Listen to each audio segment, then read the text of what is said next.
Jeannie Tantel seemed to have it all. 2 beautiful boys and a handsome husband. My girlfriends were jealous. Like, everyone wanted Steve. We were adorable together. But behind this picture-perfect marriage was a shocking secret. Jeannie's husband wasn't who she thought he was. This was one for the books. I don't know if you'll ever see a case like this again. Honestly, I was petrified. I was petrified of him. When it comes to love and marriage, things aren't always as they seem.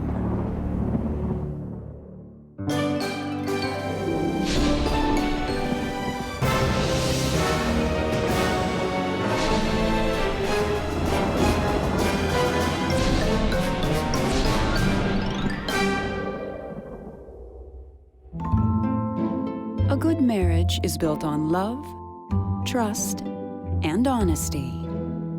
But if any one of them is missing, anything can happen. And no one knows that better than Jeannie Tantel. I'm a person who loves to laugh. It dawned on me one day. It was like the irony of my life. Like, what happened here? It all began in 1990, when the fun-loving girl from Long Island was out with her friends and first laid eyes on Stephen Tantel. He was 5'9", blonde hair, gorgeous, gorgeous light blue eyes, and we hit it off right away.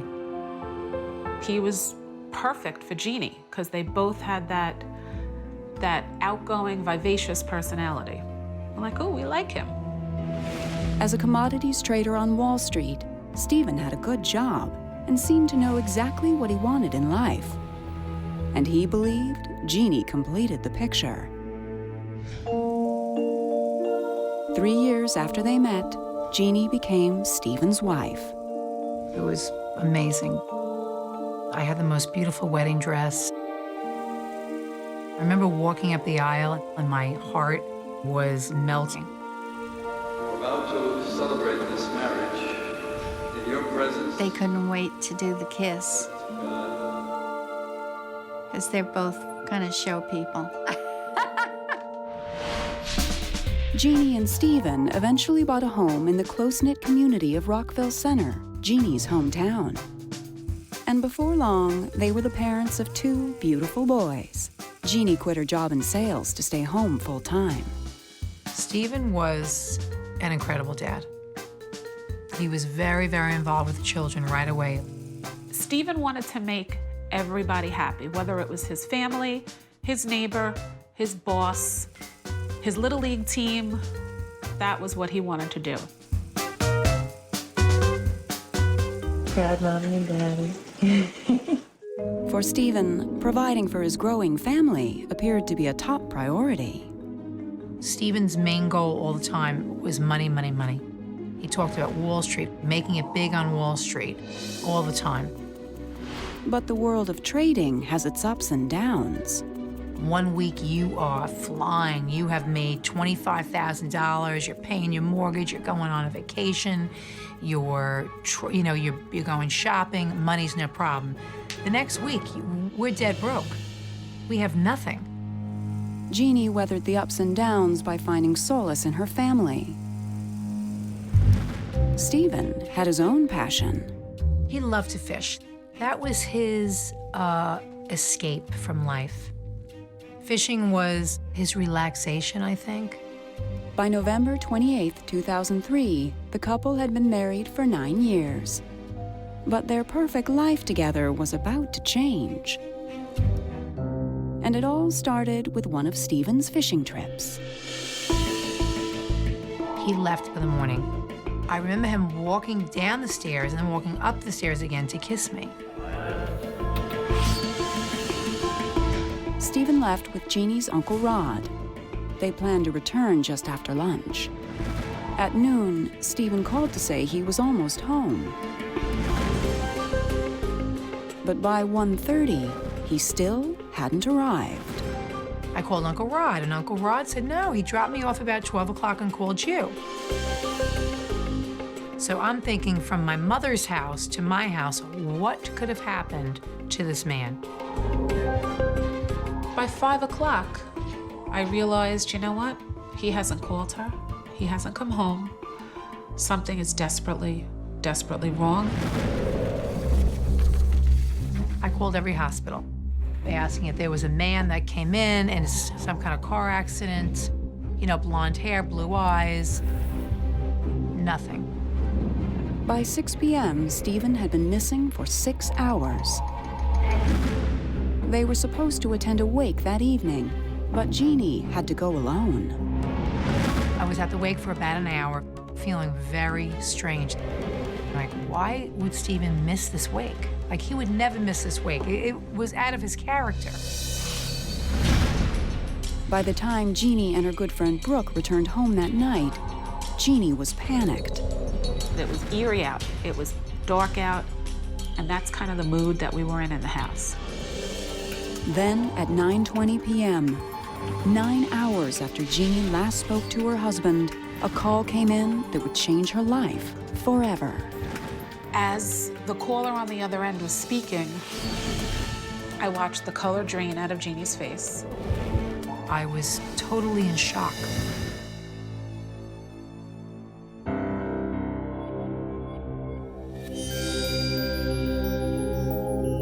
In the summer of 2003, 9 months before receiving the call that would forever change what Jeannie Tantel believed about her husband, she noticed a change in his behavior. It was so apparent that he was so not himself. Stephen usually left his troubles at the office, but one day he came home in a foul mood that hung over their marriage for weeks. He would come home and his anxiety was so high. I'd say, Steve, is everything okay? And he would always complain he was stressed at work, that the floor was stressful. Good friends like Brooke Jones noticed the change. Hello? He was just a happy, happy guy. And now he was a little snippy and he just wasn't himself. He got very mean and very nasty. Was work to blame for Stephen's unusual behavior? Or was something else going on? Let's see, we chalked it up to an early midlife crisis, boredom, da-da-da-da-da. You think he's got a girlfriend on the side. I said, you're definitely having a marital affair. I was really crazy about that. Stephen denied he was having an affair. But that didn't make Jeannie feel any better. I remember giving him my wedding ring at one point, like that next week, saying, if you don't change, here's my ring, because you're not the man I married. I'm not a psychologist, but he just was not, he was not happy. He was not himself. Something was going on. Then in the fall of 2003, Jeannie got her first hint of what that something might be. The mortgage company called to complain that their bill was overdue. I said, Stephen, we're in trouble. The mortgage company called us. What's going on? He would tell me to ignore it. He's taking care of it. You know, that really didn't signal to her like, oh my gosh, something is really, really, really wrong. Jeannie decided to ignore the mortgage call, but she felt her marriage was still in trouble. On November 27, 2003, the family took a trip to New York City to see the Thanksgiving Day parade. We're driving into Manhattan, and he's driving like a lunatic. And I was like, Steve, slow down. He was going in and out of the train. No, it was crazy. It was like a speed chase. Stephen's erratic behavior only got worse later that evening. He was so cold and so mean, I didn't even know who he was. Honestly, I was petrified. I was petrified of him. And the kids heard that night. The day after Thanksgiving, he was his old chipper self again because he was going out fishing. Actually, I was happy he was going away. I was so tired of him. I wanted him to get out of the house. But Jeannie's life was about to take an unexpected turn as her world collides with a notorious criminal. He was a bit of a risk taker. He took the wrong risk. I was speechless.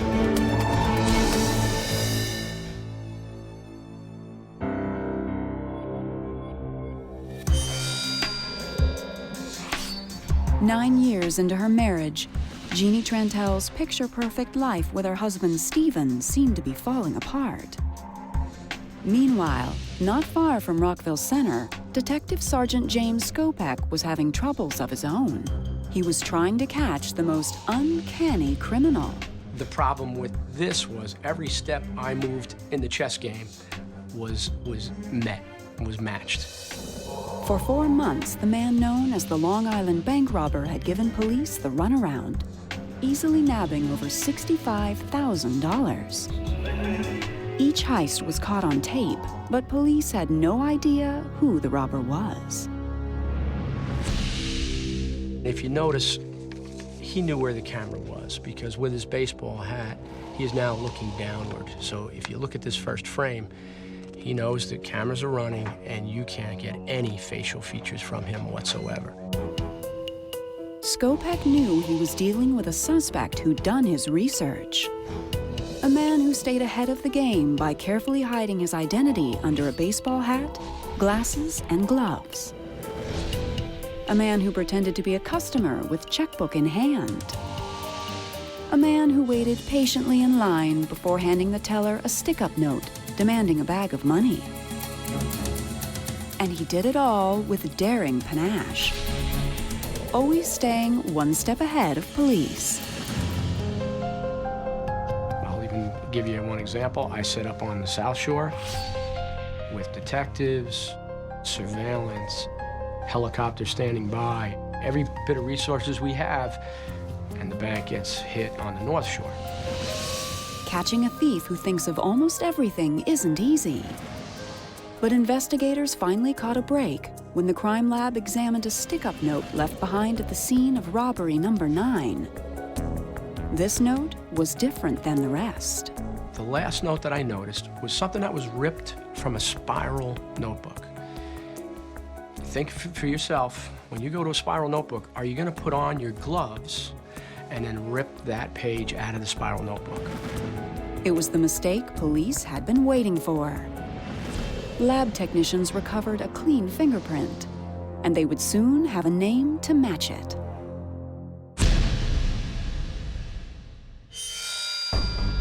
On the day after Thanksgiving, Stephen Tantel went out fishing and never returned.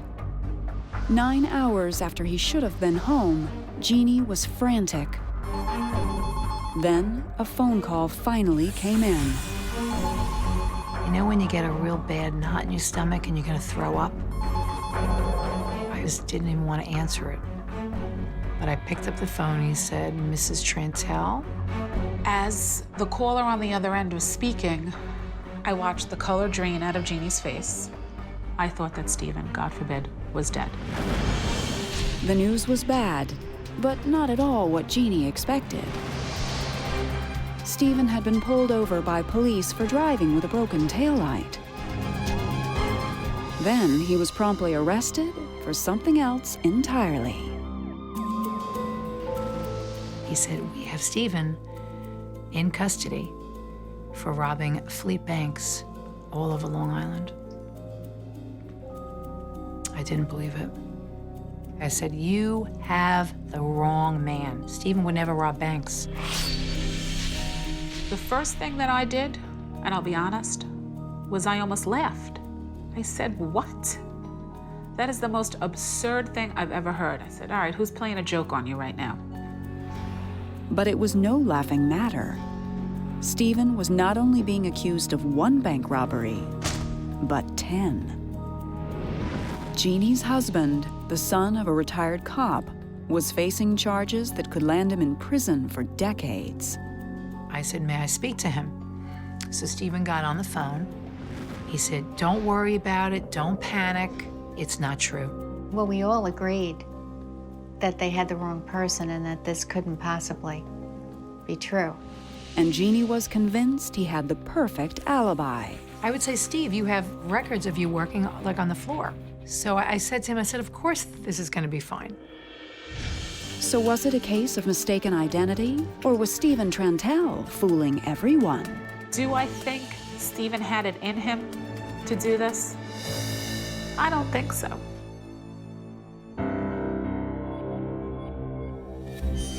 In December 2003, a month after her husband's arrest for bank robbery, Jeannie Tantel was living a nightmare.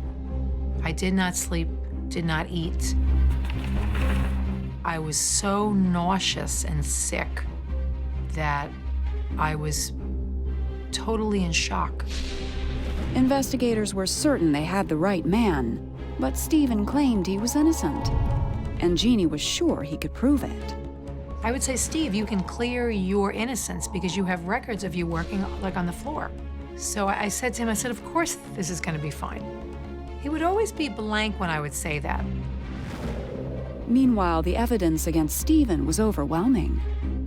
According to police records, Stephen had been arrested and fingerprinted back in 1984 for a DUI, and those prints matched the note left behind at the 9th robbery. The fingerprints don't lie, so the fingerprint was a telltale sign.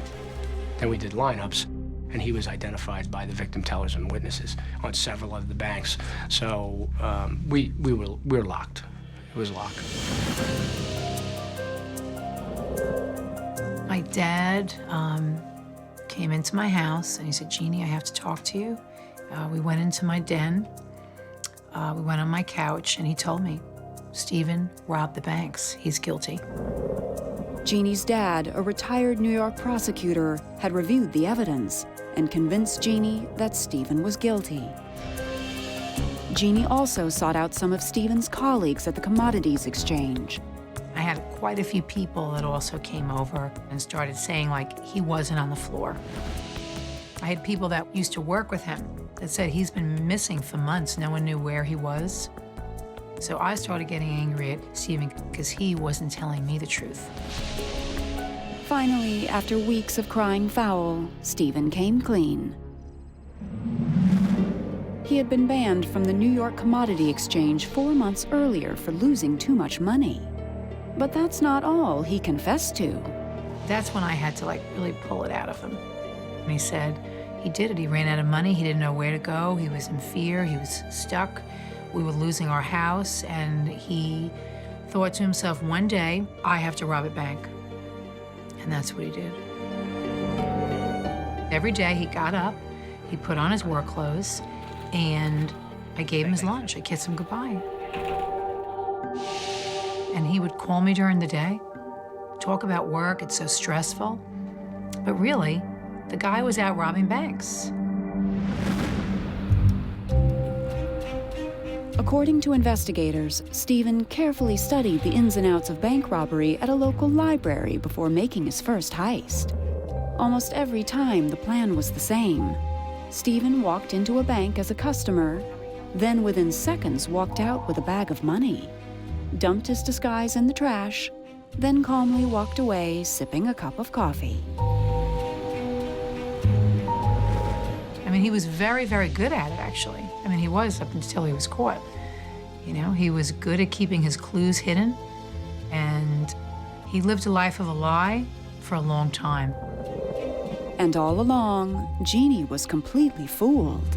I'm sure there was so many people in this town that thought, how didn't she know? But I did not know.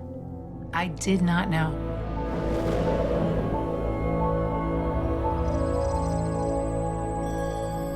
Stephen wanted his life to be perfect. He wanted this house in Rockville Center. He wanted his boys to have everything. He did want me to have everything. I have to say he did. But instead of enjoying the good life, Stephen was sentenced to 9 years behind bars.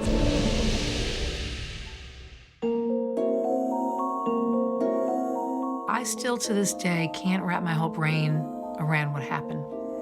That why wouldn't he choose me to talk to and just tell me what was really happening? Because it could have been worked out. Jeannie knew the fairy tale was over. In May of 2004, she divorced Stephen shortly after he went to prison. What I would have ever thought on my wedding day, when I took my vows, that By the way, in the future, you will be, having a husband in prison, and these kids will lose their dad to prison. I would never believe it. Ironically, Stephen's arrest came just 3 weeks after the couple attended a Halloween party in jailbird costumes.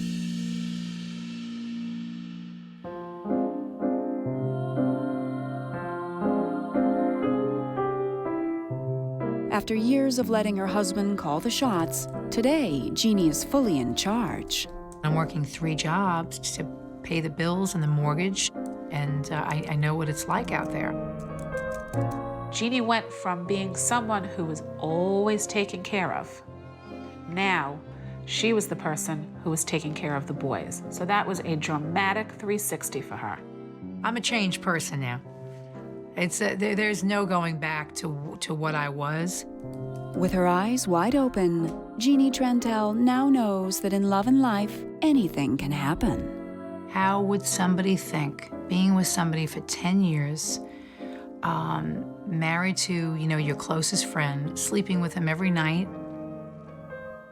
having these 2 kids, that he was living another life? But it can happen, it can. And it does happen. It's real, it's reality.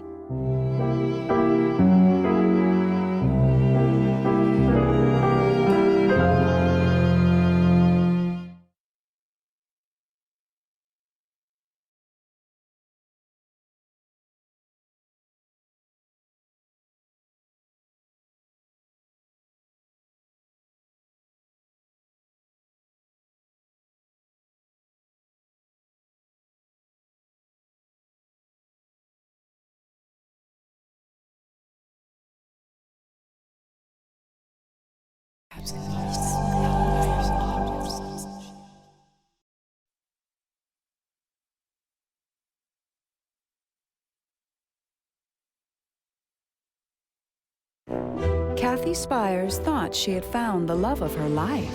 Steve became Prince Charming to me. I felt really special. I felt that I mattered. Steve was definitely mysterious. But soon, Kathy would learn that her husband was far more mysterious than she bargained for. He said he had worked for the CIA, scary stuff. Steve made up so many stories about where he'd been, what he'd done, what he was running from. Who did Kathy Spires really marry? How could this quiet, meek knight be this mercenary killer? When it comes to love and marriage, things aren't always what they seem.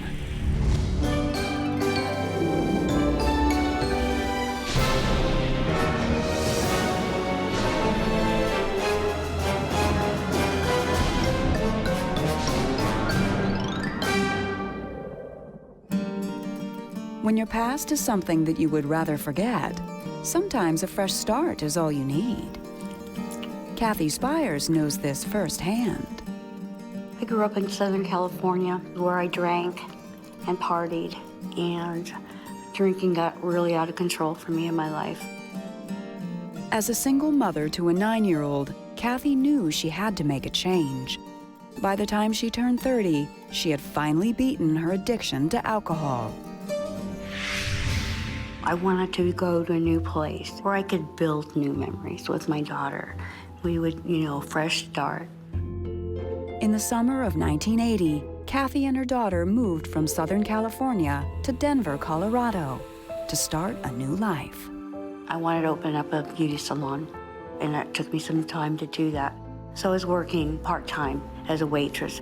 And at that waitress job, Kathy met a mysterious busboy named Steve Markham. He followed me around like nobody's business. I didn't really think too much of him. Steve was not a rock star by no means, but she was becoming more and more attracted to a guy that she was not really physically all that attracted to. He sent me a dozen roses at work, long stem roses. And although I wasn't attracted to him, I really began to like his heart and his spirit. Soon, Steve and Kathy began to date. And as their romance took off, Steve continued to up the ante. One day I was taking a bubble bath, and my daughter came in and she said, "Mom, you gotta come out here." So I followed her out to the driveway. And in the driveway was a copper-colored Porsche. And I go, what is that? She handed me the keys, and she goes, Mom, Steve gave you that car. Kathy immediately began to wonder how a busboy could afford such extravagance. As the couple grew closer, Steve began to open up about his past. He had no brothers or sisters, and he was raised by elderly parents. Steve told Kathy that both his parents had passed away, leaving all their assets to him. His father was an artist and made chess pieces, and many of them were made out of gold. And he had them turned into gold bars because he was going to sell them. The place where Steve stored his gold was very unusual, to say the least. Steve put the gold bars in his toilet tank. That was pretty weird.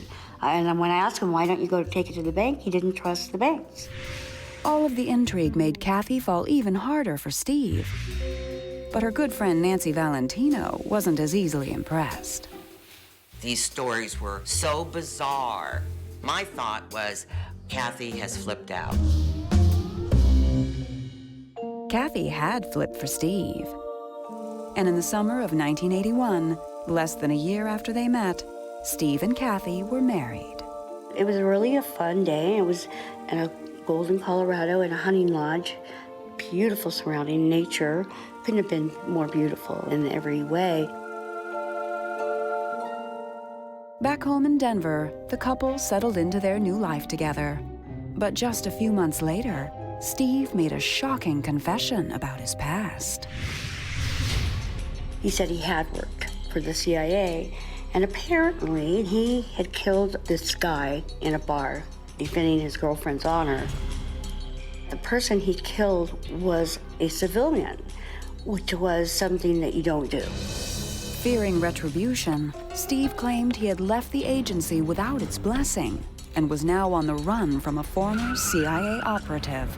He told me that he was planning on blackmailing the government and that he wrote an expose who he was supposed to assassinate by orders of our government. Scary stuff. Kathy was stunned. But a woman's heart is a funny thing. I think I was really beginning to start getting afraid, but I loved him. Kathy chose to forgive Steve for keeping his past as a CIA hitman a secret. And over the next 3 years, life for the couple was smooth sailing. But one spring day in 1984, when Kathy returned home from a trip, things began to get extremely strange. When I came back from my trip, instead of my Porsche being in the driveway where it always was, no Porsche. Where is it? What happened? Steve claimed that the CIA had caught up with him at last and had frozen his assets. They had impounded Kathy's car. Kathy had heard enough. I said, you go figure it out. Don't come back until you can prove to me that we're safe. I'm going to ask you questions and I want answers. But Kathy had no idea that her quest for answers would uncover a far darker side to her husband. Darker than she could ever imagine. Steve was like an onion, and the more the layers I took off, the more rotten it became.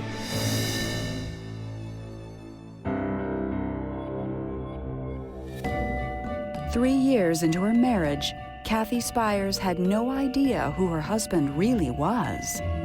Steve claimed he was a former CIA hitman and that the agency wanted him back. He said they're going to recruit me to join the Black Op again. They may try to blackmail me and say, if you don't do it, we're going to kill her. We're going to kill your family.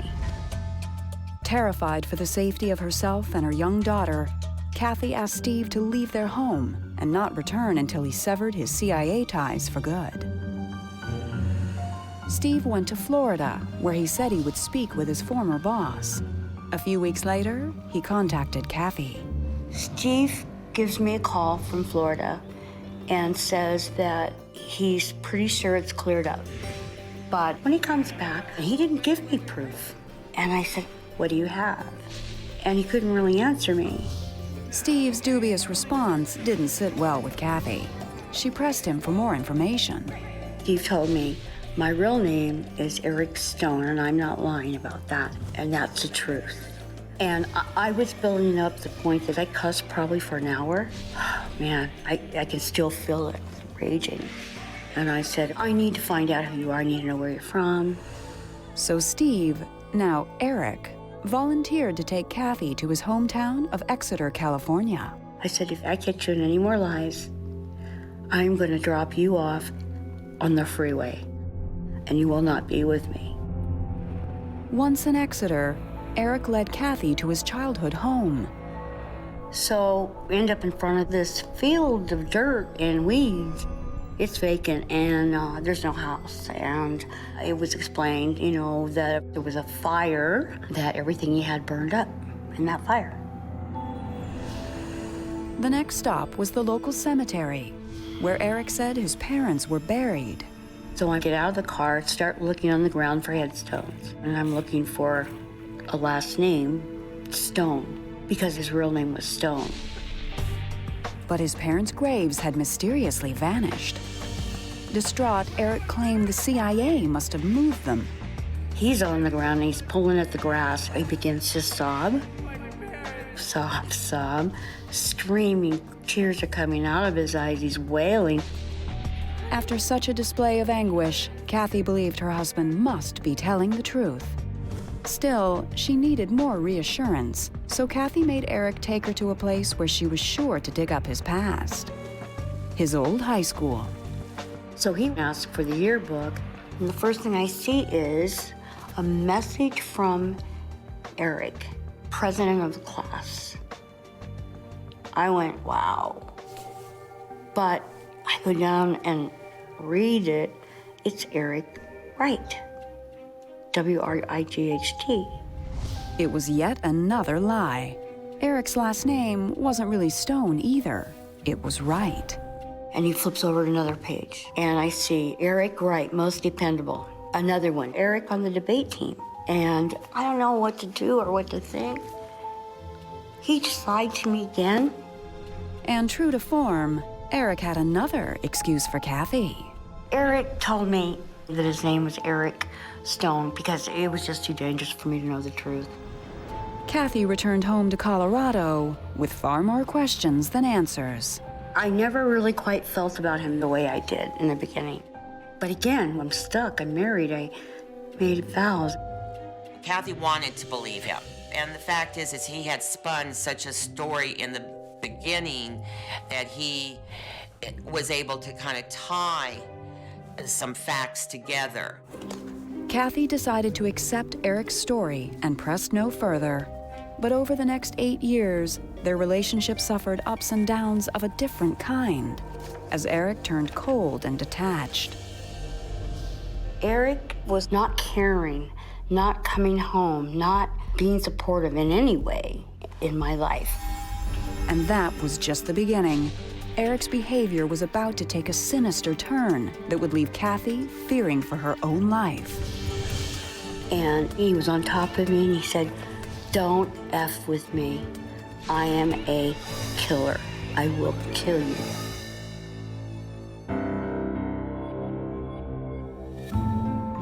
In the fall of 1992, Kathy Spires was determined to get her rocky marriage to Eric back on track. She had an idea for a Christmas gift that she hoped would bring them closer together.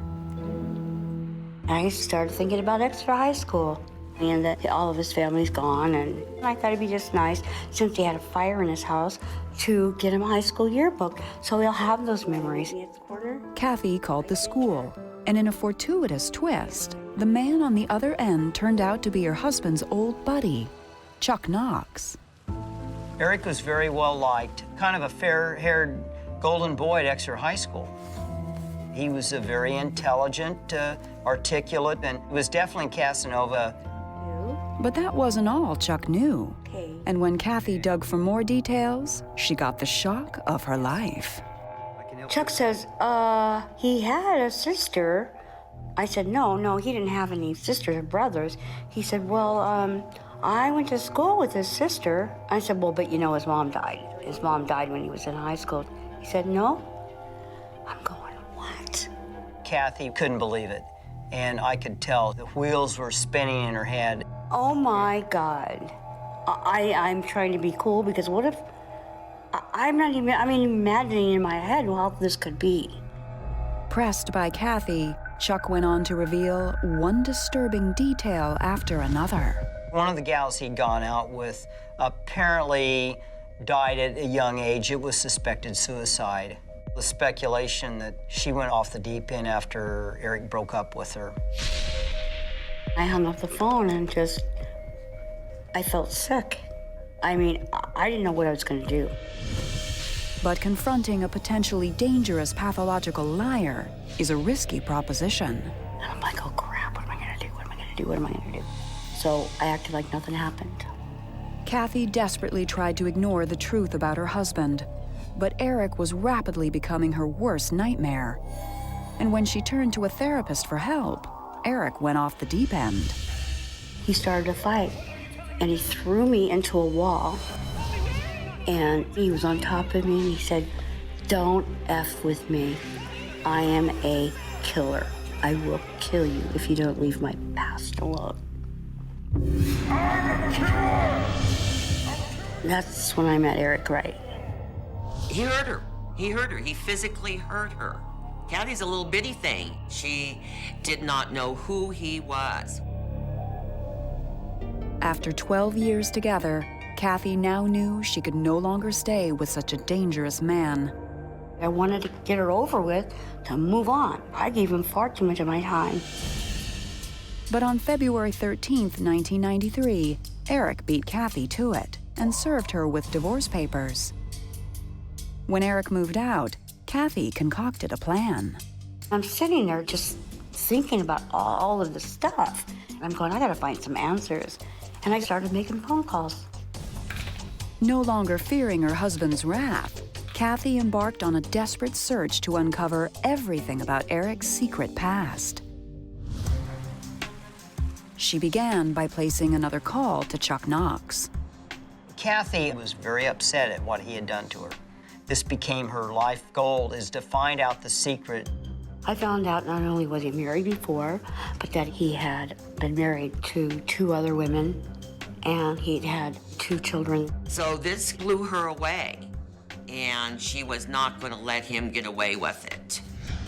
Chuck put Kathy in touch with Eric's former wife, who had a devastating story to tell. On their little girl's birthday, Eric was supposed to go to the store, pick up supplies. He went to the store, but never came back. Eric Wright had attempted to pull off the impossible. Eric staged his disappearance, but the Department of Justice interviewed a bunch of people and found out that he was a voluntary missing person. When he went missing, he had a Honda, and he shot a bullet hole in that Honda, and of all things, he put animal blood on it. What the heck? Since Eric was officially declared a missing person and was never divorced from his last wife, the validity of his marriage to Kathy stood in question. He was married when he married me. He was a bigamist. Scumbag bigamist. So once the lies started being exposed, she was just ruthless. Kathy would soon find out exactly what her husband had been hiding from. He was a murderer, and just for money. And she's about to get the ultimate revenge. I think if Kathy would have never come forward, the case would have never been solved. Don't mess with me!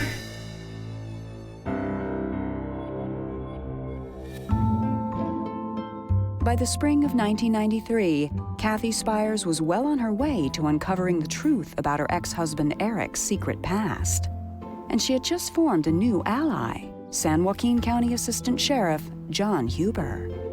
I told Detective Huber I've been married to a man, and when I met him, he has all these gold bars, a lot of gold bars. And that's what struck Huber. We had a case. The body was found in 1980 in the California aqueduct, and the body was clothed, no shoes, and it had the chain tied with cable ties around the hands and feet. And in the investigation, he's missing gold bars, and it's an unsolved case. The corpse was that of Lester Marks, a petty thief who would melt jewelry into gold bars. After hearing Kathy's story, Assistant Sheriff Huber reopened the case to see if they could link Eric Wright to Lester's murder. The Department of Justice had done an investigation when Eric staged his disappearance over in the Bay Area, and I pulled out the actual old file with some of the evidence that they'd collected. In 1980, when Eric had staged his disappearance, he was working as a precious metals dealer, and police had found some very strange items at his office. In his desk drawer, it had a number of cable ties, one that was very, very close in size to the cable ties that Lester Marks was bound with. But even more telling was what was found during the original murder investigation, an item that at the time was overlooked. The police found right next to the bed of Lester Marks' house a notepad written Eric Wright and a phone number. Sometimes it's right under your nose. Things were beginning to add up, and in November of 1993, Assistant Sheriff Huber flew to Denver to interrogate Eric Wright. He denied he never knew Lester Marks, never heard of Lester Marks, and didn't know what I was talking about. But Huber wasn't buying it, and Eric Wright was summoned for questioning in the death of Lester Marks. They sent him an invitation to go to a grand jury, and you can either show up or run. He ran straight to Mexico. While Eric was enjoying the sun and sand, investigators carefully built their case against him. Eric was in Mexico 4 or 5 years, living on the beach, until the FBI got an arrest warrant to have him extradited back to the United States. Finally, on April 29, 2002, after nearly 23 years on the run, Eric Wright was arrested in the death of Lester Marks. To avoid a murder trial, he pled guilty to involuntary manslaughter. I think if Kathy would have never come forward, the case would have never been solved. I was so happy. It was a nice present. But Kathy's elation would be short-lived. Eric Wright was released from prison in 2007 after serving only 4.5 years. She has lived this for 30 years, and it has consumed her. He haunts her.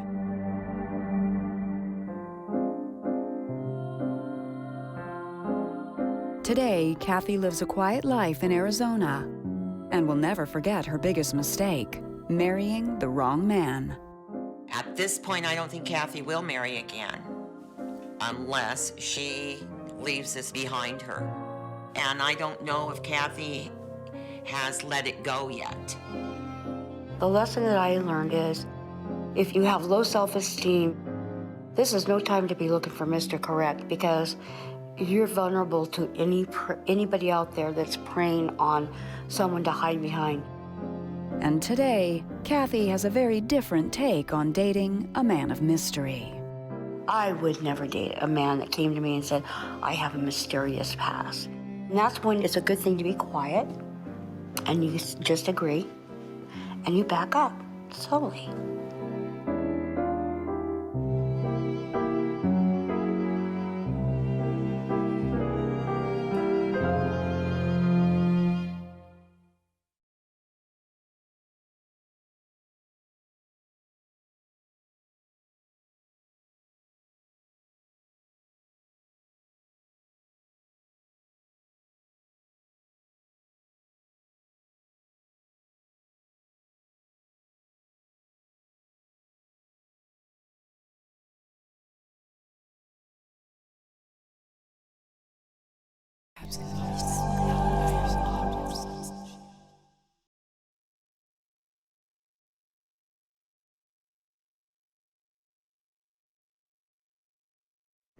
He was a dashing young jet pilot.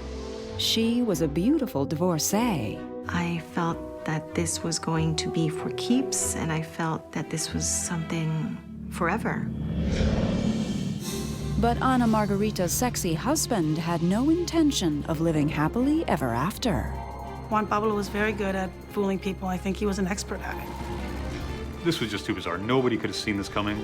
His deception not only rocked Ana's world, but the entire state of Florida. People immediately started to say that he was a spy. When it comes to love and marriage, things aren't always as they seem.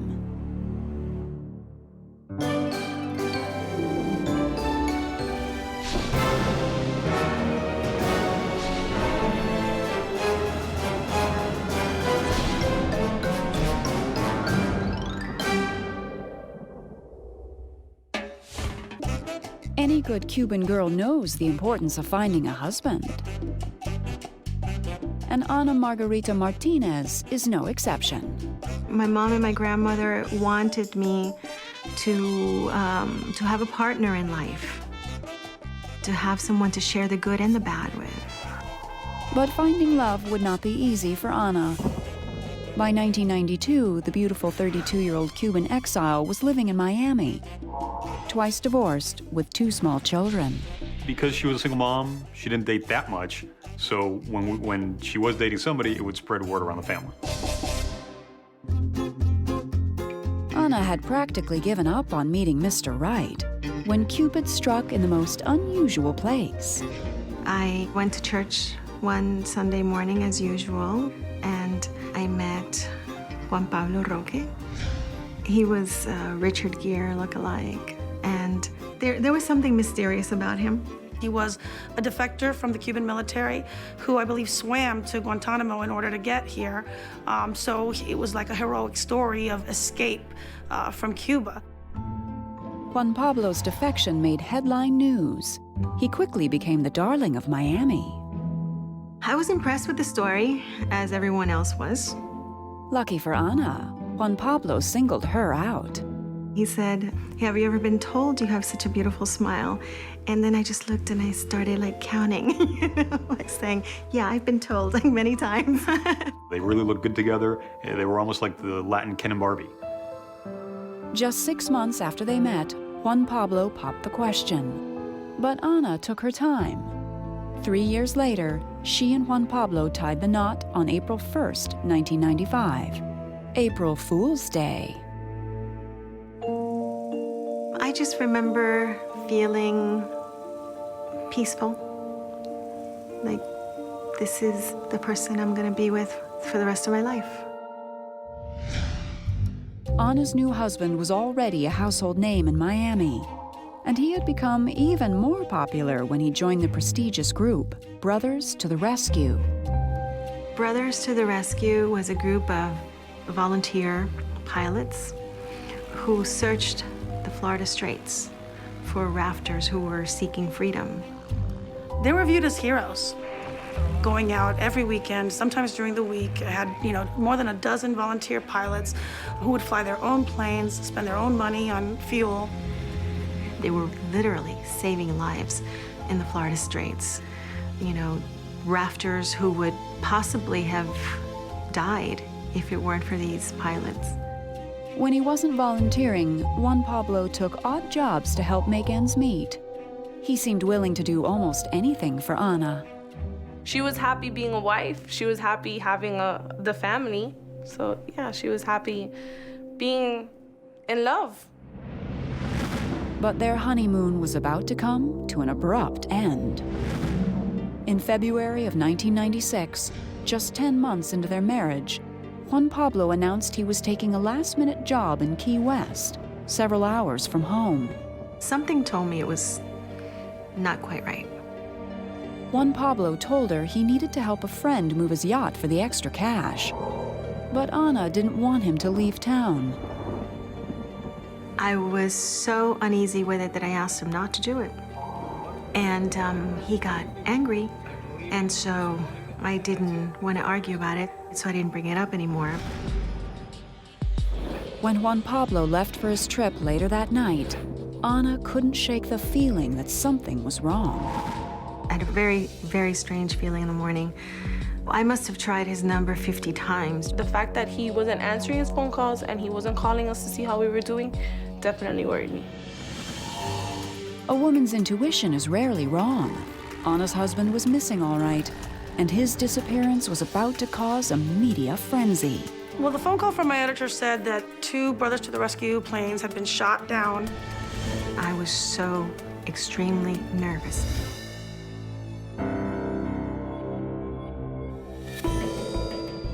In February 1996, Ana Margarita's husband left for a trip to Key West and never returned home. But 10 months before his mysterious disappearance, Ana began to realize Juan Pablo wasn't exactly the perfect husband. He fibbed a little. I noticed that, and that was one of the things that we argued about. And as Juan Pablo's social circle grew, Ana wasn't always thrilled with the company he kept. One dinner guest in particular made her feel like an outsider in her own home. He was a fellow Brothers to the Rescue pilot who had become quite close to Juan Pablo. They got together quite often and talked, and on occasion, they would speak in Russian. When I asked, what was going on, they said that, they just needed to practice because otherwise they would forget the language. Ana thought it was odd, but she knew both men learned Russian in the Cuban Air Force, back when the military was run by the Soviet Union. It made me feel uncomfortable, but, he explained it away. He said that they were talking about things pertaining to Brothers to the Rescue and their activism in Cuba. While Juan Pablo always seemed to know what to say to Ana, around her family, he was a man of few words. His personality was just flatter than a pancake. He wasn't a very great conversationalist. The conversation was very yes, no, very military, very abbreviated, very brief. And behind closed doors, Ana's husband was becoming unpredictable. He was controlling and manipulative, but what balanced it was that he liked to make me happy. He would do things just to please me. By February 1996, Juan Pablo's behavior was downright peculiar. At times, he seemed paranoid, especially after some neighborhood kids tried to pull a silly prank. I got a call from my neighbor telling me that some kids had attempted to break into my house and they had actually broken my window. So I told him what had happened and he totally overreacted. He said something along the lines of, "That was meant for me, it's because of me." Ana Margarita pressed her husband for more details, but he refused to explain himself.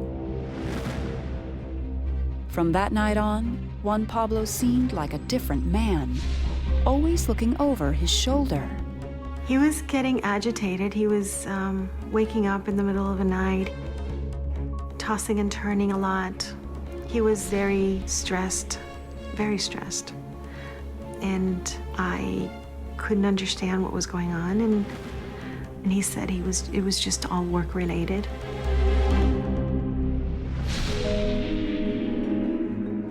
Ana Margarita sensed that Juan Pablo was keeping something from her, but she had no idea what, and she would never have a chance to ask him again. On February 24th, 1996, Juan Pablo left for an odd job in Key West and never returned home. I felt lost. I felt desperate. After hearing nothing all day, Ana was convinced her husband was missing. I was just beside myself. I knew something was wrong and I didn't know what to do. So I called a friend and he said, "Well, why don't you look through his things, look through his drawers, see if anything's missing. Look for clues." And when Ana searched his dresser, she couldn't believe her eyes. I was shocked that every time I opened a drawer, it was practically empty. Most of his belongings were gone. Just when Ana didn't know where to turn, she remembered something Juan Pablo told her before he left for the trip. He emphasized twice, at least, the day before leaving. He told me, "If you need to move the car for any reason, remember that I keep an extra set of keys in the drawer." Ana raced to find Juan Pablo's Jeep, not sure what she would find. The Jeep was exactly where he said it would be, in a Miami parking garage. And Ana's husband left something very telling inside. When I opened the car. The only thing I found was his full set of keys and his cell phone. When you see a full set of keys inside a car, it tells you the person's not coming back.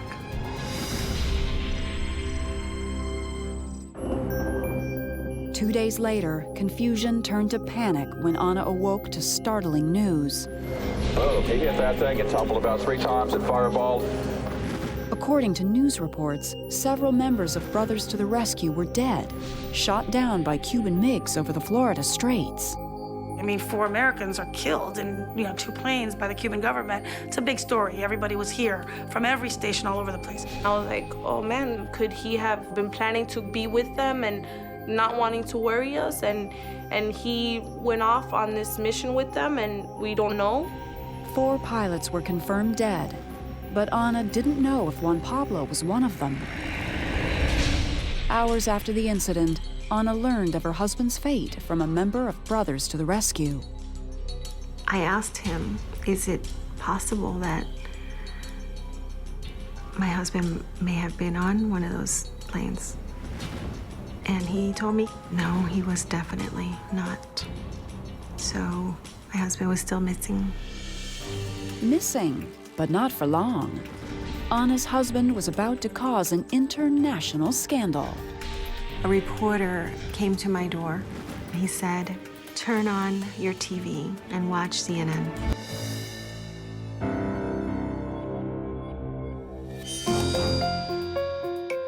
Three days after she kissed her husband goodbye, Ana Margarita Martinez was still agonizing over his whereabouts. Just when she thought she'd never see Juan Pablo again, a reporter showed up at her door, armed with astonishing news about her husband. He said, turn on your TV and watch CNN. And when I did that, I saw my husband disembark a Cubana de Aviación airplane in Havana. He had his Ray-Bans on, he had his wedding ring on, he had the chain and cross that I had given him on, and he had his Rolex. Ana's husband was back in Cuba, the very country he said he despised. I thought he was crazy. I thought he must have been forced to go back. I thought, they blackmailed him.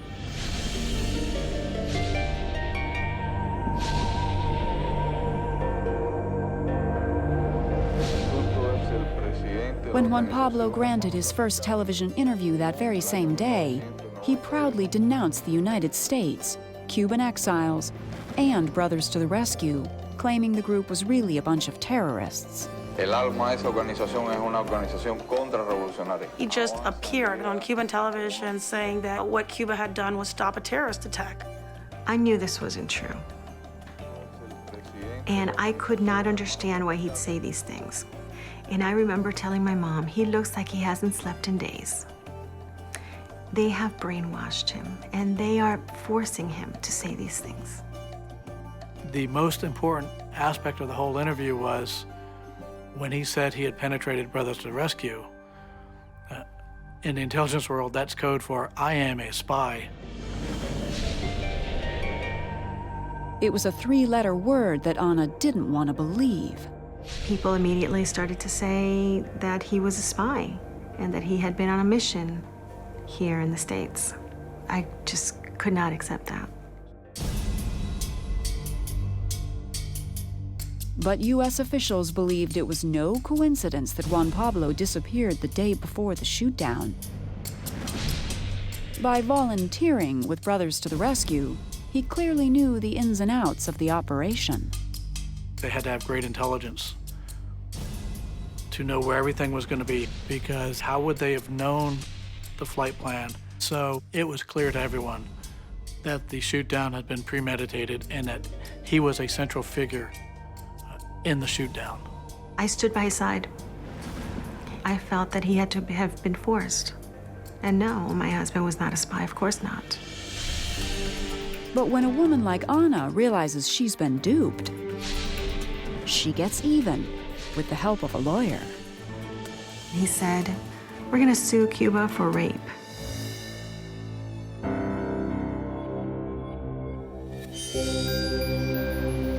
By February 1996, Ana Margarita Martinez's marriage to Juan Pablo Roque, now an accused spy, was the talk of Miami.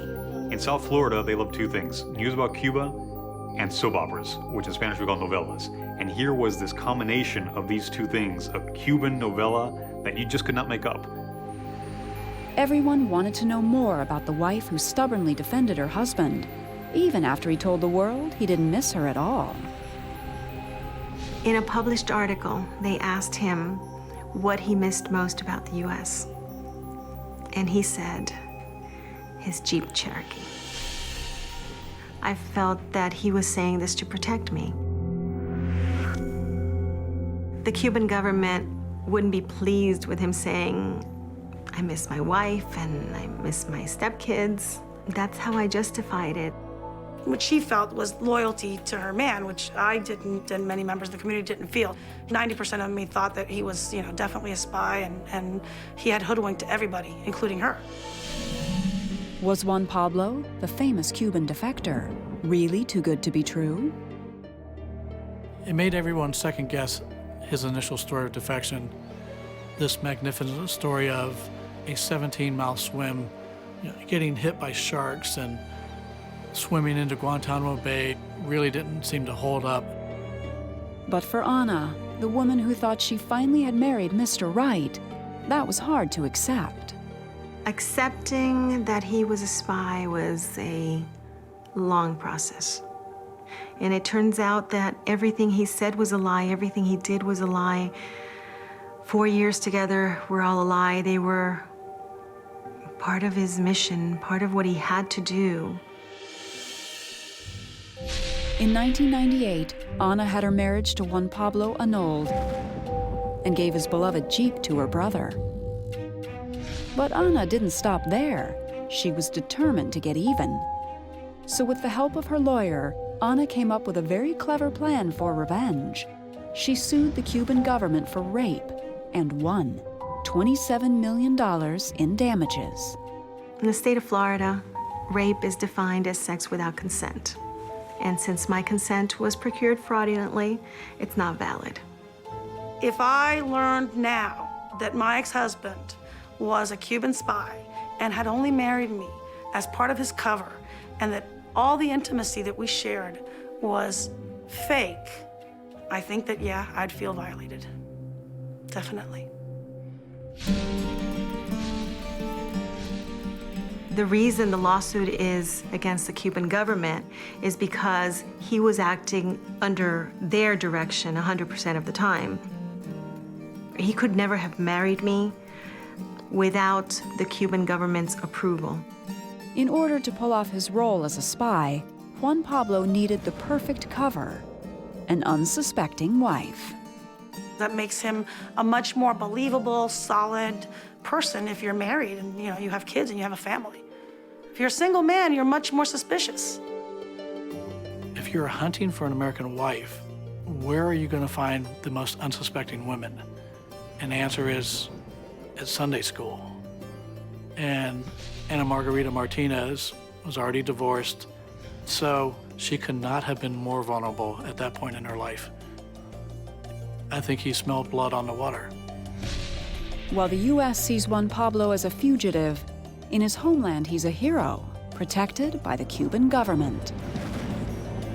He was promoted to lieutenant colonel and relocated to a very nice residence. If Juan Pablo ever steps foot outside of Cuba, he will spend the rest of his life in an American prison.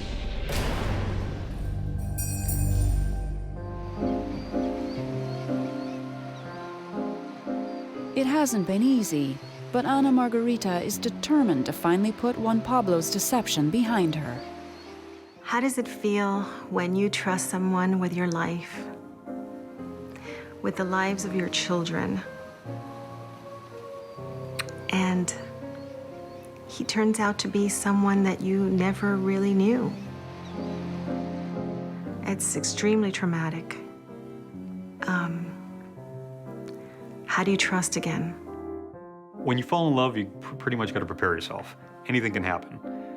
You can really think you know somebody, and that person can have skeletons in the closet like you would not believe. Despite all the years of heartache, Anna hasn't completely lost hope in a fairy tale ending. I don't think I want to live life doubting everyone. I hope I will find someone or meet someone that will truly love me and who I can really also love.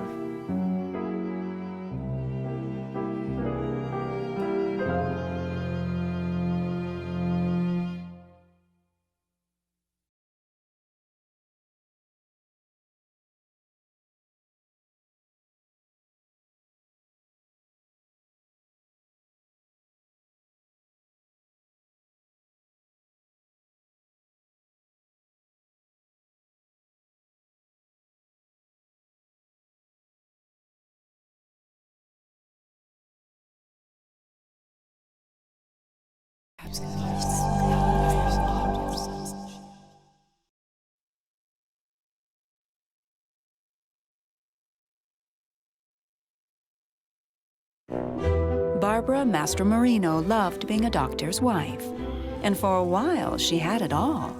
Life to everyone who saw us was picture perfect. Barbara and Michael were like the Barbie and Ken. But when the good doctor's buried secrets suddenly surfaced, it was shockingly callous in its disregard for the sanctity of human remains. There was blood and entrails all over the place. The gruesome truth shattered Barbara's life and shocked the world. I couldn't stop shaking. It's almost like he had no soul. When it comes to love and marriage, things aren't always as they seem.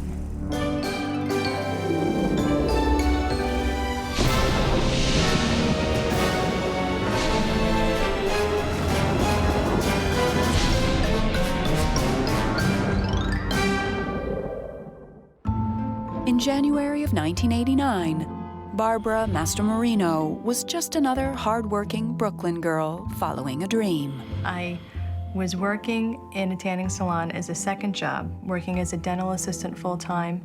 Barbara was always the popular one, the go-getter, the smart one of the family. The only thing that Barbara was missing was a boyfriend.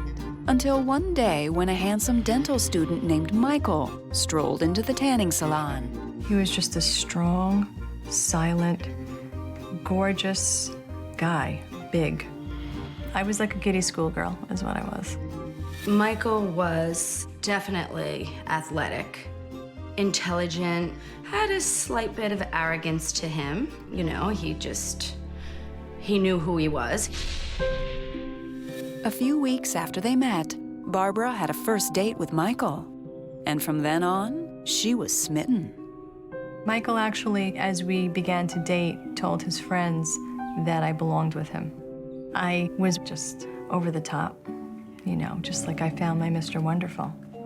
3 years after they met, Barbara married her Mr. Wonderful in a Catholic church in Brooklyn. It was a beautiful, classy affair, a Sunday afternoon, close family. It was the people that mattered to us. Barbara's dream wedding went off without a hitch, save for one slight snag.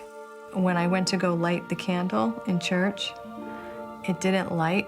I didn't really think much of it. I kind of laughed it off. But the day itself, besides that one little glitch, was absolutely a dream.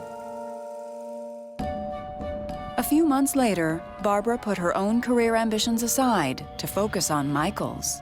He was aspiring to be a craniofacial surgeon, and I wanted to be able to take care of him. He worked so hard. 4 years later, Michael had reached his dream. And as his oral surgery practice grew, so did the couple's bank account. By the time their 2 sons came along, Barbara and Michael seemed to have it all. For them, it was a storybook romance of football star becomes doctor. He meets my beautiful sister and has beautiful children, beautiful houses, anything they wanted. But life for the couple wasn't always smooth sailing. By the fall of 2005, Barbara and Michael had been married 13 years. And like any marriage that lasts, they'd weathered some serious storms.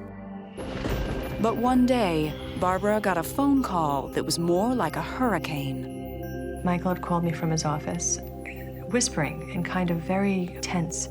He said, "Barb, the authorities are here and they're searching my office. They're confiscating my equipment."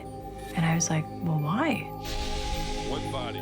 I watched the news on that particular day.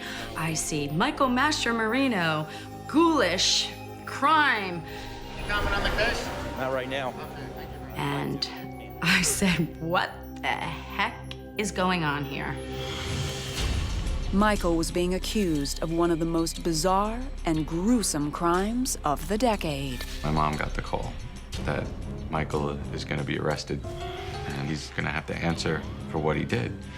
They're saying all these things about him, and I didn't know what to believe.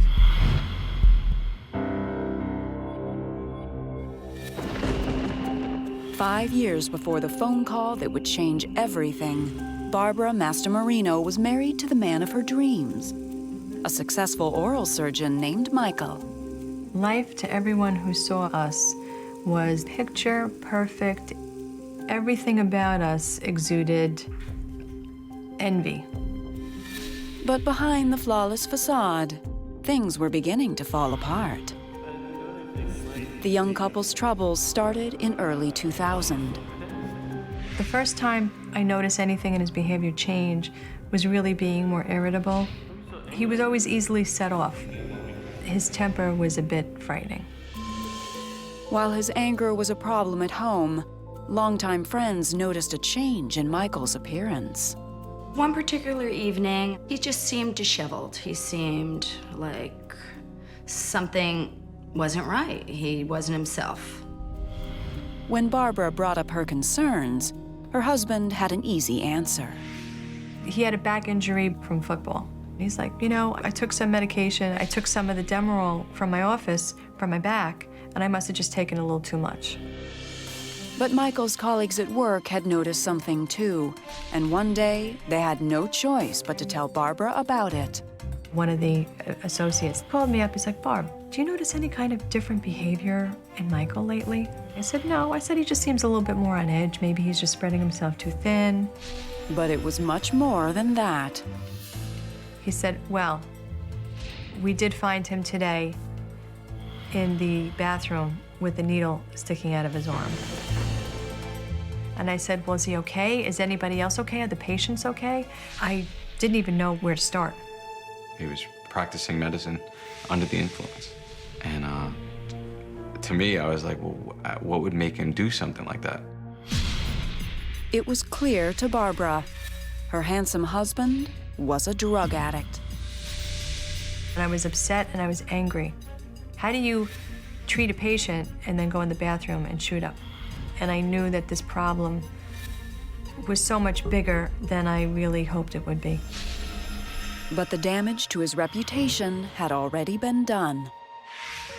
Soon after, Michael surrendered his dental license and was left with one choice: rehab. He ended up going to a place down in West Palm Beach. But Michael checked out of rehab after only 3 days. And within 2 weeks, he appeared to relapse. At that 2-week point, he couldn't fight it anymore. He was coming home disheveled again. Barbara suspected Michael was using drugs once again. And then one night, he didn't come home at all. For my son's birthday, we had a birthday dinner that he didn't show up for. As the hours ticked away with no sign of Michael, Barbara decided to take matters into her own hands. Something went off in me. It was midnight, and I said, "He's not coming home. I need to go find him. I need to know if he's drugged up. I need to know if he's alive or dead."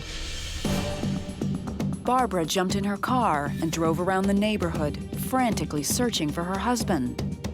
Finally, she found him. I come upon just a whole slew of flashing lights, and I drive up to it. And I see Michael standing there. He had a policeman on each side of him, and he looked very disheveled. Michael had been in an accident, and Barbara was relieved that he was alive. But there was one more surprise in store. There was another woman there, and he was with her. At that very moment was when I knew my worst nightmare had come true. Betrayal with drugs was one thing, but betrayal with another woman, that just shattered me to the core. My perception with Michael was he definitely was a cheat, and I didn't like it. Michael denied the affair, but he could no longer turn his back on the damage his reckless lifestyle was causing at home. He entered rehab once again. Although I didn't want to look at him and talk to him, of course, I was there to bring him to rehab. I am his wife. That's what wives do. This time, Michael stayed in rehab for 3 weeks. And when he emerged, he seemed like a changed man. He was humble. He found humility. And through this whole rehab process, I learned a lot. Barbara wanted to believe that the worst was finally behind them. Not right now. But little did she know that her troubles were far from over. My eyes were glued, of course, to the television set. After the news had hit, and he goes, "Barb, I'm really thinking of running. Do you think I should run?"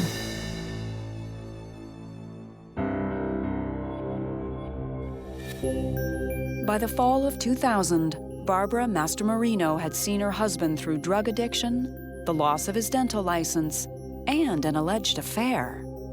I was just destroyed and upset and just fearful as far as an affair and everything else. But I just was so proud of him that he beat the odds.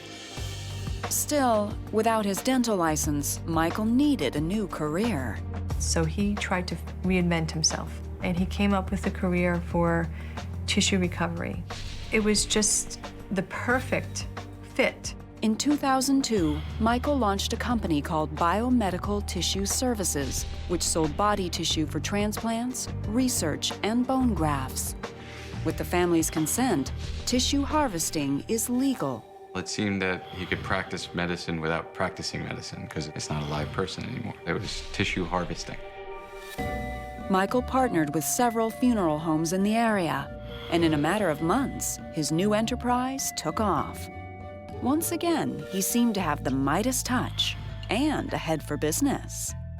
What Michael Mastromarino was doing was paying funeral home owners here in New York $1,000 per corpse. He then sold the parts to these 3 publicly traded companies that in turn sold the parts to hospitals, doctors, and what have you, for about $17,000, $18,000.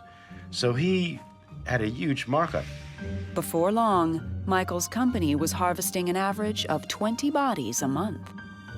The money started coming in, and then we were able to move from our rental to another nice home.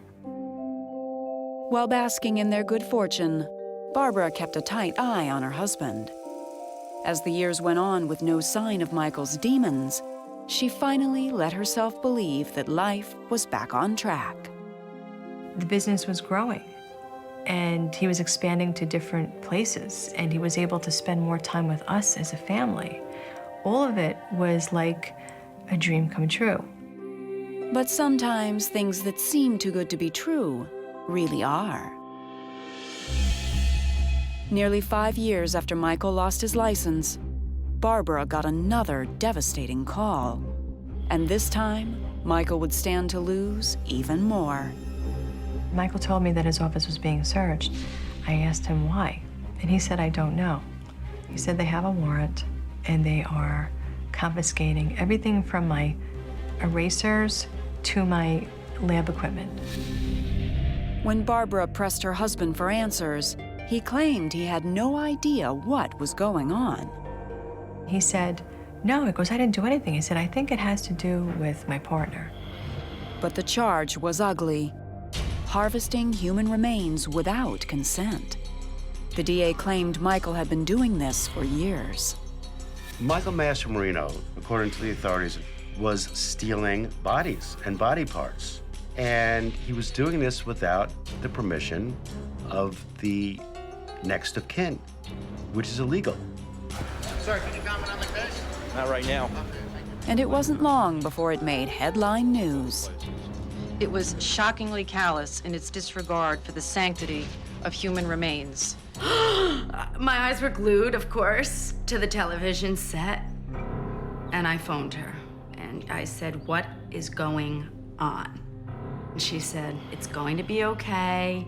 Michael was involved with some scandal, but it wasn't him." Every step of the way, from the moment he was searched in his office, I believed in him. I believed in him and I believed him. But a few months into the investigation, Michael's cool facade started to crack. After the news had hit, he asked me to come up to the bathroom with him, and he ran the water in the shower to try to drown out sound because he thought we were being bugged at every moment. And he goes, "Barb, I'm really thinking of running. Do you think I should run?" I asked him if he was innocent. He told me yes. I said, "If you run, you are a guilty man right away." And he told me, "If you tell me to stay, I'll stay."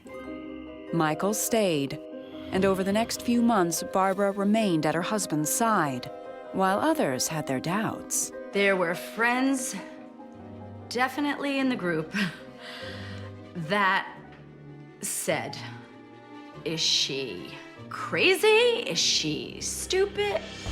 But soon, Barbara's world would come crashing down as the gruesome truth about Michael's crimes is revealed. There were people whose bodies he harvested who died of cancer, who had AIDS. It's abhorrent. I was mortified. It was disgusting.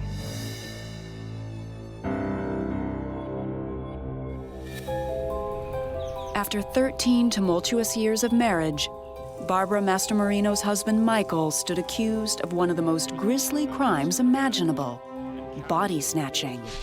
The news was stating that he was the ghoulish mastermind behind this heinous crime. And I didn't know if it's something to even believe. As the investigation ensued, authorities were claiming that Michael was stealing dead bodies without written consent, chopping them up, and selling the bone and tissue for top dollar. It is simply astonishing to conceive that there were people out there stealing dead bodies. Michael's downfall began when the funeral home was sold where much of the harvesting took place. The new owners became suspicious and called the police. What they found was something straight out of a horror film. It was an absolute disgusting hellhole. There was blood and entrails all over the place. They had a special elevator, and the corpses would be lifted straight up to this second floor room, and in this room, they did the cutting. And what they did in the cutting room was just plain nasty. One of the most remarkable aspects of Michael Mastromarino's operation was that when he excavated the bone from people's bodies, what he would do then was replace that bone with plumber's flexible PVC pipe. They could dress the body so that if there was an open casket, nobody would know that the bones were missing. By the fall of 2005, the Brooklyn DA was involved, and the case blew wide open.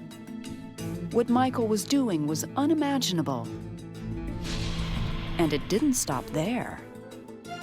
He was also forging papers which said the cause of death.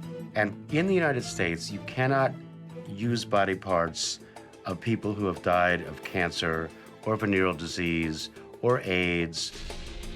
During his 4 years in the tissue recovery business, Michael and his team dissected more than 1,000 bodies, and not all of them were healthy.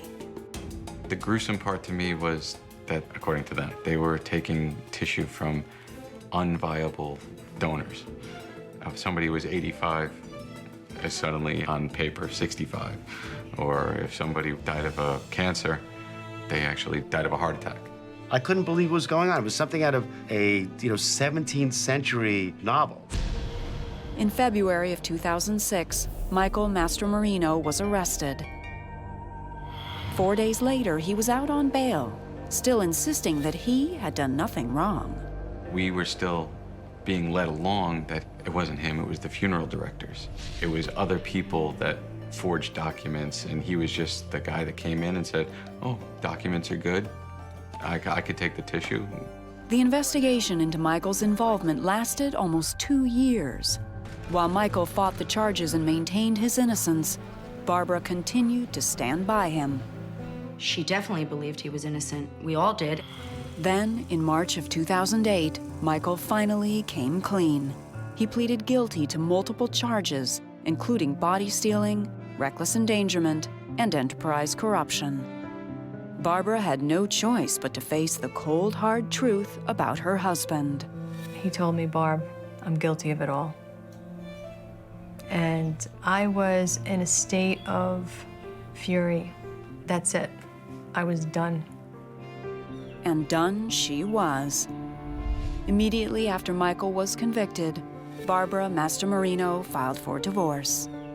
I don't understand how a person like that can turn.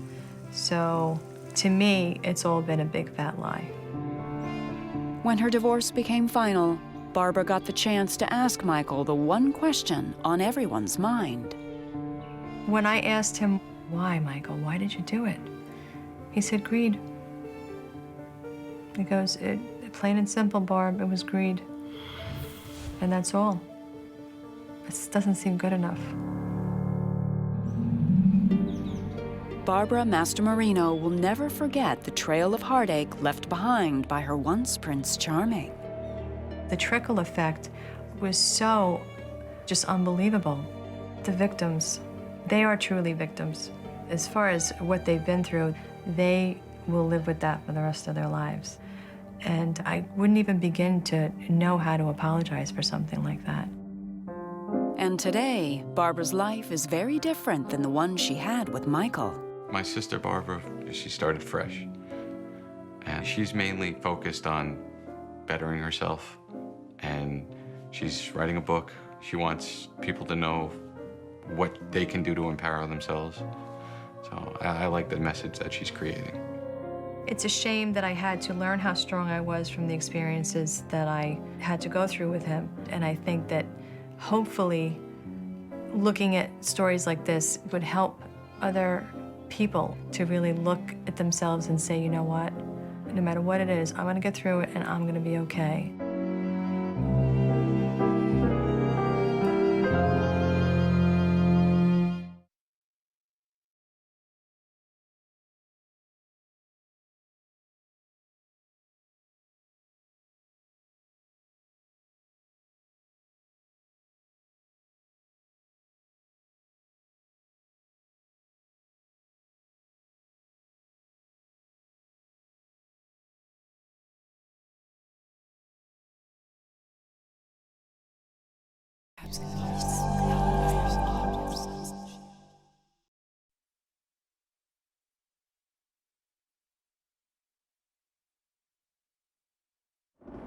Michelle Schrenker married a high-flying husband with the Midas touch. He just took my breath away. I never met anyone like him before.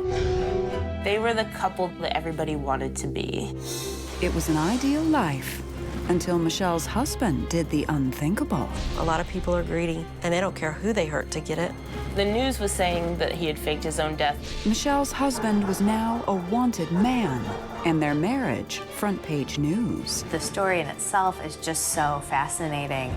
I was just like, I am in some sort of sick dream.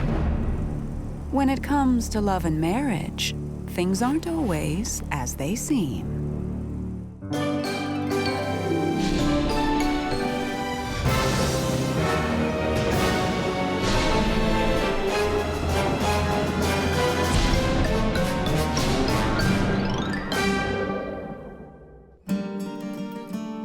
Michelle Schrenker is as pretty as they come. Growing up in Indiana, everyone knew that someday she'd make a beautiful bride. Being raised in a Catholic family, you just didn't get divorced. I mean, when you were in a marriage, you were in it for good. So I was getting married once, and that was going to be it.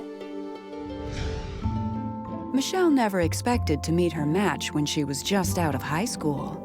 But in the summer of 1993, a chance encounter at a local hangout changed her life forever. Marcus was with a friend that I went to high school with, and he was very attractive.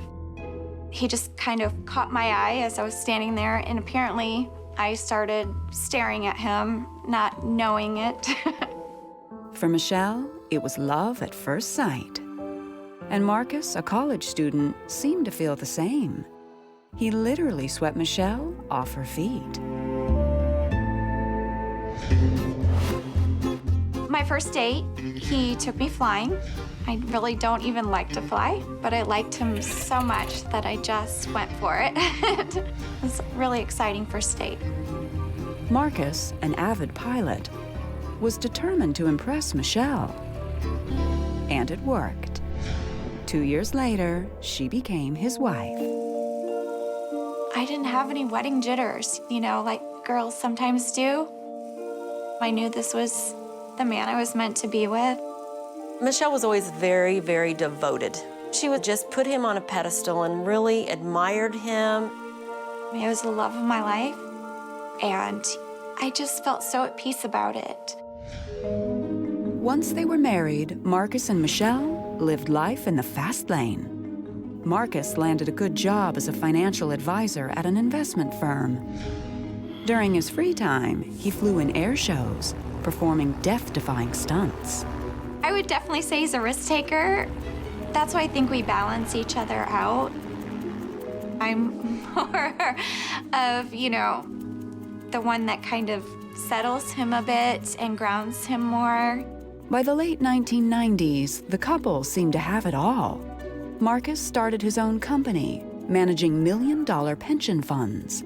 Michelle was happy as a stay-at-home mom with their 3 kids in an affluent Indianapolis suburb known as Cocktail Cove. Cocktail Cove was typically where the boaters on the lake tend to tie up on the weekends and party. They had a gorgeous house. It was McMansion, I guess is how they refer to it. It had nice bedrooms, finished basement, movie theater. It was a really beautiful house. In a place where appearances meant everything, the Schrenkers seemed just about perfect. But behind closed doors, it was a different story. He had a bit of a temper. It was a bit like walking on eggshells. Never quite knew who was coming through the door at 5 o'clock, so you just had to be prepared for it. Even the Schrenkers' nanny couldn't help but notice Marcus's mood swings. He'd be happy one minute, and then the next he'd be upset about the littlest thing. You know, he'd be trying to clean the garage. If the kids weren't right out there right away, he'd get upset and start yelling. Ever the loyal wife, Michelle did what she could to keep the peace at home. But 10 years into their marriage, putting a smile on Marcus's face wasn't so easy anymore. He had to be perfect, had to have perfect clothes. She had to be perfect. I think it was a lot of pressure for her. I mean, you've seen her, she's beautiful. And he would tell her that she was heavy, overweight. There seemed to be no pleasing Marcus, who by now was spending little time at home. You know, he would say he was going one place and go another. I knew something was wrong. I could tell she was getting stressed. She'd kind of put on the fake smile when she was like, I'm okay, everything's good. But I could tell that it was getting to her. By January of 2009, the Schrenkers' marriage was already in trouble when Marcus announced he was taking a last-minute out-of-town trip. He had come home Sunday and said he was going to visit his father down in Florida, which wasn't, unusual. It was kind of like, okay, if that's where you're going, okay, see you later. But this trip would be unlike any other. On January 11th, 2009, Marcus took off at 6:45 in the evening from an Indiana airport headed for Destin, Florida. By 9 o'clock, Michelle learned that Marcus never made it to his destination. I got a call from a control tower, I believe it was in Alabama, asking for his cell number. They said they had lost contact. I didn't think much of it. I mean, it's not uncommon to lose contact. But later that night, Michelle's phone rang a second time. About 12:30, I got another call from the Air Force. That's when I knew something was really wrong. Marcus's plane was nowhere to be found. And that was just the beginning of a bizarre story. One that would soon make the Schrenkers household names.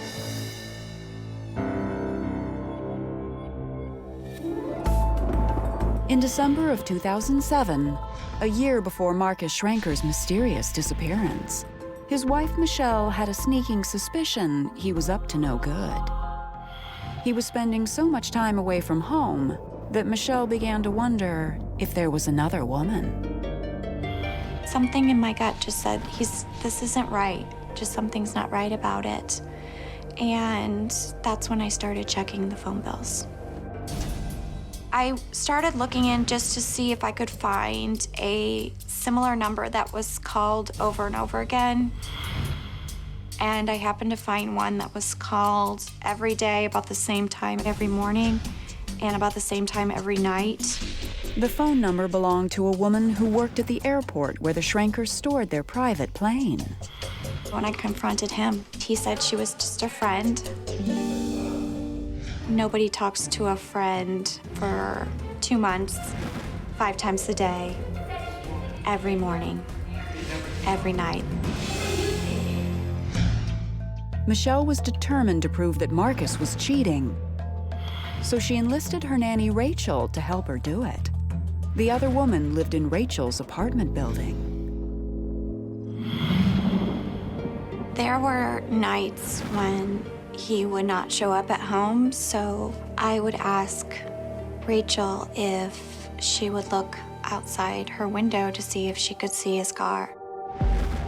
It was dark, so I couldn't really see anything. So I got in my car and I drove past and I saw his car. So I drove by a second time and then I drove by a third time just to make sure, because it was a very obvious car that I knew was his. It looked like Marcus was a cheater. But Michelle, a devout Catholic, believed in for better or for worse. Determined to keep her marriage going, she demanded Marcus end his affair. He said he wouldn't talk to her anymore. I made him make the call in front of me. And then he still continued to talk to her. He would move out for a day or two and then he'd move back in, and then for a couple weeks it would be okay and then it would blow up again. After sharing her husband with another woman for over a year, Michelle finally had enough. She filed for divorce on December 30th, 2008. I told him I would only do this so long, and I gave him a year. I was not starting a new year with her in it. But the very next day, Michelle would learn that Marcus was much more than a cheater. It was New Year's Eve, and I was still in bed, and my 6-year-old was watching cartoons. And he came up to get me and said, "There's a policeman downstairs that wants to talk to you." When I got down there, I was shocked to see this police officer and several other people behind him. While Michelle's husband was on a tropical getaway with his girlfriend, Indiana authorities raided their home and Marcus's office. They took all of our computers, a lot of old boxes that had files Marcus had kept in his office. Marcus, the financial golden boy, was under investigation for bilking his clients out of hundreds of thousands of dollars. According to investigators, he had created a phony investment scheme called the Euro Fund. I said, "I don't even know what a Euro Fund is. Just can you explain to me what a Euro Fund is?" And she said, "It's what your husband had clients invest in. And it doesn't exist, and now they're looking for their money." We lost around $150,000. We were shocked because we trusted him. trusted him totally. According to investigators, at least 8 lawsuits were pending against Marcus. If convicted, he could spend years in prison. I had no idea what was going on. The first person you want there is your husband to fix it and to tell you what's going on. And he's sitting in Key West. When Marcus finally showed up, he didn't have much to say. He just kept saying, everything will be fine. It's a mistake. I'll take care of it. But first, Marcus insisted he had to fly down to Florida for a last-minute trip to see his dad. He dumped it in her lap and tried to take off and leave it to her to clean up the mess. At 6:45 p.m. on January 11th, 2009, Marcus took off from a local airport. Later that same night, Michelle received startling news. The plane he was piloting was missing. He took off from Anderson Municipal Airport, which is just north of Indianapolis. He made a distress call somewhere over central Alabama to the FAA, said his windshield had imploded. In response to the distress call, the Air Force sent fighter jets to search for the plane. And what they saw inside was mind-boggling. They looked and did not see anybody in the cockpit. A plane that appeared to have no pilot. I was like, where did he go? How did he get out of the plane? Where in the world was Marcus Schrenker?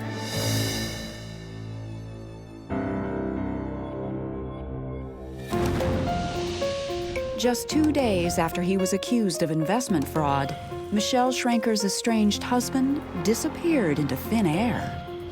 And the mystery surrounding his missing plane only deepened when investigators showed up at Michelle's door at 3 in the morning. They came inside and said they needed to talk to me.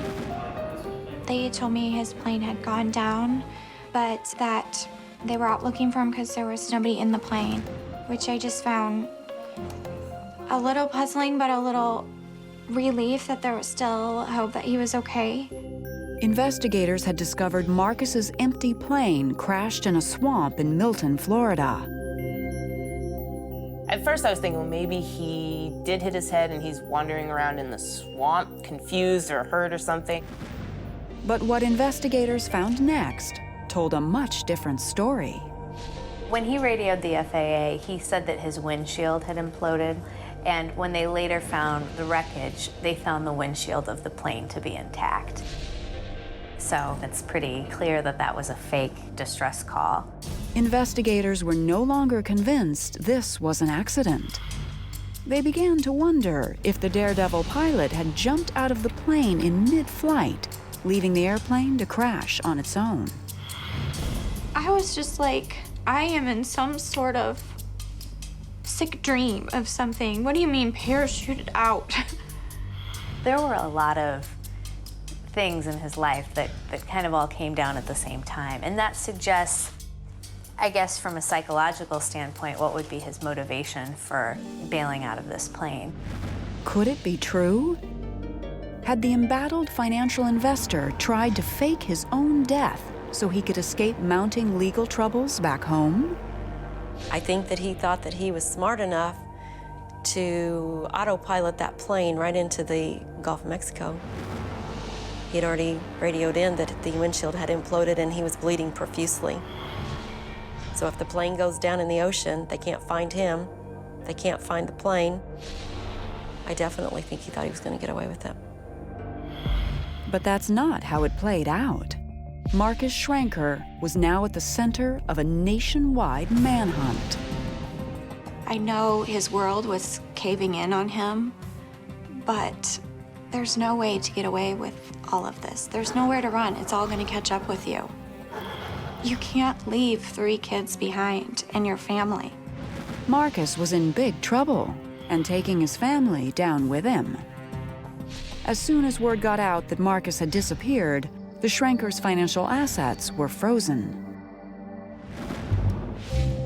Meanwhile, rumors were flying around Cocktail Cove. Everyone wanted to know if the woman who lived in one of the biggest houses on the block knew what her husband was up to. I think the gut reaction with Michelle and Marcus is that they're both involved somehow. The image of this wealthy, beautiful couple living in a mansion-like home, you kind of assume that they come as a package deal. After all, the stay-at-home mom was even listed as CFO of her husband's company. I simply wrote out the checks. That's it. Writing out checks doesn't mean I know everything about what he was doing. I wasn't turning a blind eye. I wasn't doing anything. I trusted him. You're supposed to trust your husband. And even though she lost $150,000, good friend Kathy Boone stood by Michelle. She paid the bills, and she raised her children, so it wasn't like she had hands-on. She was caught off guard as much as we were. She was angry at him that this was going on, but she was also worried for his safety too, because he is the father of her children. Michelle had every reason to worry about her husband. Things were about to get even worse. And I just kept saying, it just doesn't seem like something he would do. Are you sure it's him?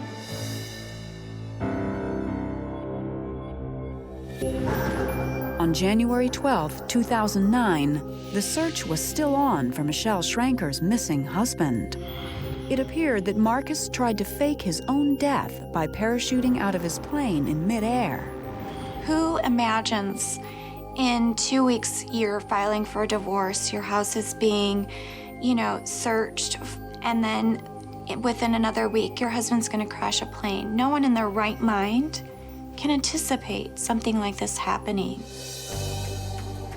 She was exhausted. She wasn't sleeping because she had no idea what was going on, but she was trying to hold it together as best she could for the kids because she didn't want them to know. Finally, the hunt for Marcus ended on January 13th, when the embattled financial investor was discovered at a local Florida campground. We had the TV on, and they said they had found him with his wrist cut in the tent. He had slit his wrist in an apparent suicide attempt, and they basically found him in a pool of his own blood and took him to the hospital. It just seems so sad and pathetic and just so lonely. Marcus recovered from his injuries. On June 5th, 2009, he pled guilty to destruction of an aircraft and making a false distress call to the Coast Guard. It was sad to me what he had become and where he was. I just wish he would have asked for help. I think he was just way too far in over his head, and I think pushed against a wall. He wasn't going to live like that. In August of 2009, Marcus Schranker was sentenced to 4 years in prison. And his troubles are far from over. He still faces 9 counts of securities fraud. You get away with things for so long, and there becomes a sense of power that, you're invincible. And for a long time was able to get away with a lot. He took people's money and fooled a lot of people in the process. No matter what anyone says, Marcus maintains he's innocent and plans to fight the charges in court. Ever since her husband turned their once picture-perfect life upside down, Michelle Schranker has struggled to come to grips with it all. She's now a working mom, trying to figure out how to make ends meet. I know I can't carry this anger forever for him, for what he did. And I know I'll have to forgive him someday, because I can't carry this for me or my kids. But it's hard to leave the past behind when so many still think you're in on it. People who said they were friends of Michelle's and Marcus's stopped talking to her. They thought, well, she had to have known because that's her husband. Well, you definitely learn who your friends are when something bad happens, and that definitely rings true in my life, in every sense of the word. I don't think anything bigger than this can happen.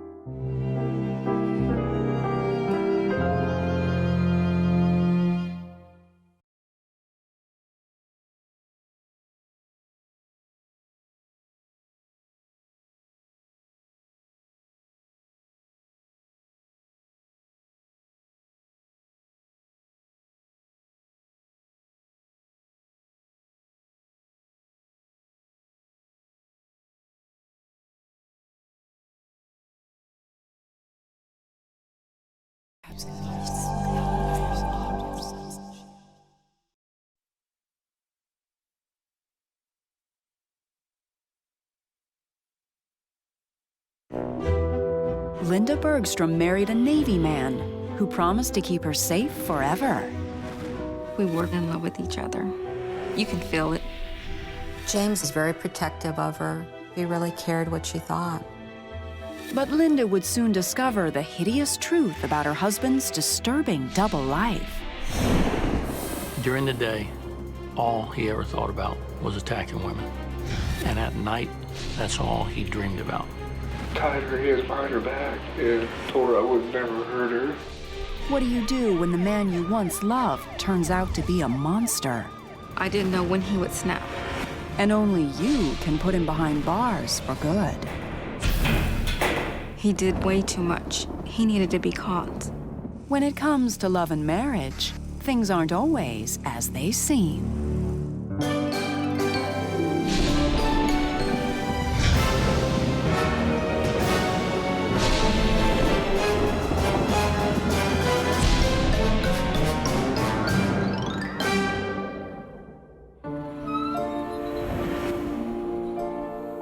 Linda Bergstrom grew up in a Texas family where children were seen, but not heard.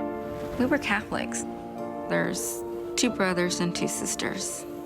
My father, he was rather strict with us. We weren't allowed to have friends. We weren't allowed to walk around the house freely. We were really confined to certain areas. But after graduating from high school, Linda began to spread her wings. She soon started dating a young man named James Bergstrom. We met in February of '84. And after a while with us talking and dating, he said, well, will you be my girlfriend? And I said, yes. 20-year-old James worked at the local paint factory. He was quiet and sensitive, and his chivalrous nature won Linda over. He was very protective of her. He was very solicitous of her. He opened doors. His manners were great. He acted as if he really cared what she thought. Then, one morning after over a year together, Linda got a phone call that quickly took their relationship to the next level. James had called me up and he said that he made a decision to join the Navy with his brother. And then he said, but before I go, we're gonna get married. The proposal came as quite a surprise, but Linda knew she wanted to be with James no matter what. The day that we got married was on April the 25th, 1985. That morning he called me up and he says, get ready, we're gonna go get married. And I'm like, what, you know? He says, just get dressed, we're gonna go do it. After their speedy courthouse wedding, the newlyweds moved to Bangor, Washington, so James could begin his new career in the Navy. We drove to Washington State, and it was a beautiful view. Everything was new. Everything was exciting. Enchanted by her new surroundings, Linda quickly settled into her new life in the Great Northwest. James, however, didn't seem to make the transition quite as well. James started to have this temper. He didn't like being in the military. He hated it. I mean, that's all he talked about was getting out of the service. James had given the Navy a 4-year commitment, but just months into his service, he became determined to find a way out. All he talked about is going back home, going back to where his friends were at so he can go out and play basketball. That's all he talked about, those 2 things. James desperately wanted to move back to Houston, where he promised things would return to normal. But life with James would never be normal again. It all came to a head almost 4 years later, on May 18th, 1989. Linda came home from work to find 2 men in suits waiting for her, and they had shocking news. One of the men confronted me with his badge, and he says he was a detective, and he told me that James was arrested. he says, your husband was caught watching a 53-year-old woman undress. I was like, whoa, no. You've got to be kidding me. But a peeping Tom was nothing compared to what James would ultimately prove to be. I was terrified. At that point, I probably went into shock.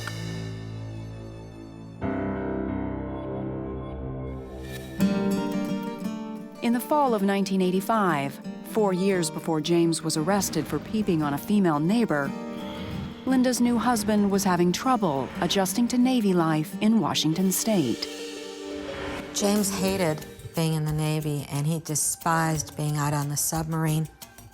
And from his first voyage to his second, it just got worse. It was sort of like a cycle.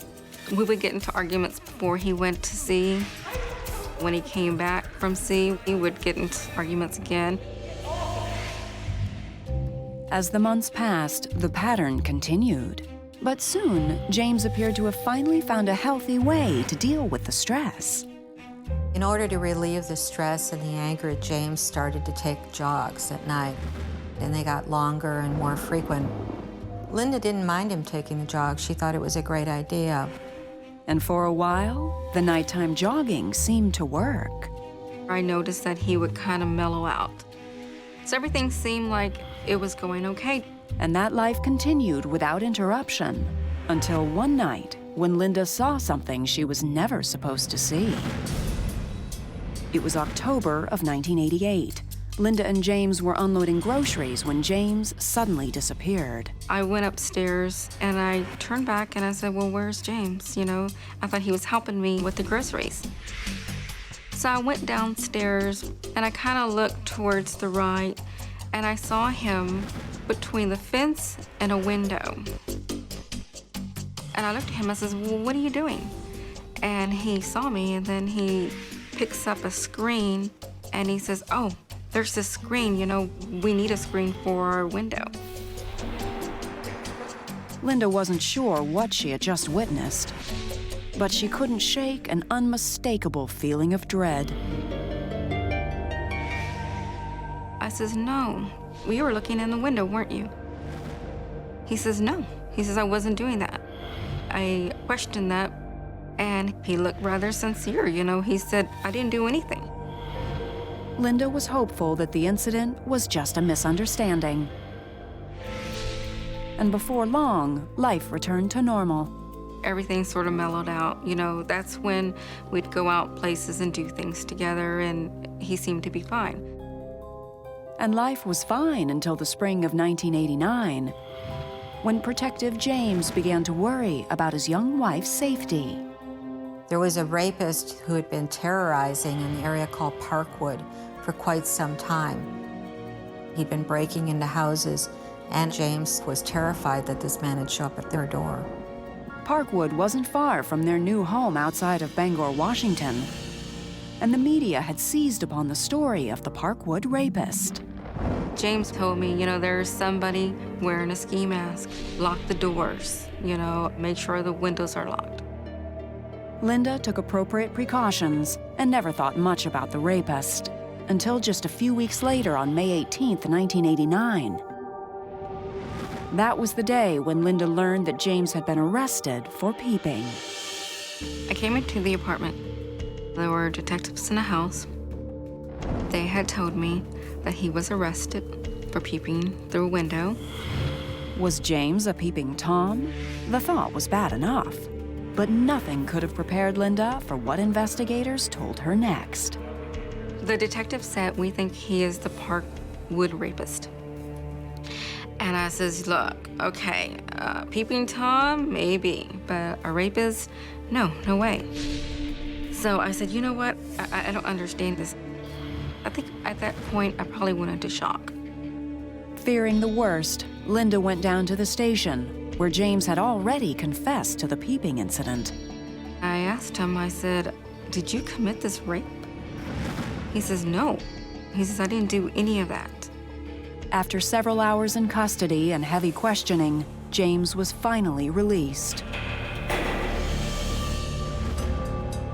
The police in the Seattle area really couldn't get enough evidence together to charge James. And the Navy was embarrassed by the situation and just wanted James to leave. So they offered to pay his way back to Houston. At long last, James was free from the Navy, and Linda was hopeful that moving back to Houston might save their struggling marriage. But things were about to go from bad to even worse. I wasn't sure who he was at this point. That was like living in hell.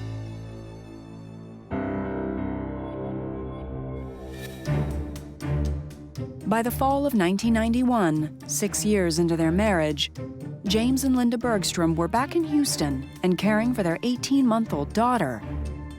But instead of getting better as he'd promised, life with James had become unbearable. Linda really tried hard to keep it together, but James's anger escalated. He would become angry over the smallest thing. He didn't like what she was wearing. He didn't like the way she looked at somebody else. He didn't like something she said to someone. I wasn't sure who he was. I looked at him as if he was a stranger at this point. By now, Linda had grown suspicious of James's late-night jogs. Linda didn't mind James taking the jog, but then she began to see some things that troubled her. James had come home and he'd have grass stains in the torn pants. One day she saw him looking through a window at their apartment complex where she knew that there was a woman at home. James's behavior became increasingly bizarre, and as the fighting grew worse, James became violent. James was a typical abusive husband in some ways. He would be physically violent with her and then afterward apologize and say that he loved her. He threatened to kill me many times. I had bruises. I had a black eye. I was terrified. Meanwhile, Linda wasn't the only woman in the Houston area living in fear. Detectives from the Houston Police Department were already in hot pursuit of another dangerous man, a rapist preying on women in the greater Houston area. My apartment manager called me one night and advised me that an individual had come into one of the apartment complexes and had attacked a couple of females. When I went over to the apartment and I spoke with the two young ladies, they said he had a gun and he had a very unusual ski mask that he was wearing. People in Houston were amazed that this was going on right here in the city. It was big news, made big headlines here. As the list of victims grew to over 20, Linda began to think that the police in Washington state had been right about James all along. I would always ask him, I says, did you commit that rape? You know, what happened? And he would say, no, I didn't do that. He says, all I did was look through a window and there's nothing wrong, you know, one honest mistake, you know. He says, you're making a big deal out of this. As she grew more and more certain that her husband was a rapist, Linda knew she was trapped. Linda couldn't leave him because if she left him and got a divorce, he told her he would fight for custody of their daughter. And she knew that that meant that the daughter could be victimized. So instead of leaving her abusive husband, Linda did something most unexpected. She turned from a loving wife to a vigilante, determined to help put James in jail. I thought, you know what? That's it. I'm gonna see to it that this is gonna stop. She monitored how much gas he had in the car. She monitored when he left for work, kept a record of when he got back. If he was going out with a friend to play basketball, she called the friend, made sure that's where he was really going. It was important to stay because he needed to be caught. He needed to be put away. Then, on the night of December 6th, 1991, Linda finally got the break she needed when the phone rang in the middle of the night. James called me up, told me, hey, you know, I was arrested. He was out late at night and he got pulled over. He says, I didn't have my license. He says, you're gonna come out here and pay my bond and I'll be out.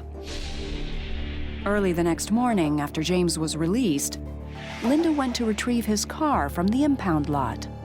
I climbed into the car and I couldn't believe what I saw. I was terrified. I immediately saw duct tape, ski mask, and I believe he had some rope there too. And I knew these were his toys. And Linda knew that she had to call the police immediately. I started passing red lights, stop signs. I didn't care. At this point, I just wanted to get home and call the police department. Linda filed a report that soon came to the attention of Lieutenant Charles Dunn. I pulled up that offense report, and Linda Bergstrom had reached out to the Houston Police Department Sex Crimes Division and reported to them that she thought that her husband may be attacking women. And the thing that I keyed on was a ski mask. And as he dug further, Lieutenant Dunn knew he was scratching the surface of a case utterly unlike anything he'd ever seen before. We needed to stop James before he did become the most prolific serial rapist in the nation. I didn't know when he would snap. A person like him, you just don't know.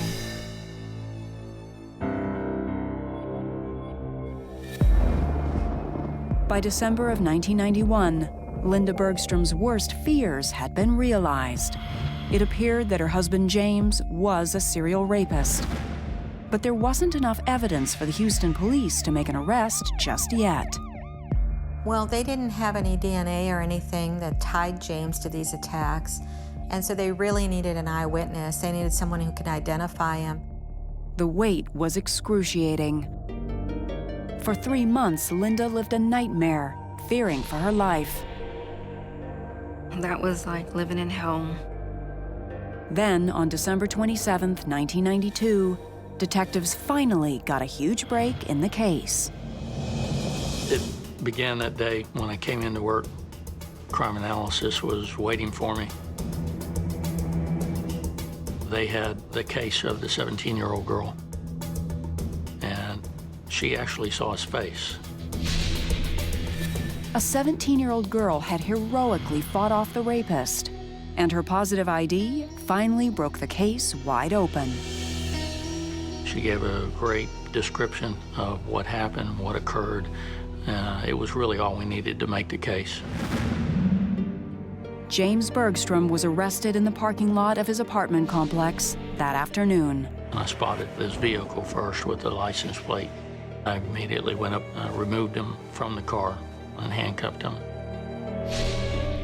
Linda learned of James's arrest later that day. And the phone rang and it was him. And he said, "I'm in jail. They caught me." And he says, I'm tired of this. He says, "I'm gonna get help." And I says, "Good. Finally, you need to tell them everything." That night, James confessed to attacking over a dozen women. How did you get in the house? Through the garage door. Tied her hands behind her back and took off her clothes.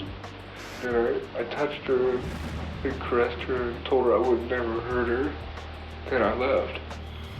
The one thing that he told me that will live with me forever is he said that during the day, all he ever thought about was attacking women. And at night, that's all he dreamed about. The details of James's crimes spelled out a disturbing story. James was really not out jogging in order to get physically fit. He was out there stalking women. He was jogging through neighborhoods, looking for open garage doors, looking for women who were home alone, watching to see what was happening in the neighborhoods. You have to understand, rape and sexual assault are two of the most underreported crimes there are. So, you know, there could be 50, 60, there could be hundreds. And unfortunately, I don't even think James knows. It was one of the biggest cases of serial rape and sexual assault the Houston PD had ever seen. And everyone agreed that Linda deserved enormous credit for putting James behind bars. If she had maintained her silence, if she hadn't come forward, I don't know how long it would have been before he was caught and stopped.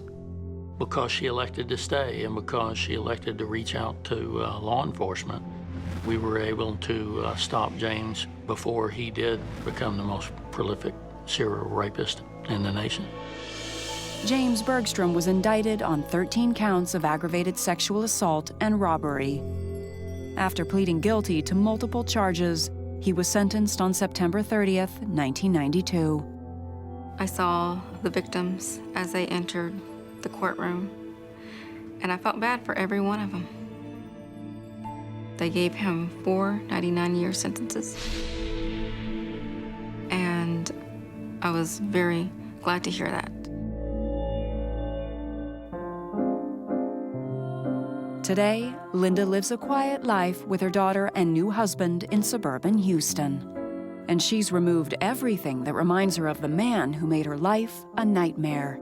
I got rid of everything. I got rid of every picture we owned, every spoon, every piece of furniture. I wanted nothing to be reminded of this person. It took me a long time to trust anybody. Probably wouldn't trust the person next door. But after so many years, life is looking up for Linda. Today I feel very comfortable. I'm very happy. Before my life was in hell, and today I can say I'm in heaven.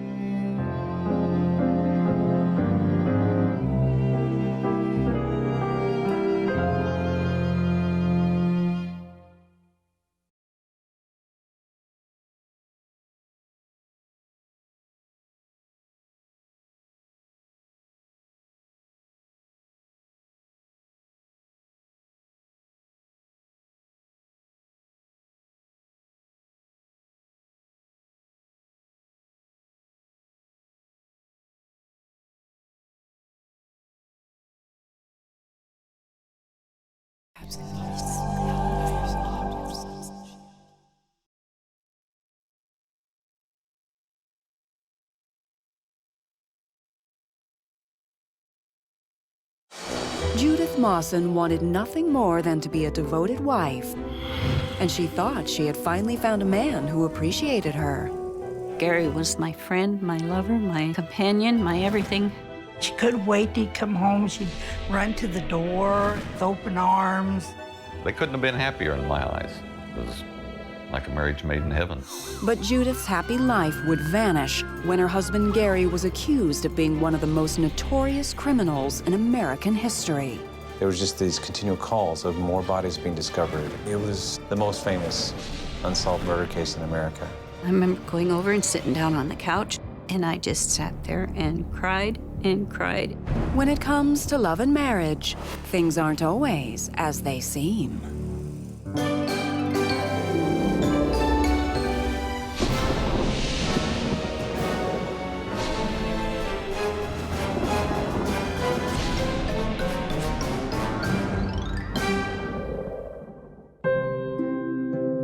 Love hasn't always come easy to Judith Mawson. When she was just 20 years old, an Englishman with a sophisticated flair swept this small-town girl off her feet. It was like love at first sight. I met him in September of 1964, and then we were married in January of 1965, just a few months later. Soon, the couple had 2 children and a tidy house outside of Seattle. But just after their 3rd anniversary, Judith's husband dropped a bombshell. He said, "Judith, there's something I need to tell you." He told me that he's bisexual, and I said, "Well, what's that?" I had no idea what it was. Judith did her best to make it work, but after almost 20 years of marriage, she decided to strike out on her own. I was getting more independent as time went by. And that's when I got divorced from him, because I did not want to live his lifestyle anymore. 8 months after her divorce, Judith was finally coming into her own. One evening at a local bar, a tall stranger with a big smile walked up and asked her to dance. His name was Gary Ridgway. We danced to the country western music, and that was fun and nice. Later on, as the evening went by, he kind of bent down and kissed me. And I'm like, wow. In the months that followed, Judith and Gary got to know one another. Gary was so kind and gentle and attractive, always smiling and pleasant. He never got angry. Gary was practically perfect, except for that nasty scarring on his right arm. I asked him about the scars on his arm. He had told me that he was working on a car and it caught on fire and burned his arm. And I felt bad for him because it was pretty painful. It did not look good. Judith accepted Gary's explanation and thought no more about it. Just a few months later, Gary surprised Judith by asking her to live with him. He invited me to move in his house. And then I remember saying to him, well, I've got a lot of furniture. And Gary's house needed a woman's touch. After all, half the carpet in the bedroom had been ripped out and never replaced.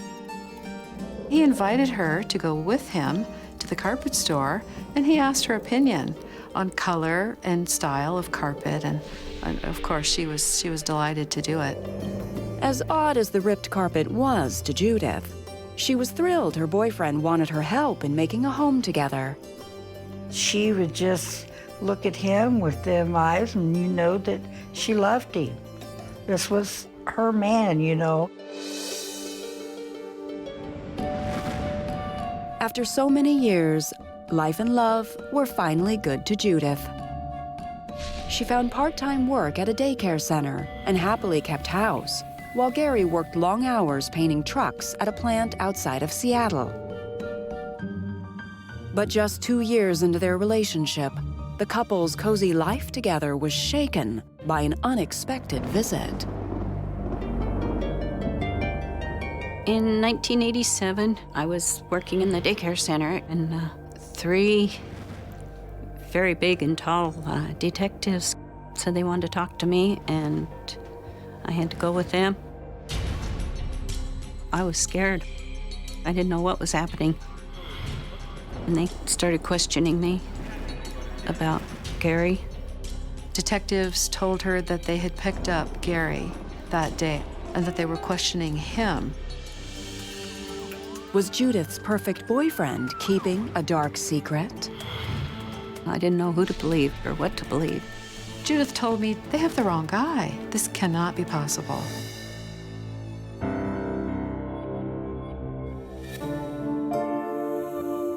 After a difficult first marriage, Judith Mawson felt sure that her new boyfriend, Gary Ridgway, was a man she could trust. Gary was my friend, my lover, my companion, my everything.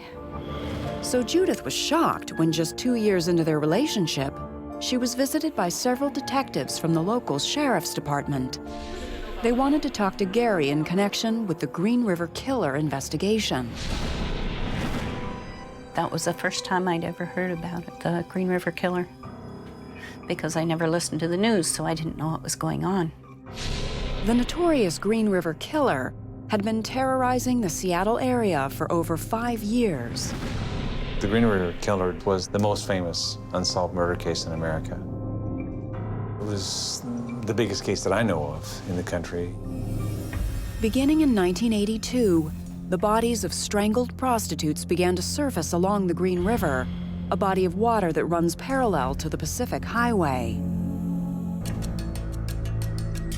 We started out with 1 victim. Then we found a 2nd victim. Then we found a 3rd victim. When it got up to 10 or 12, then they started saying, we have a serial killer here, and the news started at that time calling him the Green River Killer.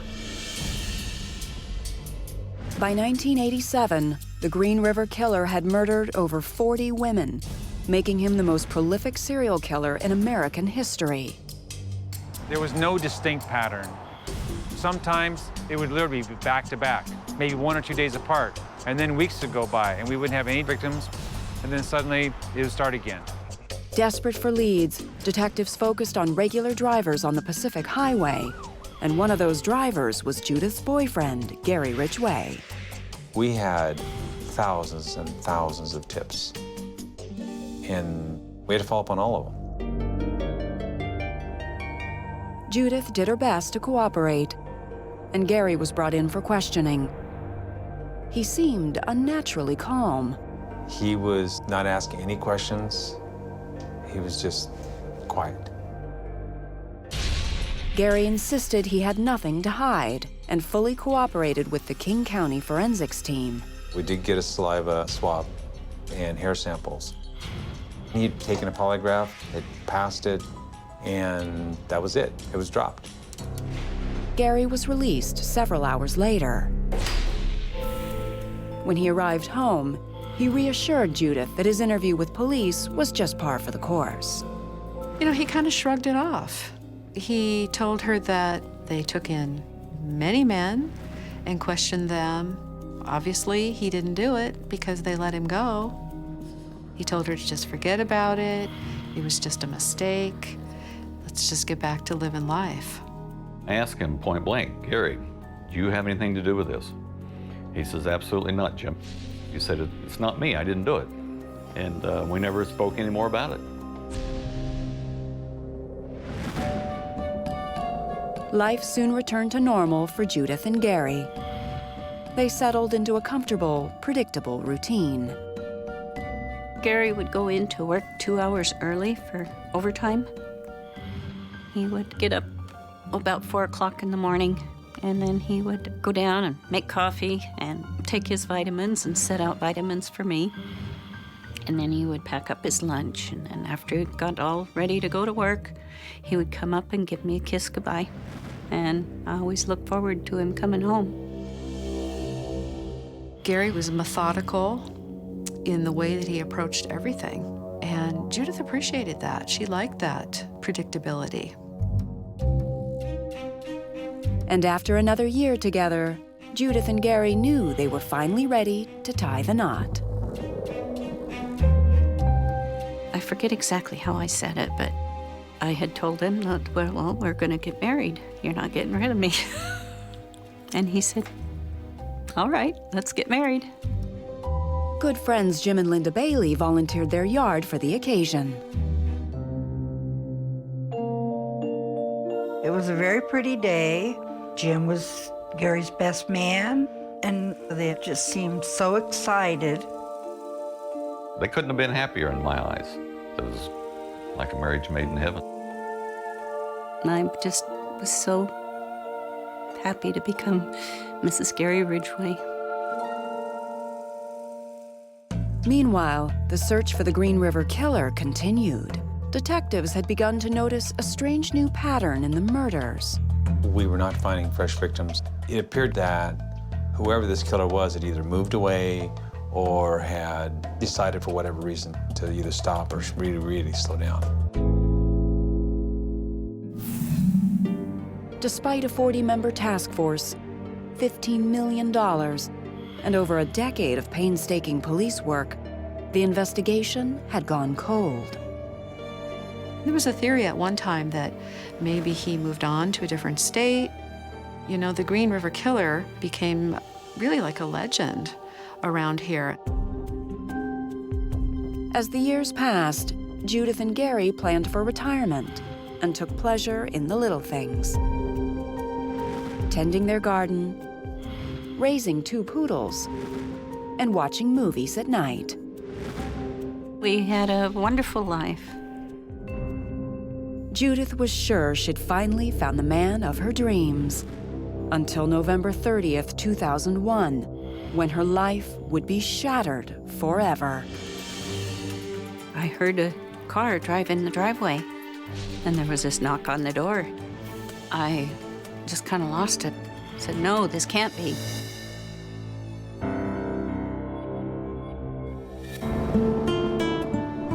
It was late fall of 2001, and Judith Mawson had been married to Gary Ridgway for over 13 wonderful years.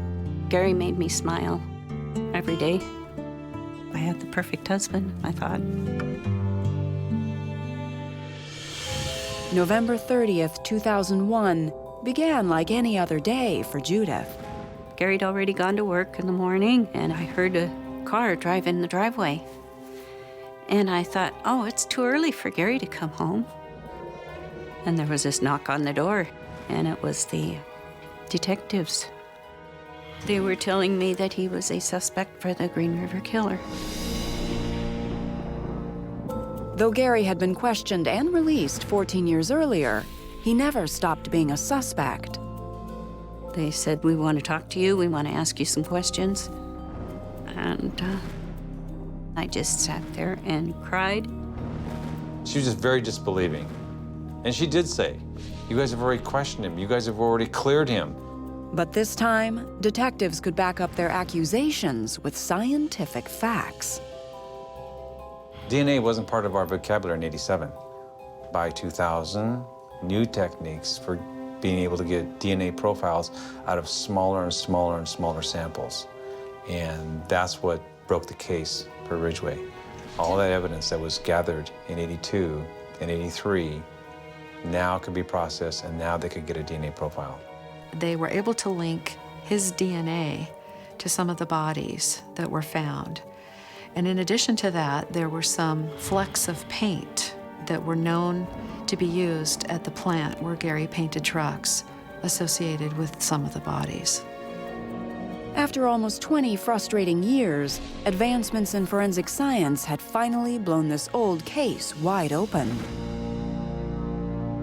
Gary Ridgway was arrested and initially charged with 4 counts of murder.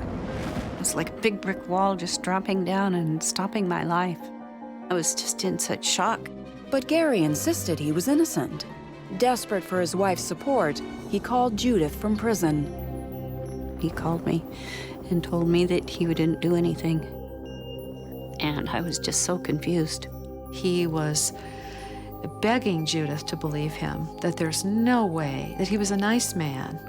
Come on, Judith, you know me. Am I the kind of guy who would murder women? No. You just hang in there. I'll be home soon. But Gary didn't come home soon. And over the next year, as investigators continued to build their case against him, Judith's world came completely undone. She was losing everything she'd ever wanted in her life. I don't think she knew that he wasn't guilty. I think she was hoping that he wasn't guilty. She was hoping with all she had because she knew what she was losing.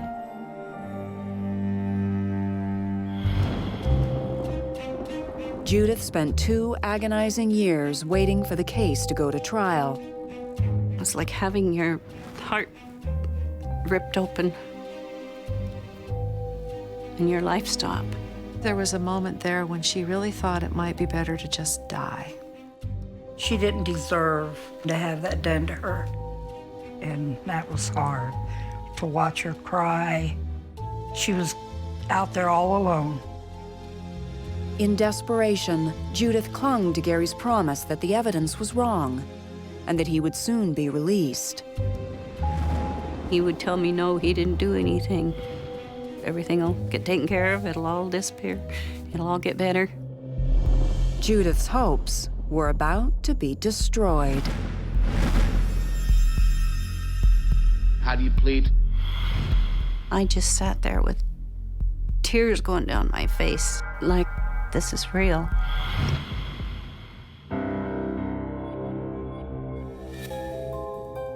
In November 2003, Judith Mawson sat glued to her TV. Her beloved husband, Gary Ridgway, stood accused of the deaths of dozens of women in a 19-year killing spree. Gary didn't even look like himself anymore. He was some other person. For the 2 years leading up to his trial, Gary had insisted that he was innocent. But as Judith watched in horror, he finally admitted the shocking truth. How do you plead? Guilty. After I heard him say guilty, after everyone's name, I just sat there with tears going down my face. It was like, it's real. This is it. He did it. Gary pled guilty to 48 murders in all. For Judith, it was inconceivable. the happiest years of her life were spent with the most prolific serial killer in the history of the United States. How could he have done something like that? And as Judith looked back at their 16 years together, things that had seemed so innocent at the time suddenly took on a darker light. There was the mysterious missing carpet. The detectives told me that he had probably rolled up a body in the carpet and then gotten rid of it. The early mornings when he said he was putting in overtime. That's probably when he went out and was picking up these women and killed them. And even the long scar on his forearm. One of the women had scratched his arm with her fingernails, and then later on he had poured battery acid on it so that it looked more like a burn. Inside the loving husband that Judith had known for so long lived a monster, and she never even knew it was there. I don't know that Gary really understood his own reasons for killing, but there seemed to be sort of a pattern that some of the prostitutes insulted him by telling him to hurry up or disrespecting him in some way. And that would set off rage and the urge to kill. With dozens of women still missing and unaccounted for in the Seattle area, investigators may never know the full extent of Gary Ridgway's killing spree. He was the worst of the worst. Imagine someone methodically killing individually and personally every single one of these people, one after the other. Looking back at all the different serial killer cases within the United States at least, there's been a number of just horrific crimes, and I don't know of any of them that really reach the level of Ridgway. Ironically, it may have been Gary's relationship with Judith that kept the list of his victims from growing even longer. The kill rate went down during the years that they were together. He never completely stopped killing, but the frequency did go down. And when I interviewed Gary in prison, he told me that he really loved Judith and that was the happiest time in his life, and that his desire for killing really did go down. I don't think he ever meant to fall in love, but he did.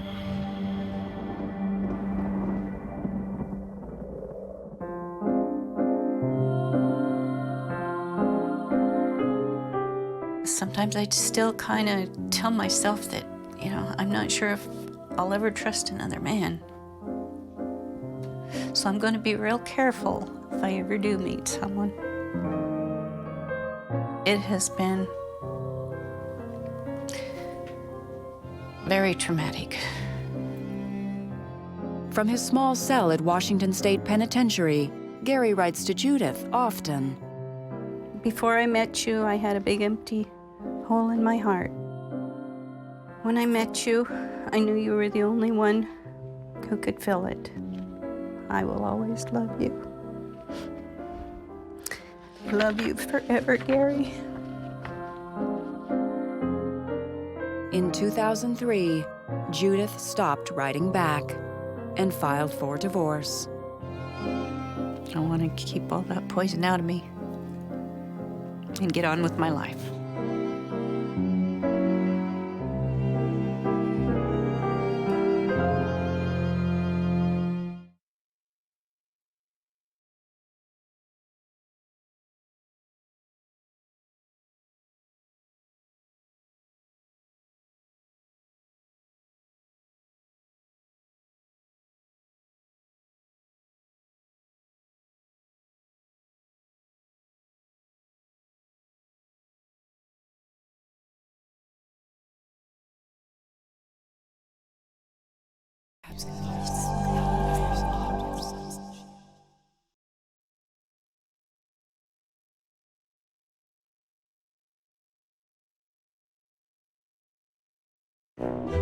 Mildred Williams was just your average Army wife. John was a man of his word. He said what he meant, and he meant what he said.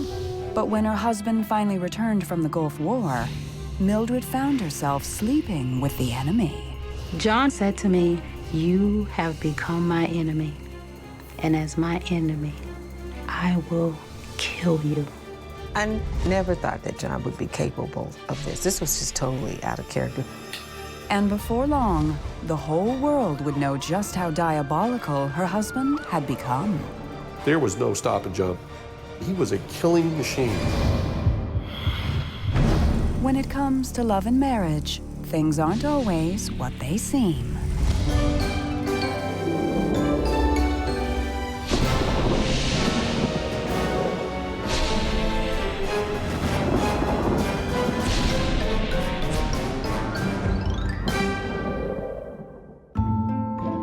Mildred Green was raised by a single mother and never knew her father. So when it came to choosing the right man, her mother gave her strong words of advice. What she did say is that you should find a man who says what he means and means what he says. Make sure that he is a man of his word. And on a balmy September day in 1983, Mildred did just that. She was out with a girlfriend when she met John Williams, a charming man of his word. He was really attractive because he had a beautiful smile. And he said, "I'm John, what are you doing tonight?" Mildred and John had their first date that very evening. We spent 3 hours just talking. And he ended up saying, "Are you seeing anybody?" And I said, "No, I'm just waiting for the right man to come along." And he said, "Well, you just met him." I was like, wow.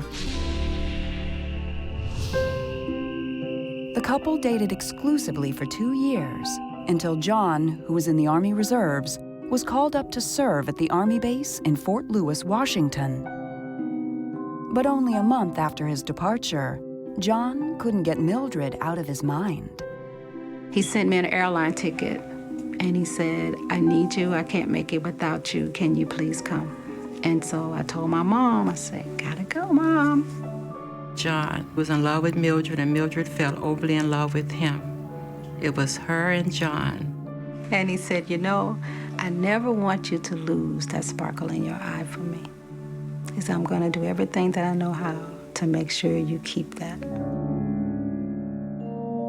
3 years after the move, the sparkle in Mildred's eyes still burned bright.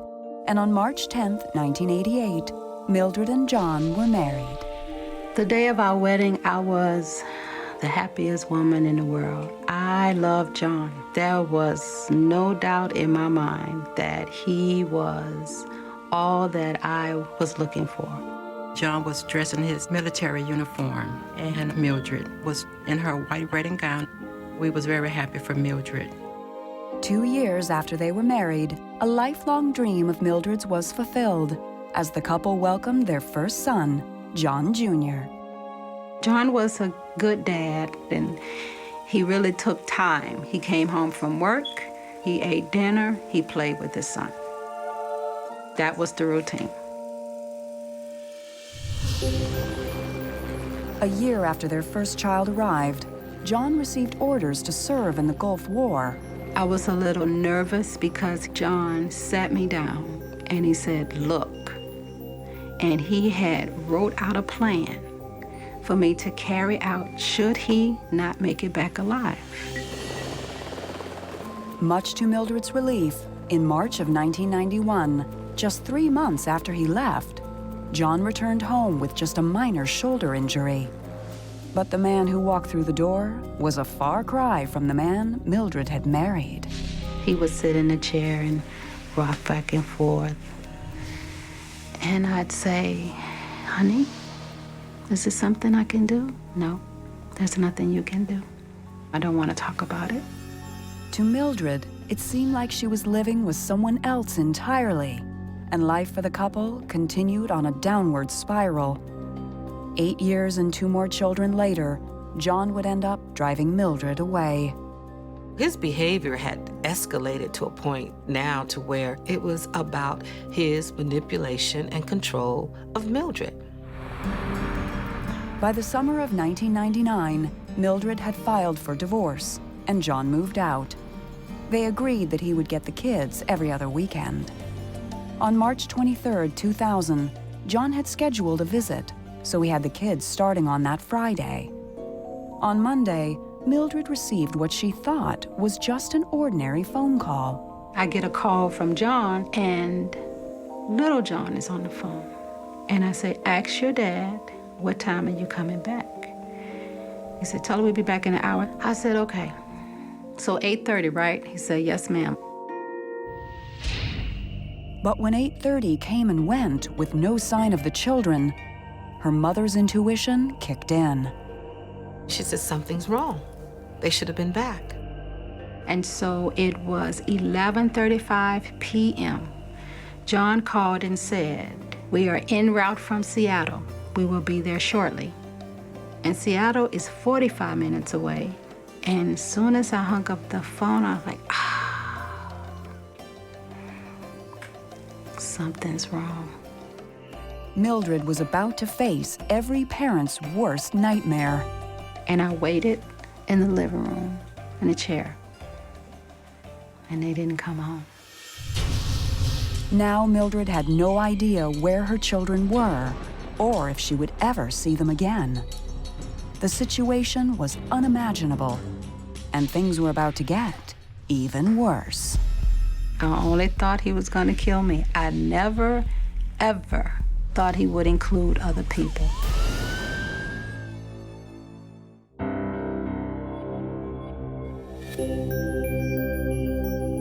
In March of 1991, 9 years before her husband would kidnap their own children, Mildred Williams was a faithful Army wife with a young son and a husband who just returned from the Gulf War. John was very angry. His outlook on life had changed. But it didn't change for the better. After months with no improvement, Mildred suspected that John might be suffering from post-traumatic stress. He had no psychological prepping when he returned, nor was he debriefed. And so I felt that what I needed to do is just try to understand him better and help him the best that I can. Together, the couple began studying the teachings of Islam, even changing their last name to Mohammed. But John's behavior grew more and more bizarre. The more I tried to understand him, the more he felt like I was his enemy. John began riding a black bicycle late at night, carrying a rifle, but refused to tell Mildred why. And I said, "Are you gonna tell me what's going on?" He said, "No." Then he was like, "You're asking too many questions." She was scared because she didn't know what John would do. It didn't take long for John's strange behavior to affect his military career, and in the spring of 1994, he was honorably discharged. Now in need of a new career, John turned his love of fixing cars into a new enterprise. John could fix cars. I knew paperwork. Before long, business at their home car repair shop was booming, and at last, things seemed to be on the upswing. Until one day, when Mildred got a call from a female customer lodging a disturbing complaint. She said that your head mechanic, John, is propositioning me to have sex with him in order for him to repair my car. I said, "Yes, ma'am. I will handle it." When she did approach John, he denied it. But it was too late. After years of standing by her husband, this time Mildred had reached her limit. As time went on, more women came up in that way. And so July of 1999, I asked John for a divorce. And that is when things began to escalate in terms of his emotional abuse. In September of 1999, John moved out, but he did not take the separation lightly. Instead, his behavior went from bizarre to terrifying. He would come in the middle of the night and stand over me. And I could feel his presence. And I had to open my eye to a slither so I can watch him walk from one side of the bed to the other, and then he would leave. Fearing for her life, Mildred was forced to take out a restraining order. And when she did, John went over the edge. And he says, I am not going to let you raise my children on your own. You have become my enemy. And as my enemy, I will kill you. Mildred knew John was a man of his word. But before he would attempt to make good on his threat, John would take away the thing Mildred loved most. And he'd take others down with them. Her worst fears were now starting to unfold.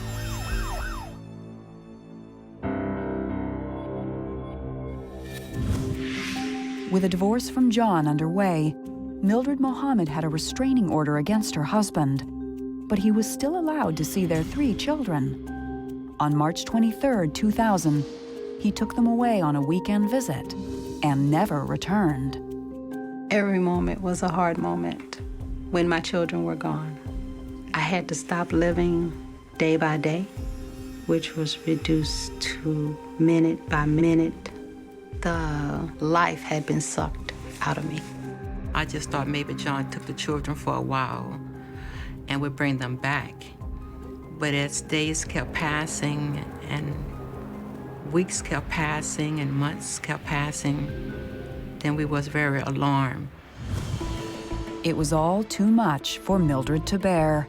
She quit eating. She just did not have an appetite. Weight loss, hair falling out. I could see the toll it was taking on her physically, and she was dying inside. Finally, on August 31st, 2001, 18 months after John and the children disappeared, Mildred got the phone call she'd been waiting for. Yes, how are you?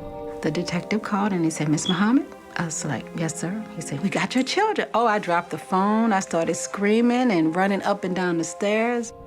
Then Mildred heard the voices that she'd been missing for so long. So Selena gets on the phone and she says, hey, Mommy, guess what? I said, what? She says, I'm 9 years old. I said, I know that. How you doing? She said, I'm good. John had been living in Antigua for 1.5 years with the kids and had changed their names. But when he returned to the United States, the law finally caught up with him. John went to social services to apply for food stamps and cash. They did a cross-reference on the children's names and found out that they were kidnapped. And so they arrested him. We were so excited the day that we had hoped and prayed for had finally came. The nightmare may have ended, but since there was no formal custody arranged between them, Mildred couldn't pursue any charges against John that carried jail time. My hands were totally tied because we did not have a parenting plan, and he is their father. There was only one thing Mildred could do. She went to court. And the judge says, John, she will get custody of the children. So here's this document you need to sign. John signed the document and threw it back at the court. And he storms out the courtroom. At this point, we knew that whatever he was capable of, the battle was on. The very next morning, fearing John's revenge, Mildred took her children and fled to her sister's house in Maryland. Once there, she was barely able to catch her breath. Coming to Maryland did not diminish the possibility that John was going to find me. Because, see, John was going to kill me. John was in the military. John knew how to track. Then, in October of 2002, Mildred had something new to fear. A series of random shootings began that put the entire Washington, D.C. area on high alert. We didn't know if this was one person or two or more. And the killings right on their face were random. The panic started when a man was gunned down in the parking lot of a Maryland grocery store.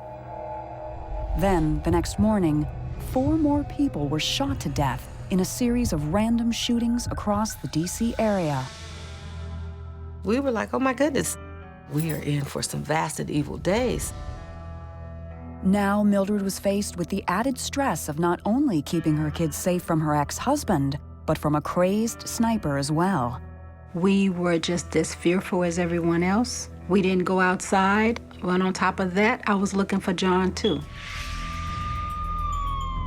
But Mildred had no idea that her own personal nightmare was about to collide with the tragedy making headline news around the world. On October 23, 2002, a knock came at Mildred's door that would change everything. I said, what? John?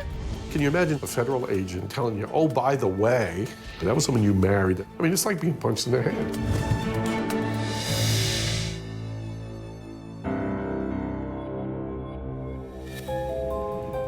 In October of 2002, Mildred Muhammad was one of thousands of residents who watched in horror as news reports of the DC sniper continued. In less than a month, a total of 10 people were brutally gunned down, and police were working day and night to stop the rampage. My fear for John was more heightened than my fear for the sniper, because I knew John was going to get me, but the sniper was a random thing. It could be anybody. After 3 weeks of round-the-clock investigations, authorities were about to publicly announce the names of the suspects. But first, they had one last stop to make. October 23rd, just as we were sitting down to eat, there was a knock on the door. It was agents from the ATF, and they had arrived with some unthinkable news for Mildred. We're gonna name your ex-husband, John Muhammad, as the sniper. I said, what? John? Can you imagine someone coming in, a federal agent, and telling you, oh, by the way, that was someone you married, that's the father of your children. I mean, it's like being punched in the head. Police informed Mildred that John had carried out the killings with a 16-year-old boy named Leboyd Malvo. John befriended Malvo while he was in Antigua with the children. Muhammad dominated that duo, and he was the calculating, diabolical influencer. Muhammad and Malvo began their rampage in Washington state and then drove cross-country, allegedly murdering people along the way until they reached D.C. to carry out the rest of their deadly plan. I only thought he was going to kill me. I never, ever thought he would include other people. It was a shock. We could not believe John would kill someone. And police had reason to suspect that John had one clear objective behind his killing spree: Mildred. The theory was that he was going to make my murder look like a random shooting so that the evidence would not point back to him. Then he would come in as the grieving father to claim the children. In John's quest to murder his ex-wife, he shot and killed 10 innocent people and severely wounded 3. Of all the places that they could have went, in the United States, in Canada, and Mexico, they went to Montgomery County, Maryland, for one reason: revenge. And that's the revenge against Mildred. On October 24, 2002, John Muhammad and Leboyd Malvo were finally arrested. Authorities had matched a fingerprint from one of the crimes to Malvo and had positively identified Muhammad after a phone tip. There was no humanity in John Muhammad. There was no humanity. He's a killing machine. He would have kept killing. 1 year after the shootings, John Muhammad was found guilty of capital murder, conspiracy, and firearms charges. Malvo was also found guilty of murder, terrorism, and unlawful use of a firearm. Of all the killers that I've seen in my career of 36 years in law enforcement, Muhammad stands out, I think, as a guy who's an ice cold-blooded killer. Mildred no longer fears for her life, but she still feels the sting of being the ex-wife of the DC sniper. People blamed me and my children, and they felt that if I would have stayed with John, then he just would have killed me. And no matter how many years pass since the tragedy, Mildred will never forget all the victims that died at the hands of her ex-husband. She did feel guilty, and she cried to me, and she said, I tried to tell everybody I knew. She says, I said, you were there, you know. And I said, you did. It was no easy feat, but today, Mildred can finally say she's at peace with the past. Mildred is hitting the resume button. The children are doing well. Her life has been putting together their lives and allowing the process for them all to heal. And I think that is miraculous. It took me years to find my own voice, to stand up to what I believe, and that is the person that I am today.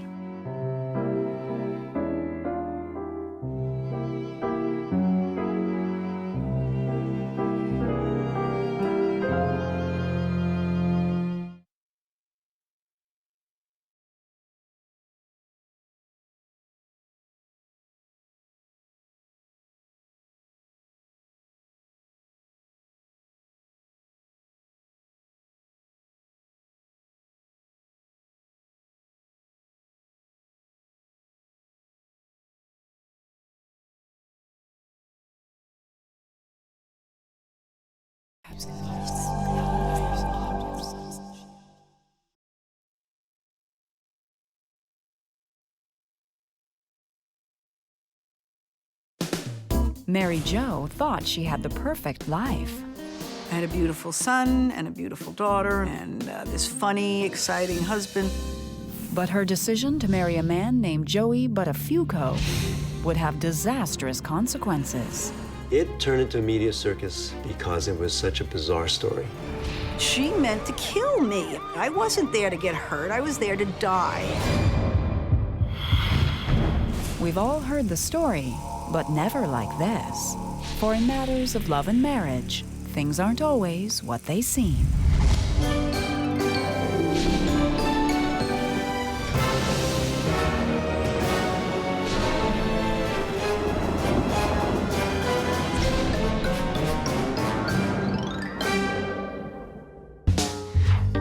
Growing up in a strict Irish Catholic family isn't always easy, and a couple of rules can apply. Never air your dirty laundry, and always keep up appearances.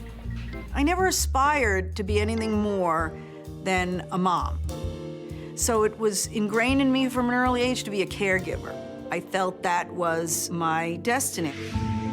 Back in 1971, destiny came calling for Mary Jo Connery when she met fellow high school student Joey Buttafuoco. My dad was always kind of the small, little, grunty kind of guy. And then one summer, he got buffed out, and my mom just got gaga-eyed over him. And then they started dating. What made us a good couple was that I was the steady end, and he was the clown. Every time he would go a little crazy, I was there to rein him back in. After 5 years of dating, Mary Jo was anxious to become a Mrs. I wanted to get married, and it was more because I felt the pressure from my parents that if you're gonna have sex, you've gotta be married. On September 4th, 1977, Mary Jo did what all good Catholic girls do. She made it official with Joey in a church wedding. My wedding day was a great day. I felt that I was marrying the right man. Mary Jo and Joey were very loving to each other. Joey was very dedicated to her, and she used to always have the expression, my Joey. The couple settled in the quaint community of Baldwin, New York, where Joey was working at the family auto body shop. Pretty soon, they were living the good life. We did things, we were young, you go on our motorcycle and boating. We had a great time together.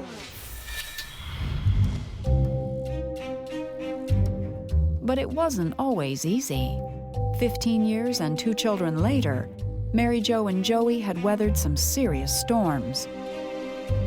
But Mary Jo was confident that the rocky times were behind them. Everything got good. It was everything I had worked for.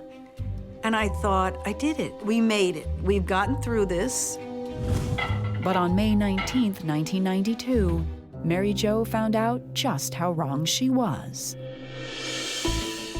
The day started normally enough. The weather was lovely, so Mary Jo decided to do some work on her back porch. I started painting, and the doorbell rang.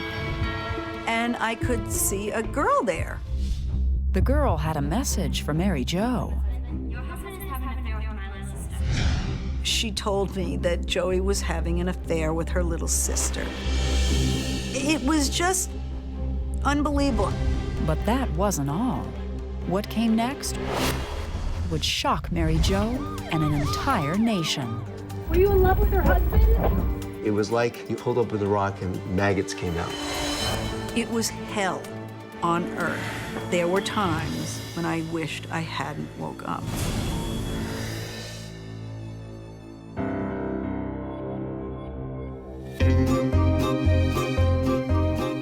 In 1979, 13 years before a girl appeared on her doorstep, Mary Jo Buttafuoco was having the time of her life with her husband, Joey.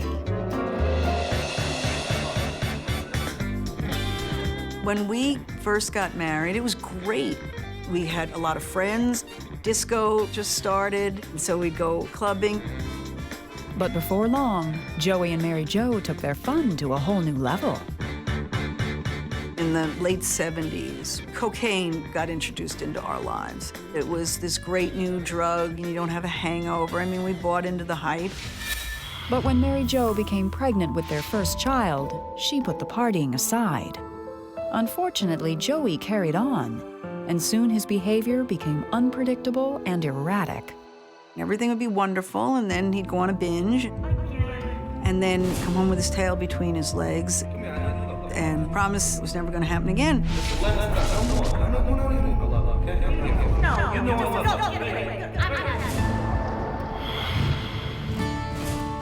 A few years later, the Buttafuocos welcomed another child into the family. Mary Jo hoped the new addition would calm Joey down. But as time went on, things only got worse. And he really, really started going off the deep end. And I'd give him the ultimatum, the marriage is going to end unless you, stop this. Each time, Joey promised to stop. And each time, Mary Jo chose to believe him. I didn't want anybody to know that my life wasn't perfect. I had this funny, exciting husband, but had this deep, dark secret of a man who was a raging cokehead and would disappear for days on end. When things looked pretty bleak, and no matter what Joey did, she always stood behind him. And I would always make excuses. He was sick, he had to go out of town on business. I mean, it was pathetic how much I kept this in. For Mary Jo, the biggest priority was keeping the truth about their father away from the kids. My dad was, in my eyes as a kid, my hero. I was totally oblivious that my father had a drug problem. As a distraction from Joey's self-destructive behavior, Mary Jo decided to search for a new home. I thought in my infinite wisdom that if we moved out of the neighborhood we lived in and we went back to where we grew up, maybe that would help. So I went looking for a house in Massapequa. In August of 1986, the Buttafuocos moved 10 miles east to Massapequa, and for a while, all seemed well. It was an amazing house on the water, overlooked the bay. No one locked their doors. It was safe, and it was a perfect place to be raised. To outsiders, the Buttafuocos had the perfect life. But the reality was a far different story. When we moved into the house in Massapequa, things were horrible because Joe was still addicted at this point. By October of 1988, Mary Jo could no longer hide Joey's secret. I told his father and his mother, if we don't put him in rehab and get him off these drugs, he's going to die. Finally, Joey agreed to enter rehab. While he was there, Mary Jo tried to keep up appearances and shield her children from the truth. They actually told me that he was in Disneyland, and he would call and check in. And I remember being angry, like, how come I can't go to Disneyland? 30 days later, Joey was home. Newly sober, he quickly became the most popular guy on the block. When Joey beat the coke, he did change his life and turn his life around. Joey was a changed man. By the summer of 1992, life for the Buttafuoco's was more normal than it had been for a long time, and Mary Jo relished it. He got sober, and life became what I always wanted it to be. He was wonderful to me, he was great with the kids, and I was proud of him. But little did she know that her husband had traded one addiction for another, one that would have devastating consequences for Mary Jo. Boom. Next thing you know, my mom's on the floor. They told my family, it doesn't look good.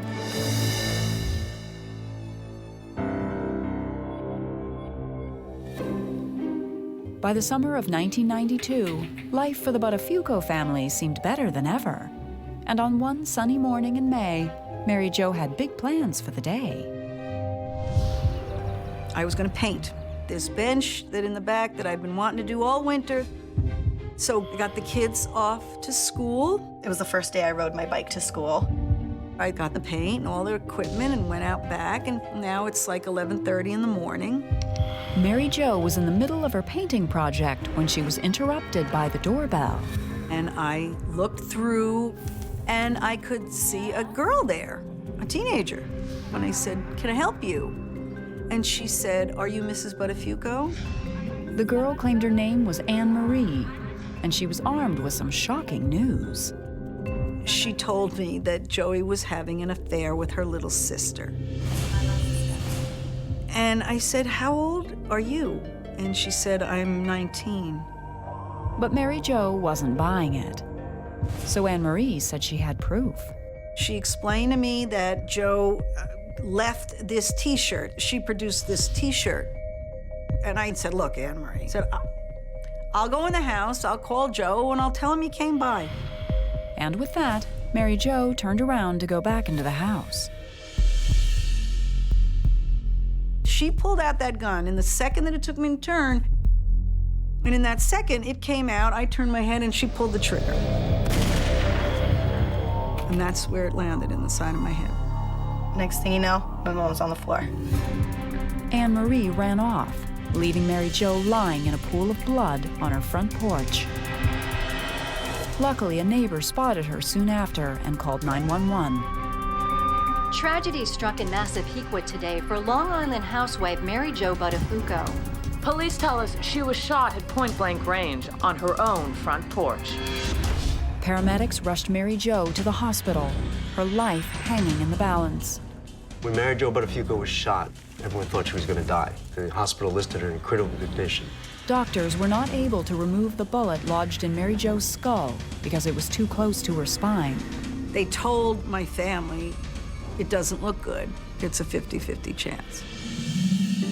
But Mary Jo was lucky, and 3 days later, she came to. The bullet hit on the right side and caused paralysis on the right side of my face. My jaw's broken, I can't hear, I can't stand up straight, I'm dizzy, I've lost most of my blood. I just remember thinking, thank God my mom's alive. Not many people get second chances like that. Mary Jo awoke to find her beloved husband Joey and several police officers at her side. They asked me, "Do you know who did this to you?" And I nodded yes, and I had a trach tube in me and I couldn't speak. And they gave me a pad and a piece of paper. Mary Jo scribbled down everything she could remember, and there was one detail that struck a chord with Joey. Joe worked at the family business, Complete Auto Body. He would give out T-shirts. And I said to Joe, it was one of the new ones. And that's when he turned to the police and said, I've only given one of these out, and I gave it to Mr. Fisher's daughter. They said, who's Mr. Fisher's daughter? And he said, Amy Fisher. My dad made her out to be this completely delusional, crazy, in love, fatal attraction kind of teenager. But why would this girl want to kill Mary Jo? From her hospital bed, Mary Jo asked her husband that very question. He never denied that he didn't know her and thought she was an okay kid and liked the parents. And so when it was, then why did she shoot me? He came up with, well, then I guess she was obsessed with me because she wanted you dead. Are you in love with her husband? That night, police arrested Amy Fisher and interrogated her for 12 hours until she confessed to the shooting. 17-year-old Amy Fisher is charged with attempted murder. Amy Fisher seemed to be a troubled teenager who had some huge problems and somehow found some solace in Joey Buttafuoco. On May 22, 1992, Amy Fisher was charged with the attempted murder of Mary Jo Buttafuoco. Amy Fisher just completely turned my world upside down. My world, my mom's world, my family's world. 11 days later, Mary Jo was released from the hospital, and her welcome wagon came in the form of the tabloid press. We called it Amy Jo Buttafuoco story. It was like you pulled open the rock and maggots came out. We became the maggots. 2 months later, in December of 1992, Amy Fisher was officially sentenced. Although she was initially charged with attempted murder, Amy Fisher plea bargained down to aggravated assault, and she was sentenced to 5 to 15 years in prison. Mr. Buttafuoco's lawyer. And the big question still lingered. Was Joey having an affair with a teenager? Nobody believed Joey Buttafuoco. And having intercourse with a 16-year-old when you're 37 is statutory rape.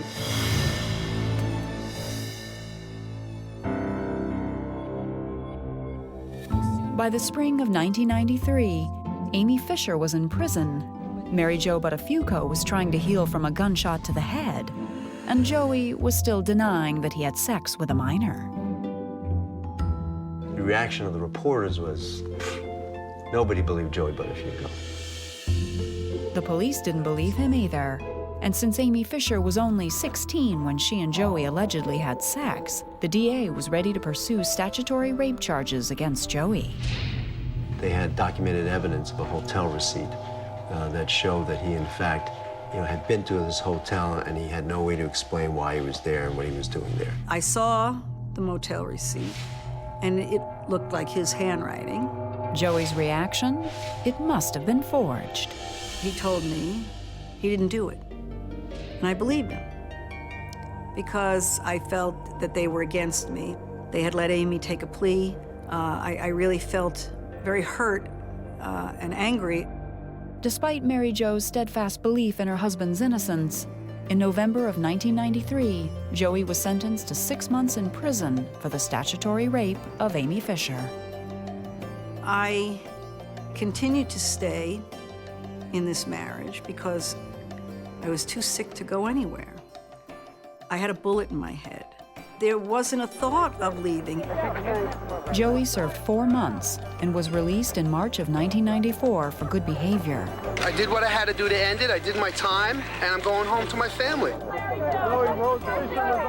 When Joe came home, I thought that life was going on a sort of even keel. I mean, he went to jail, I had been shot. Nothing was ever going to be the same, but I was trying to get some normalcy back into our lives. But Joey was never very good at normal. Before long, while on a publicity trip to LA, trouble found him. The phone rang in the middle of the night, and it was our attorney to tell me that Joey had been arrested for soliciting a prostitute in LA. I went ballistic. Because Joey gets arrested again, and he went back to jail. That was the beginning of the end. But I didn't say it consciously. It was just, I had resigned myself at this point. This is the hell on earth I have to deal with for the rest of my life. In In the summer of 1996, the Buttafuoco's picked up and moved to Los Angeles for a fresh start.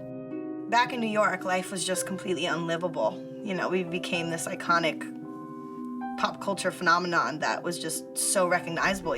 So we had to move out to California for a new chance. But despite the move to California, the marriage for Mary Jo and Joey was never the same.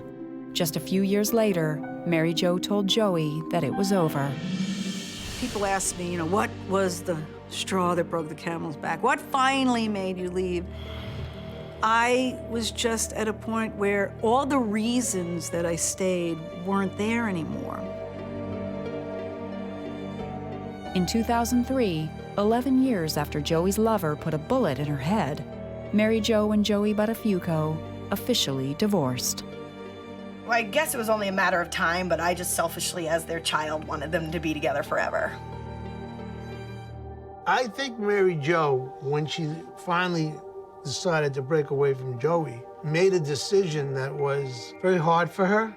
I think when she talks about Joey now, it's not my Joey, it's Joey. After the divorce, while Mary Jo moved on, Joey was still up to his old tricks. He was arrested for insurance fraud in 2003, and in 2008, a sex tape of him and his current wife was accidentally leaked. I don't know what Joe does anymore on a daily basis.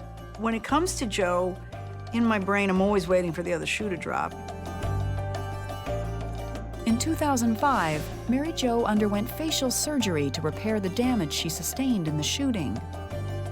A plastic surgeon from Beverly Hills, he helped me. I mean, what you see now is not half the way I used to look. He did a lot of work on me to try to make my face more symmetrical.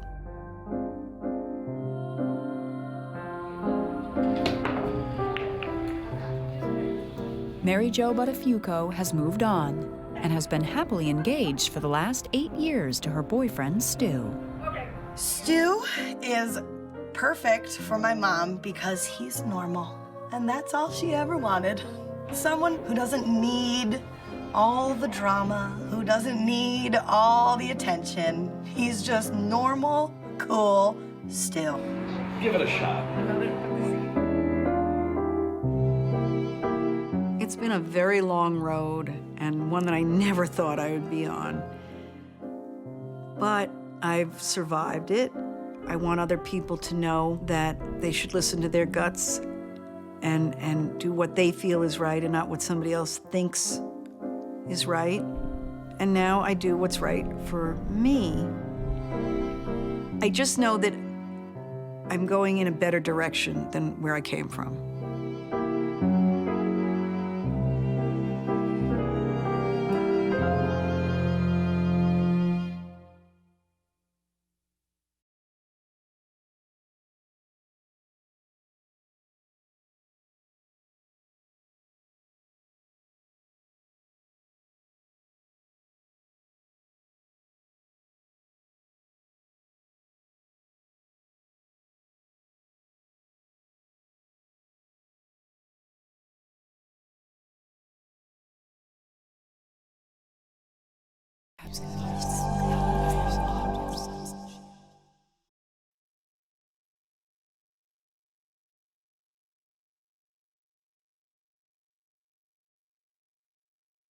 As a good Mormon, Dory Olds always believed that one of the secrets to a good marriage was a shared faith. It is important to marry within the church. It's not just till death do you part. It's for time and all eternity. Dory's marriage to Mormon scholar Mark Hoffman was built to last forever, or so she thought. But when 2 members of the LDS Church were murdered, the golden boy of Mormon history became public enemy number 1. Immediately, the police began to believe that he was the bomber. I didn't believe it. It's like, no, that isn't the person that I know. When it comes to love and marriage, things aren't always as they seem.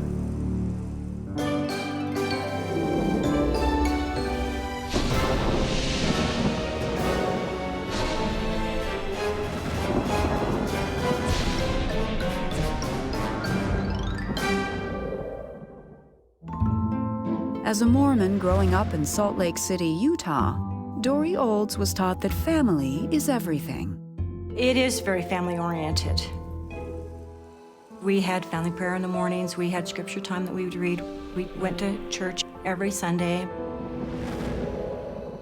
We're always encouraged to marry members of the church who have our same values and the same goals. It's not just till death do you part. It's for time and all eternity. In the fall of 1978, Dory headed off to college and soon found herself falling for brilliant pre-med student and fellow Mormon, Mark Hoffman. I just found myself kind of fascinated with some of his ideas and some of his experiences. He was very smart. She called me one time and just mentioned that she had met a pre-med student up there and they were getting kind of serious. And then I think the next phone call was they were engaged. A year after they met, in September of 1979, the couple was married in a traditional Mormon ceremony. They were a cute couple. They seemed well suited to each other.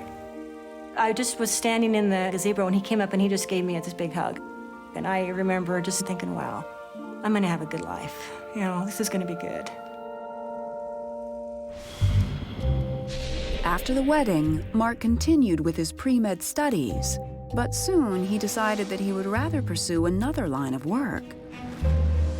His lifelong passion for collecting historical artifacts. I believe you need to enjoy your work and do something that you're good at. So I was happy for him because there was a passion there for him that I could see. Just a few months later, Dory and Mark knew that changing careers had been the right thing to do. He said, hey, I want you to look at this book. And so I sat down on our couch and I started looking through the book. And it wasn't but a few minutes, and I said, hey, there's something in this book. And he took the book from there. Gummed within the pages was what appeared to be a very old document, signed by none other than Joseph Smith, the man who founded Mormonism. The document was called an Anton letter. When Joseph Smith was translating the Book of Mormon, he wrote down some of the symbols that were in the Book of Mormon that he was translating from and gave it to Professor Anton. The story with the Anton letter is something that you are taught and know growing up. And so discovering the letter was a big deal. It was like front page story, first page, first thing on the news. It was a big story. Experts verified Mark's significant document. And soon the Mormon community was abuzz with news of his remarkable discovery. There was a big sense of excitement, and he sort of got vaulted into fame all of a sudden. Everybody knew his name. It appears to be the earliest Mormon document, so I think it's exciting. So did the Mormon Church. They purchased the Anton letter from Mark Hoffman for $20,000. And before long, more documents and more money started rolling in. The young Mark Hoffman was a rock star. He ingratiated himself in with the very powers that be of the LDS Church and some of the wealthiest adherents and collectors and dealers in all of the Mormon culture and world. The next 4 years were good to Mark and Dory. Dory took care of their 4 young children while Mark's career continued to soar. But in the fall of 1985, their marriage would take a shocking turn. It all started on October 15th, when tragedy struck Salt Lake City. 2 well-known members of the Mormon Church were murdered in a most unusual manner. I was in my office with another attorney, and we heard some commotion in the hallway, and some of the attorneys walking by said, oh, did you hear there had been a bombing at the Judge Building? 2 bombs had been disguised as ordinary packages. One had been delivered to the Judge Building downtown, the other to a local residence. A bomber was on the loose in Salt Lake City, and police had no idea who was behind the attacks. There was a lot of fear, and there were a lot of theories thrown out there of who it could be, and Mark called me and he was concerned about the bombs and concerned about who might be targeted. And he asked me to leave the house. That's when I started being more afraid. Then a third bomb exploded, and Dory's life would change forever. No one suspected that there was a person among us that would conceive of just cold-bloodedly murdering people.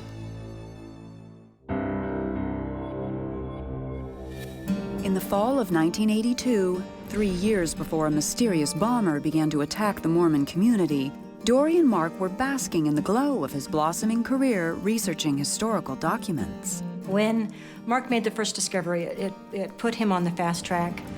I feel that Mark was very well respected in the community. People seemed to really admire his ability to find these documents and this information that people had been looking for a long time. Over the next 3 years, Mark made a series of startling discoveries in rare bookstores and thrift shops across the country. He uncovered documents penned by Abraham Lincoln, Daniel Boone, Betsy Ross, and even a lost poem by Emily Dickinson. Well, this young Mark Hoffman comes from nowhere into the antiquarian book and manuscript field, and all of a sudden, this kid is making astonishing discoveries. Ken Sanders, a Salt Lake City bookstore owner, met Mark Hoffman in the late 1970s. Almost any one of his finds was so extraordinary, unique, and unusual that to those of us in the trade, it would be literally the find of a lifetime or a career. He was a wizard among men. In January of 1984, Mark made his biggest find yet, a rare Mormon document called the Salamander Letter. The Salamander Letter, if authentic, would tend to discredit the divine origins of the LDS Church and lead to suspect circumstances and, treasure hunting scams and frauds as the source of the church rather than divine inspiration. The potentially damaging letter was quickly scooped up by successful Mormon businessman Steve Christensen. He purchased it for $40,000 and kept it out of the public eye. For Mark and his family, the letter meant yet another payday. They were all excited about hoping to get a new home and a really nice home and everything, and I was just so excited for her. But Mark's dedication meant less time for his family. He preferred to work alone. He would tell me things like, I need to go do some reading or I need to be in the basement for a while and take phone calls. I don't want to be disturbed. And I would do it, of course. A good wife, would always take care of that, right? Deep down, Dory knew Mark needed to work hard. He was spending more money than he was bringing in. The process of being self-employed is called feast or famine. And my job was trying to keep things so that things were getting paid on a timely basis. And he had his focus on buying and selling and not on the day-to-day living kinds of things. It was very challenging. In the spring of 1985, Dory's husband Mark seemed more distant and stressed than ever before. But Dory knew there was a good reason. Mark was preparing for the sale of a potentially explosive new find, the infamous McClellan collection. William McClellan was one of the earliest converts to the church in the very early days, and then he fell away from the church, and then because he had left the church, one supposition was he'd taken a lot of damaging critical documents with him. So any of those journals, letters, documents, and whatever else he might have could be incredibly faith-damaging to the LDS Church. Once again, Mormon businessman Steve Christensen, the man who had purchased the Salamander Letter, was prepared to step in and buy the documents. This time, however, Christensen wanted the collection authenticated before finalizing the deal. On the 15th of October, Mark Hoffman was supposed to deliver the McClellan collection to Steve Christensen, who would have a lawyer there to make sure it was an authentic collection of documents. But Steve Christensen never had a chance to review it. he received a mysterious and deadly package instead. On the morning of the 15th, a bomb had gone off over at the Judge Building. It was a homemade bomb, and it killed Steve Christensen. And that was just the beginning. Later on, out in the county, another similar bomb went off at the residence of Gary Sheets. And apparently his wife, Kathleen Sheets, had picked up that bomb, and it went off and killed her. 2 homemade bombs, disguised as harmless packages, had murdered 2 prominent members of the Mormon community. Salt Lake City went into a panic. Mark called me, and he was concerned about the bombs and concerned about who might be targeted. And he asked me to leave the house, and so I fled. But Dory's world was about to collide with the bomber in the most shocking way. I couldn't stop shaking. I was just shaking all over from head to toe.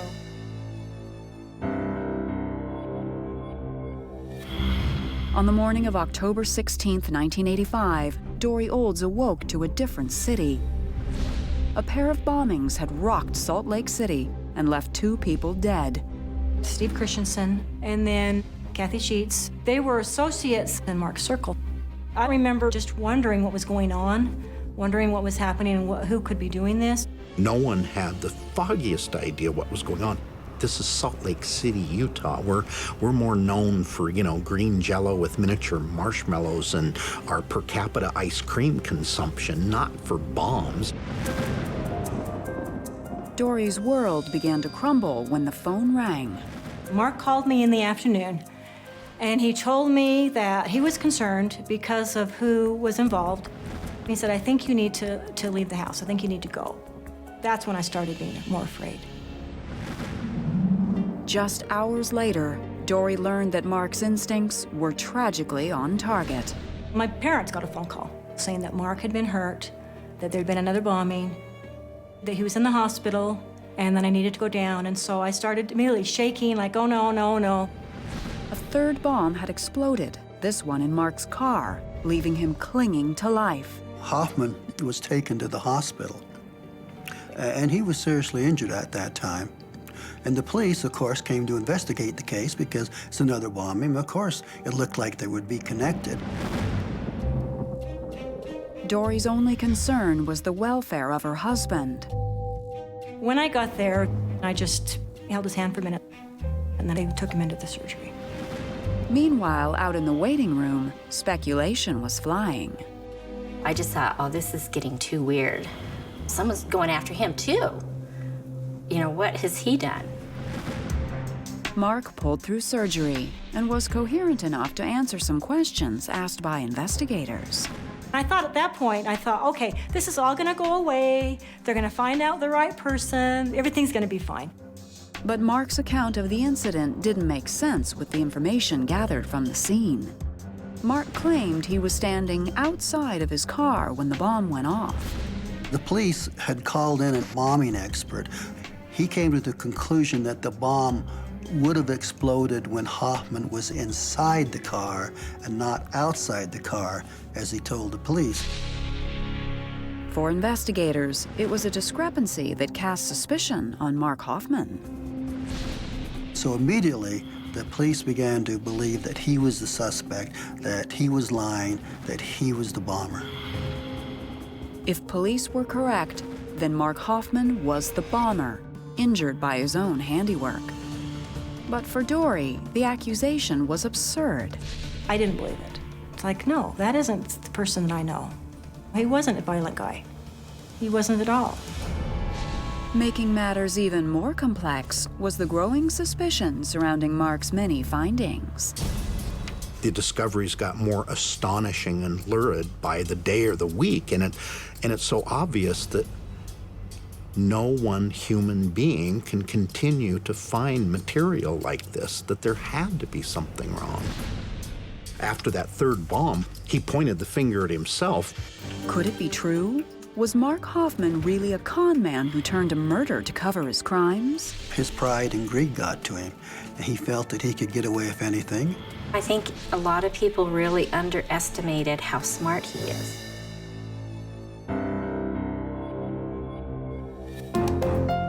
On December 1st, 1985, Mark Hoffman was released from the hospital, still recovering from severe wounds received when a bomb went off in his car. But was he himself the mad bomber who had killed 2 members of the Mormon community? Dory Olds was convinced her husband was innocent. There's never a moment that I thought he had done this. I didn't think he was capable of it. That wasn't the person that I married, and I didn't believe it. We had heard that he was a suspect, and it just totally took me by surprise. I went, oh, what? No way! Investigators had begun to hone in on their primary suspect. We had this room upstairs, and on the walls, we had all of these little things, little sheets of paper with some sort of information about Hoffman. One by one, investigators began to connect the dots. Well, we knew there was a connection between Steve Christensen and Mark Hoffman, which involved a Mormon historical document called the Salamander Letter. And at the same time, we had a forensic document examiner who contacted us and said, you know, I'd seen some of these Hoffman documents, and I've always been a little suspicious.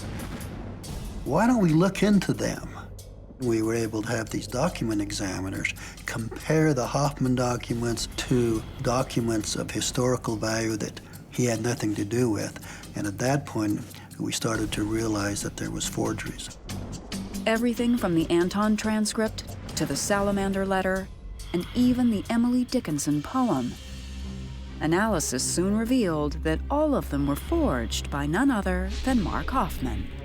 Once we were able to show people that he was a forger, it was easy for people to start to say, if he's a forger, if he's a fraud, I can understand he's a murderer. But Mark continued to proclaim his innocence on all charges, and Dory stood by him. Then on January 23, 1987, less than 6 weeks before he went to trial, Mark Hoffman did an abrupt about-face. He said, I'm pleading guilty. I'm doing the plea bargain because I'm protecting you and the kids.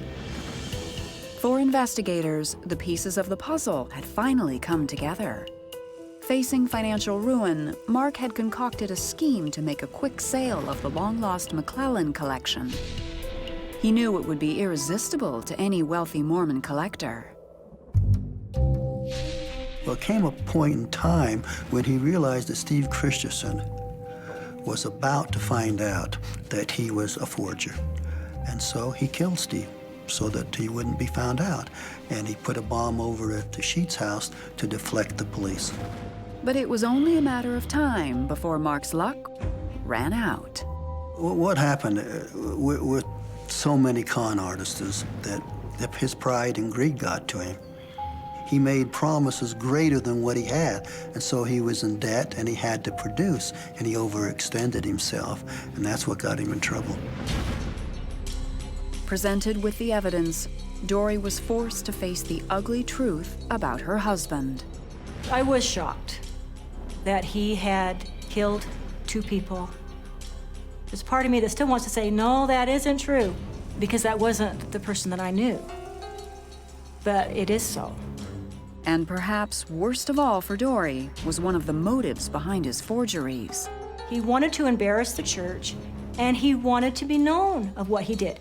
Mark Hoffman played it both ways. He was forging documents that kind of confirmed the validity of Joseph Smith's visions and the beginnings of the church, while at the same time he was creating documents like the Salamander Letter that would have disproved the origins of the church. And he was playing the LDS collecting market off one another, and in their haste and eagerness to acquire these documents, folks weren't doing due diligence.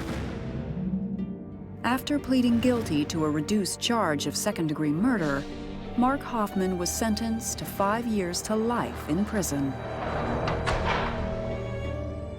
Dory filed for divorce 18 months later. It's my belief that Dory Olds is perhaps Mark Hoffman's greatest victim. Dory has spent the past 22 years trying to figure out the man she married. As I look back at the past, I think he did carefully choose me. Someone who he could manipulate. I think that's what happened. despite all she's been through, Dory's faith remains intact. I was really angry for a while at God, and now I'm grateful, saying thank you for walking with me through this process, because it has changed my life and it's changed me for the better. I like who I am now better than that person who was before.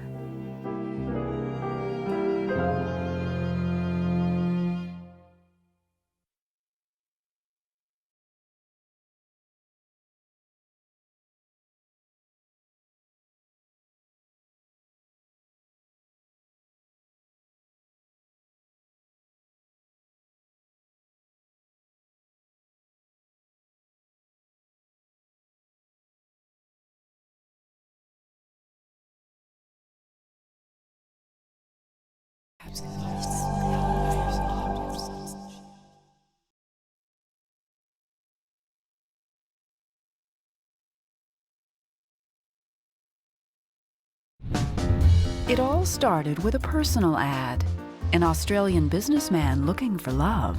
James just had this confidence about him. This one's for you. I was swept up in the excitement and the whole experience. But the thrill would come with a price. Being married to 2 women at the same time, or 3, who knows? It was not even like watching a movie. It was worse because it was people you knew. Soon, Donna Anderson would learn that her husband's dashing charm was nothing but a mask for the kind of man he really was. I couldn't believe it. It was just beyond my comprehension. When it comes to love and marriage, things aren't always what they seem.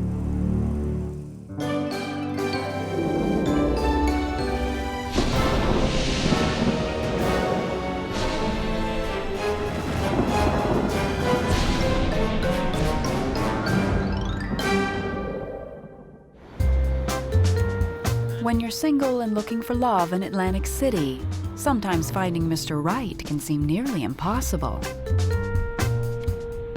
Donna Anderson knows this truth all too well. At the age of 26, I started my business, Donna Anderson Copywriting. So I was pretty much totally focused on making sure that my business was a success. So any social activity was definitely a lower priority.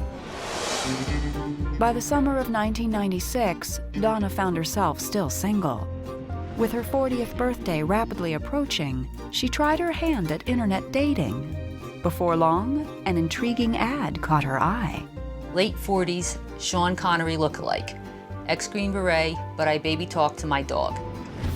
The ad was placed by a local widower, a transplanted Australian named James Montgomery.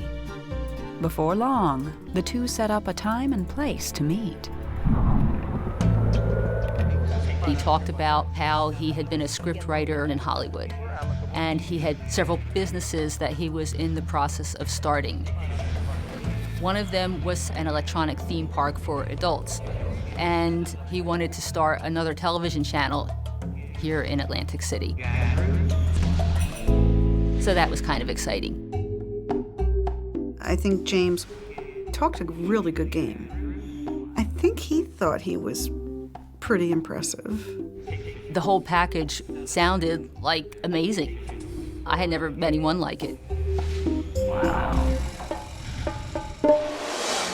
Donna was hooked, and the romance was off and running. He showered me with a lot of attention.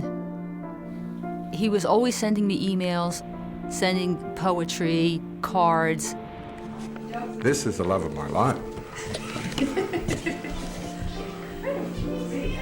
Good morning. Their relationship was clearly on a fast track.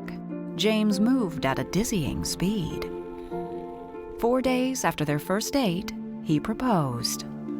And I was astounded, and I said yes. I was swept up in the excitement and of the whole experience.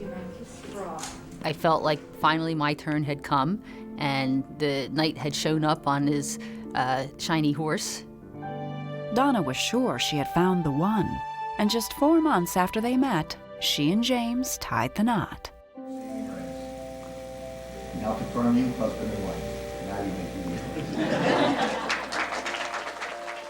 The wedding was lovely. It really was. Her close friends were there. She looked beautiful. She really did. Donna seemed happy at her wedding. She found her boyfriend, she found her lover, she found her now husband.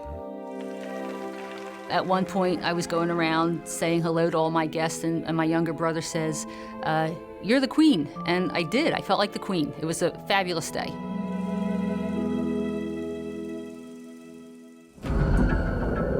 But Donna's happily ever after wouldn't last very long.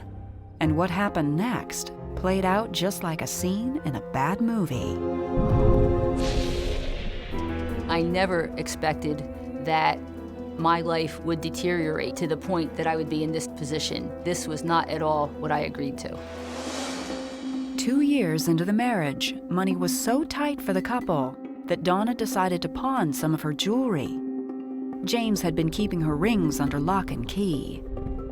He told me that the rings were in a lockbox in his office. But when Donna went to find them, she stumbled upon something shocking. So I started looking around for a lockbox, and I found it in the closet. And I absolutely could not believe what I found in that box. Donna's discovery would shatter her world. The whole thing was almost surreal. It was almost like, huh? I was furious that I had been betrayed. But my immediate concern was trying to figure out a way for me to survive.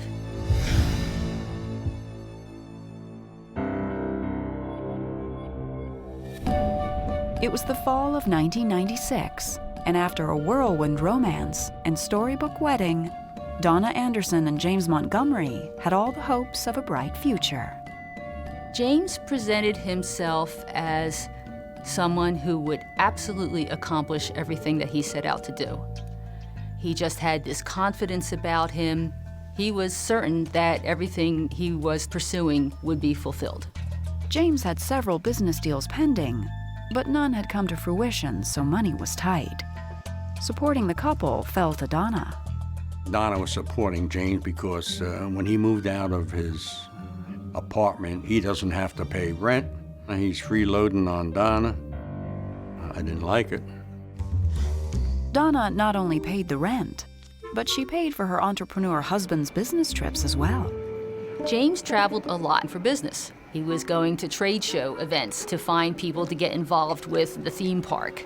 He was going to events related to the television network. He had to make these connections, so it seemed to me that it was reasonable for me to be paying for these trips. Donna was content to support her man from the sidelines. Then, James presented her with a business proposition. He showed me one of his proposals for the businesses, and then he says, "You know, by the way, Donna, you really should invest in this. These businesses are going to be successful. They're going to make a lot of money." Donna is conservative. She took business seriously. She had to really, truly believe in something before she would invest in it. So I asked him, well, what would I have to do? And he said, well, $5,000 will get you several points of ownership. And so it seemed to me to be a good idea. I felt like he was looking out for me. Then, just a few days later, James had another investment opportunity for Donna. James learned that slot machines were going to be legalized on the ocean piers in Atlantic City. So he wanted to go buy this option on Central Pier so that anybody who wanted to put slot machines on the piers would have to deal with us. But this time, the price tag was heftier. $20,000. I didn't have $20,000. So he says to me, well, how much do you have? And I said, probably $10,000. And he says, okay, well, that'll be fine. I'll get the rest of the money. So I gave him the $10,000. It was another leap of faith. But Donna was hopeful. James conveyed the impression that it would be impossible for anything to fail or to go wrong. But James was a little too optimistic. None of his business ventures ever seemed to pan out. He told Donna he was having trouble closing the deals. So she was left financially drained and questioning her marriage. My first year of marriage was very confusing because, on the one hand, James continued to proclaim how much he loved me. On the other hand, we were broke. And I was making good money, and as fast as I made it, he spent it. And he didn't seem to have any concept of financial responsibility. Then, in January of 1998, Donna made an unpleasant discovery that took her mind off any financial troubles. James was away on a business trip, and I needed a phone number. So I went to his desk. What Donna found stopped her dead in her tracks.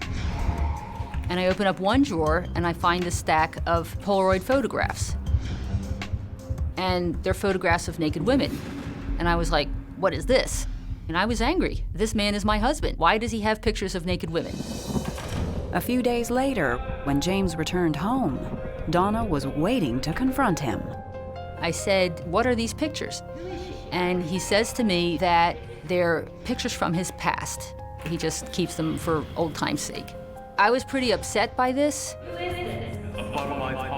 The easiest thing for me to do was believe him, so that's what I chose to do. Donna might have accepted her husband's story, but her troubles were just beginning. I had no idea he was that deceitful and cheating on me to that level. I thought maybe he might have girlfriends on the side, but I didn't know he had other wives.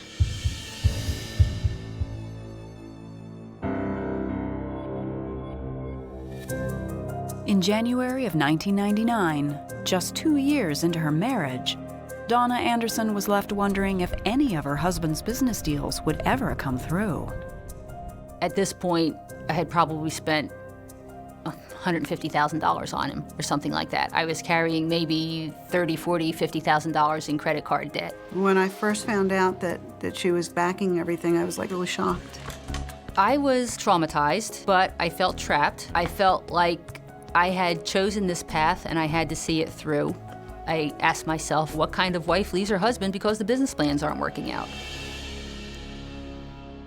Donna was committed to seeing it through, but by February 9th, 1999, the couple's financial situation was so dire that Donna had a tough time making ends meet. Seemingly determined to persevere, James set off on yet another business trip, so Donna drove him to the airport that day. As we were driving, I asked him where were some of my rings, because I had some rings that were missing. I mean, I was actually considering taking them to a pawn shop to try and get some cash so I could buy groceries. And he told me that the rings were in a lockbox in his office. Donna went back home, anxious to retrieve her rings. So I open up his desk drawer and I find the key, and I open the box, and I absolutely could not believe what I found in that box. I found all this evidence that he had been scamming not only me, but 20 or 30 other women. And essentially, he funded his lifestyle by meeting women and taking their money. I started finding photographs of all these women that he was involved with and his correspondence with these different women. I mean, it was mind-boggling. It seems James's business trips were for a different type of business entirely. What really angered me was that I realized that he's taking all these flights, going to these places to see all these women that he's involved with, and I'm the one buying the tickets. It was not even like watching a movie. It was worse because it was people you knew. But as Donna continued to dig through James's safe, it had one final secret to reveal, and it was a doozy. I found photographs of him with an infant. I found Christmas cards from the mother and James that had yet to be sent out. James was the proud papa of a bouncing baby girl, conceived and born while James was married to Donna. I found a birth certificate, and the birth certificate showed that James was the father of a child that had been born almost a year earlier. During his marriage to Donna, James had managed to string along possibly as many as half a dozen women at the same time, all of them thinking they were his one and only. I had no idea that he was that deceitful and cheating on me to that level. But actually, one of my first reactions was, now I can leave. 2 days later, Donna called James to tell him their marriage was over. So he says, please come back. I love you. You know that I love you. And I said, no, it's over. We're done. Those were the last words that Donna ever spoke to James Montgomery. But only 10 days later, James took his scamming to a whole new level. I started contacting some of these other women. And one of my calls was to a woman in Florida who was a friend of the woman who he had a child with. And I was astounded. What he had done was I left him, and 10 days later, he married her. So he committed bigamy. With this ring, I wed you. Not only was James now a bigamist, but it wasn't even the first time. When he married the wife before me, he was still married to the wife before her. I, James, take thee, Kathleen. As the layers unfolded, it was shocking. We is married. I thought maybe he might have girlfriends on the side, but I didn't know he had other wives. To heaven to home, the mistake forth from James may have pulled the ultimate con, but Donna was about to go for the ultimate revenge.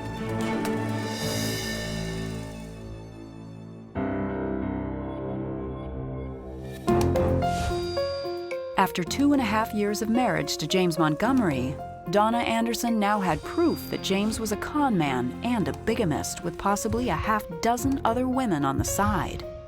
Somehow he had gotten away with it all this time. I, James, take thee, Kathleen. Come to find out, James had a secret voicemail account. So he was getting all these messages from all these different people going to this special phone number and not telling me anything that was going on. But how did a smart businesswoman like Donna get conned? She wanted to believe the guy. I understand he's quite intelligent, but when you're looking for somebody, you kind of overlook some things. I was very hard on myself. I was like, how could you be so stupid? How could you be so gullible? And the reason is because of that psychological manipulation that goes on. This is the love of my life. It's very difficult for people who have not been in this type of relationship to understand what it's like. This one's for you. He was a real slob, you know what I mean? A real predator. You know, he's doing this to other women. Some lady, sooner or later, is gonna go off the deep end and blow this guy's head off with a pistol, and I would call that justifiable homicide. But Donna took the high road, and in June of 1999, she filed for divorce from James Montgomery. As part of the proceedings, Donna brought a civil suit against James for financial fraud. James had taken from me $227,000 that I paid in his business expenses. So that was the amount that I claimed in the divorce. The judge found that he had committed fraud against me. The judge awarded me all the money that I asked for and $1 million in punitive damages. James never showed up in court and was legally declared in default. Since he still had no income and only $517 to his name, that is all Donna ever received. What I know now was that the whole marriage was a scam. He never loved me. For him, I was just a cash cow. I mean, he told me that he was going to be the next Walt Disney, and I guess I was Tinkerbell. But it wasn't over yet. 4 years after her ordeal, Donna, on a lark, did an internet search on James Montgomery and came across an interesting bio. I find a headline that says, James Montgomery, new man at the helm. He was now at a university in Australia as the manager of its radio network. And this was amazing to me because he had a job. Since James was actually employed for once, Donna hired an Australian attorney to re-serve James her civil case. James had stopped responding to the lawsuit, so he was declared in default, which meant that I could go ahead and push him into bankruptcy, which is what they do in Australia. But James actually saved me the trouble by declaring bankruptcy himself. By now, the Australian media was onto his case. When Donna tipped off a group that investigates military imposters that James had been falsely posing as a war hero, he became the subject of newspaper articles and lost his job at the radio station as a result. Even though she never got her money back, Donna considers his public humiliation sweet justice. She's just done really well. I think that she's really come full circle, and I'm happy for her. It took Donna several years to get over her ordeal. But today, Donna has accepted the past and moved on. 5 years after her divorce from James, Donna was ready to say yes to marriage once again. I can honestly say that I didn't know what love was until I became involved with Terry. I realize now that I was never really in love with James. I was in love with the idea of being married. Though she's happy today, Donna will never forget the hard road she traveled. And in her book and website, Love Fraud, she has words of advice for others. People want to think that there's good in everyone. Unfortunately, it isn't true. You know, there are people out there who are rotten to the core. They are living among us. They have no heart, no conscience, no remorse.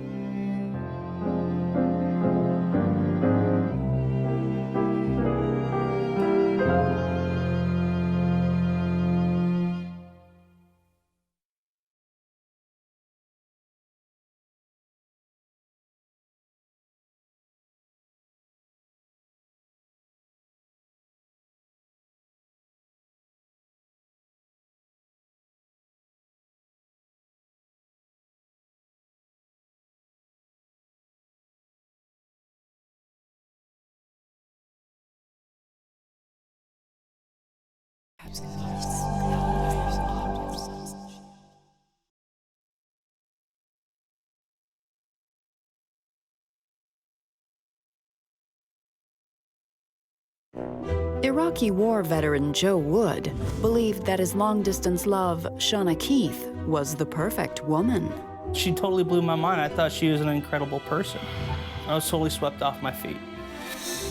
But once they were married, Joe began to suspect that his beautiful new bride had a shockingly ugly side. Shauna was very good at making you believe. I'm thinking I've got multiple cases of bigamy. You get hit by a brick wall, that's about how it felt. I didn't want to believe it. When it comes to love and marriage, things aren't always as they seem.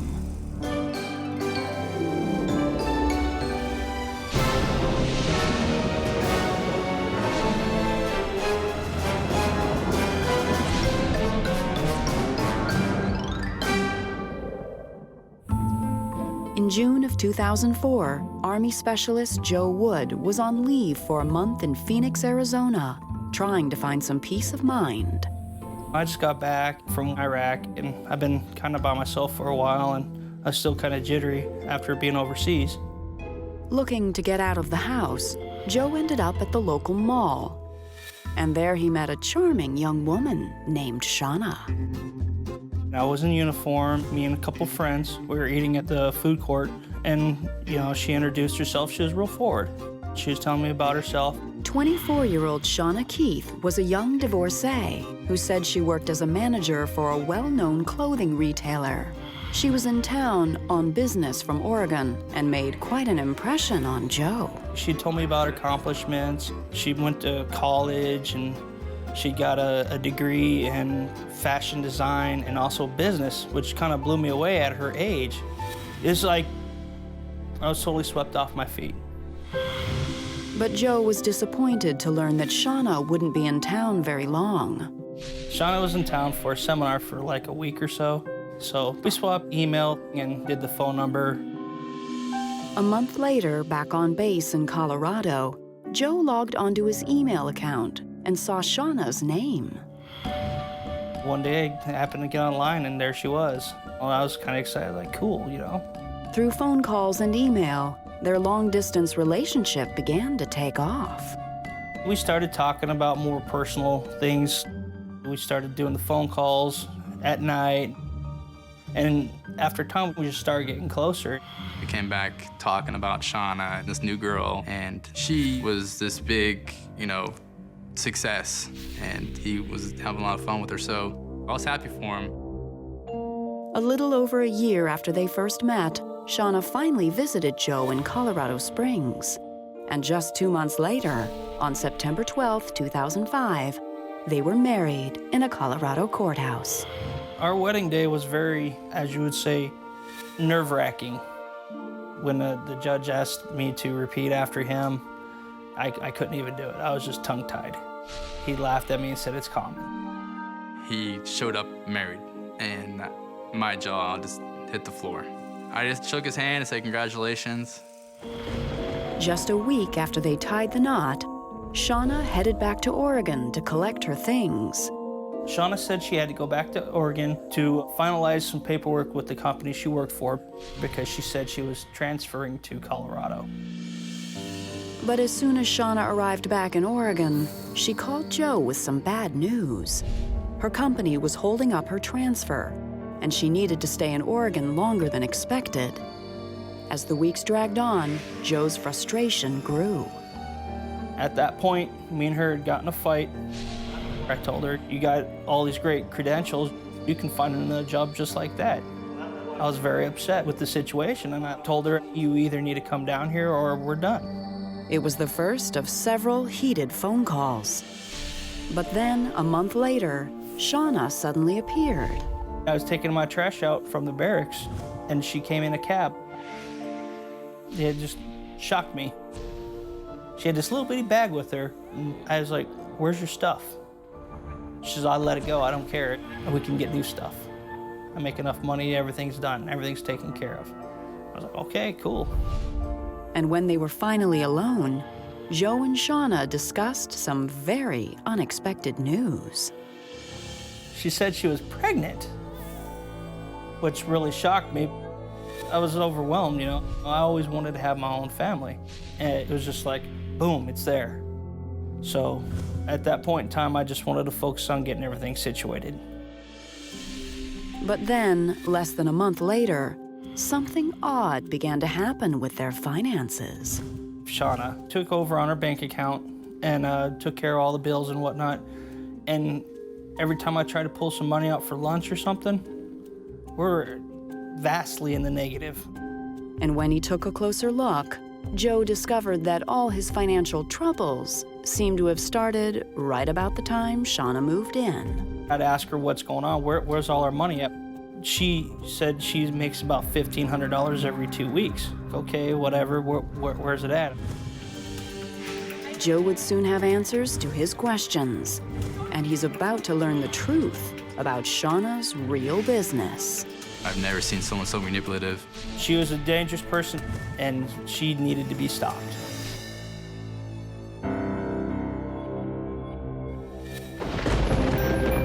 In November 2005, only 2 months after his wedding, Joe Wood discovered that he was in serious financial trouble. He couldn't help but wonder if his pregnant wife, Shauna, had a hand in the mess. I'd ask her, why are we so negative? And then she would say that it had to be identity theft because there was money in the account. He started falling behind on bills, you know, things aren't getting paid. Joe was really good about paying on time, but once he gave all the reins to her, everything just fell apart. Luckily, Shauna seemed to have a plan to fix the problem, and Joe had good reason to believe in her resolve. She had a business degree, and she worked for a very reputable company. Who wouldn't trust her, you know what I mean? As her husband, I didn't see any issue not to. With his wife on the case, Joe assumed that things would get better. But instead, just before Christmas, he got a call that his finances had gone from bad to worse. So at that point, I actually took Shauna to the bank because I wanted to know what was going on. That's a lot of money just getting thrown out the window, and I don't know where it's going, and she's not giving me any answers. From the moment they arrived at the bank, Joe could tell that something with Shauna wasn't quite right. Shauna started making all kinds of excuses that we need to leave. Then Shauna's behavior got even more bizarre. We were sitting down with the manager. The manager made some phone calls because the money was pulled from an ATM machine. And at that point, I was like, great, they got cameras. I want to know who it is.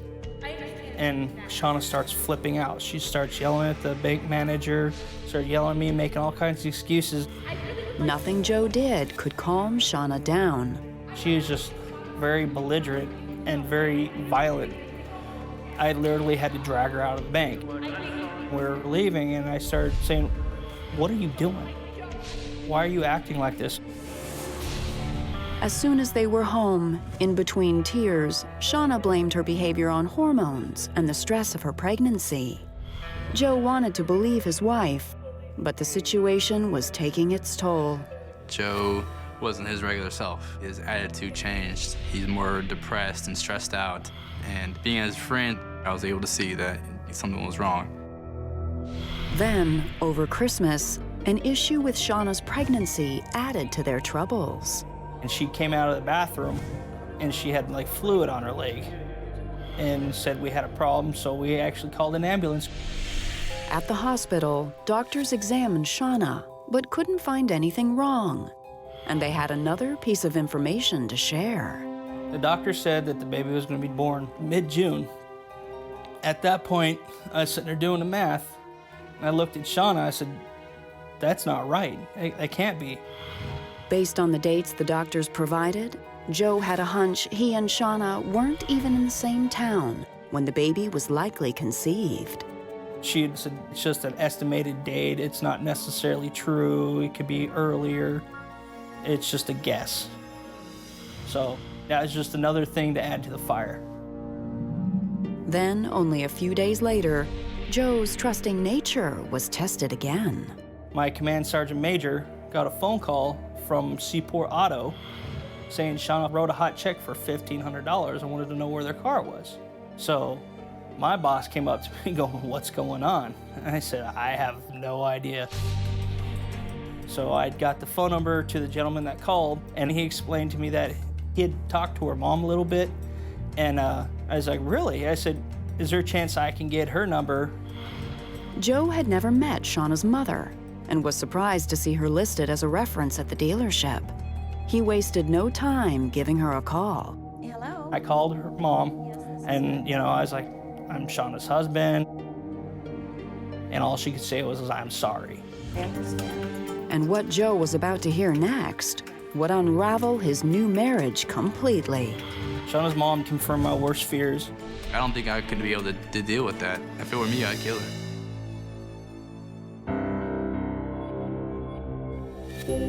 In January 2006, Joe Wood picked up the phone to speak to his mother-in-law for the very first time. At that point, I was just furious, but I was trying to keep my composure with everything that's going on. And when Shauna's mother answered the call, she seemed a far cry from the woman Shauna had described. Shauna didn't really explain too much about her mom and her family life. All she said was that her mom was very disgruntled, very agitated. She didn't really want to be involved. But Shauna's mom was a very nice person. She was very helpful in what was going on. I was a little shocked when I first heard from him. I just asked about how they met, when they got married. Then he proceeded to tell me what things had been happening. One by one, the web of lies Shauna had told Joe over the past year and a half was torn apart. Shauna's mom did confirm my worst fears. She had no degree. She totally lied about who she was. She totally lied about her background. She lied about everything. Far from being the accomplished young woman Joe thought he had married, it seemed that Shauna had made her way through the world by exploiting vulnerable young men. She would meet somebody. Generally, they would have very distant family ties. So there wasn't a lot of people for her to compete with. After that, generally, the financial things would start to get a little strained. Money would go rather quickly. I was hurt, as well as being angry. You know, when you get hit by a brick wall and you're just kind of stuttering and you're looking around for a minute, that's about how it felt. I didn't want to believe it. Joe began to question everything that Shauna had told him. And one thing in particular stood out: Shauna's pregnancy. I known it wasn't my kid after the doctor, and I was to the point where it was very serious. She was a dangerous person, and she needed to be stopped. I felt really sorry for him, you know, having come back from Iraq and wanted a family and wanted basically the perfect life. In January of 2006, only 4 months after they were married, Joe filed for an annulment from Shauna and moved out. But he couldn't sever his ties completely. Shauna remained in their military housing, and her expenses were still his burden. I had to pay Shauna almost $600 a month as a spousal thing because we had a thing called BAH. It's basically like a basic housing allowance. Then, 6 months later, Shauna suddenly disappeared. But she didn't leave empty-handed. We got to work one day, and he said that she took off, and she took off with his truck. So she wasn't to be found. The money was gone, his truck was gone. And that wasn't all. Joe had received some disturbing news in the mail. I had received a letter from housing saying that our house was destroyed. When Joe went in to investigate, he couldn't believe what he saw. The blinds were trashed. The basement was full of dog feces. There was old food left out on the stove. I basically had to replace the carpet, the blinds, and I had to pay him to come in and repaint the place. Shauna had left more than just a mess in her wake. Joe believes she ruined his military career. My supervisor was in the process of getting me out processed from the military because of her, because he said that my job was unsatisfactory due to her. Joe wanted to be that hard-charging military guy. He wanted to retire as a military, but it took a lot for Joe to get through that, and it ruined his career.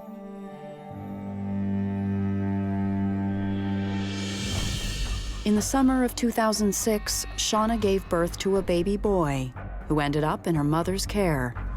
A year later, Joe continued to sort through his financial mess and was about to get one last surprise. She's just a straight con artist. I mean, the list just goes farther and farther. Shauna had taken her scheming to a whole new level. Well, I'm thinking I've got multiple cases of bigamy.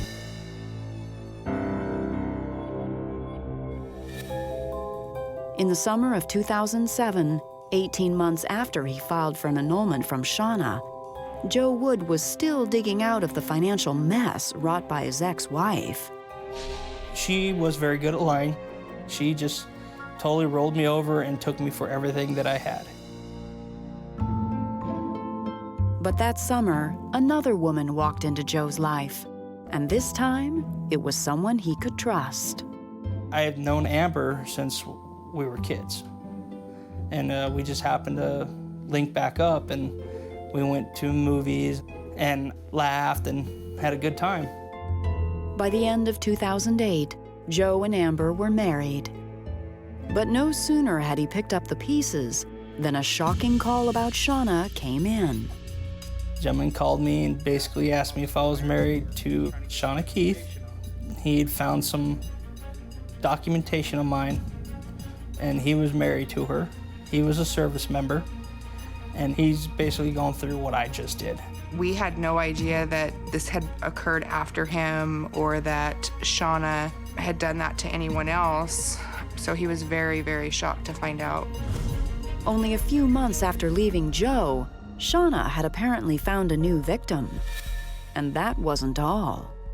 I Googled her name and 20 stories came up calling her a bigamist and that there was several men involved after Joe that she was married to all at the same time.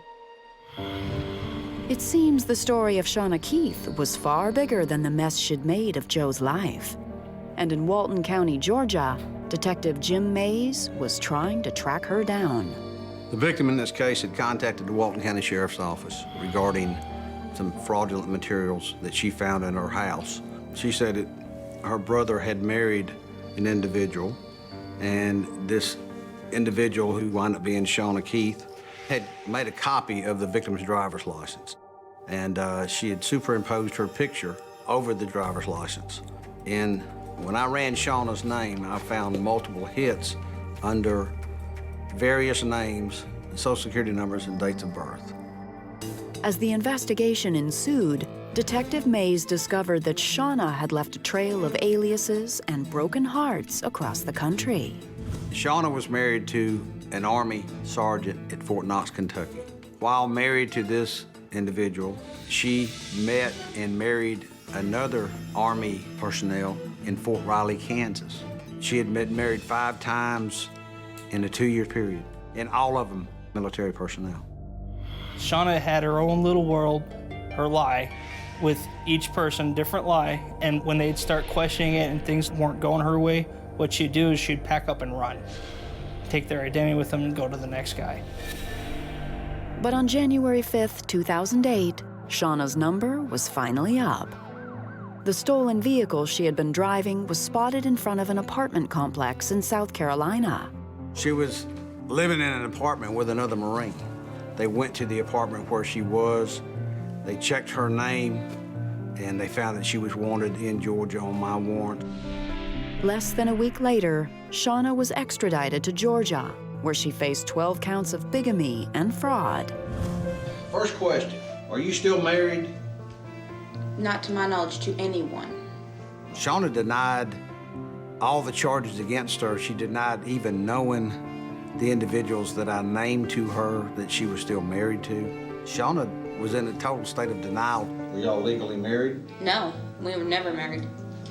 When I got the call that she had been arrested and that she was being charged in Georgia, it was almost a relief because at least I knew where she was and she couldn't hurt anybody else. 5 months later, in June of 2008, Shauna Keith pled guilty to all 12 counts. She is now serving 15 years behind bars. I don't see any remorse. If it's there, I've never seen it. This person that created the havoc for these individuals is where she needs to be. Honestly, I think she's a monster. She is a monster, and she needs to stay behind bars. It's been over 4 years since Joe Wood last spoke to Shauna Keith. But today, he and Amber are still dealing with the fallout. What Shauna did to Joe is still around, mainly in our finances, anytime we want to do anything or buy anything. So yes, it haunts us on a regular basis. The fact that we can't go out and buy a house for our family, things like that. Her trial and sentencing was kind of fulfilling. Made me feel better, but again, it doesn't replace the damage that she'd done. Me and my family have to suffer for her selfishness. And there's other families that are suffering right now because of her. In spite of the past, Joe has found solace in his new family and has high hopes for a future when his ex-wife no longer haunts him. I have a beautiful daughter. Amelia is my world. I got a very caring wife. She takes good care of me. She slaps me around when I need it. I'm very grateful for what I got.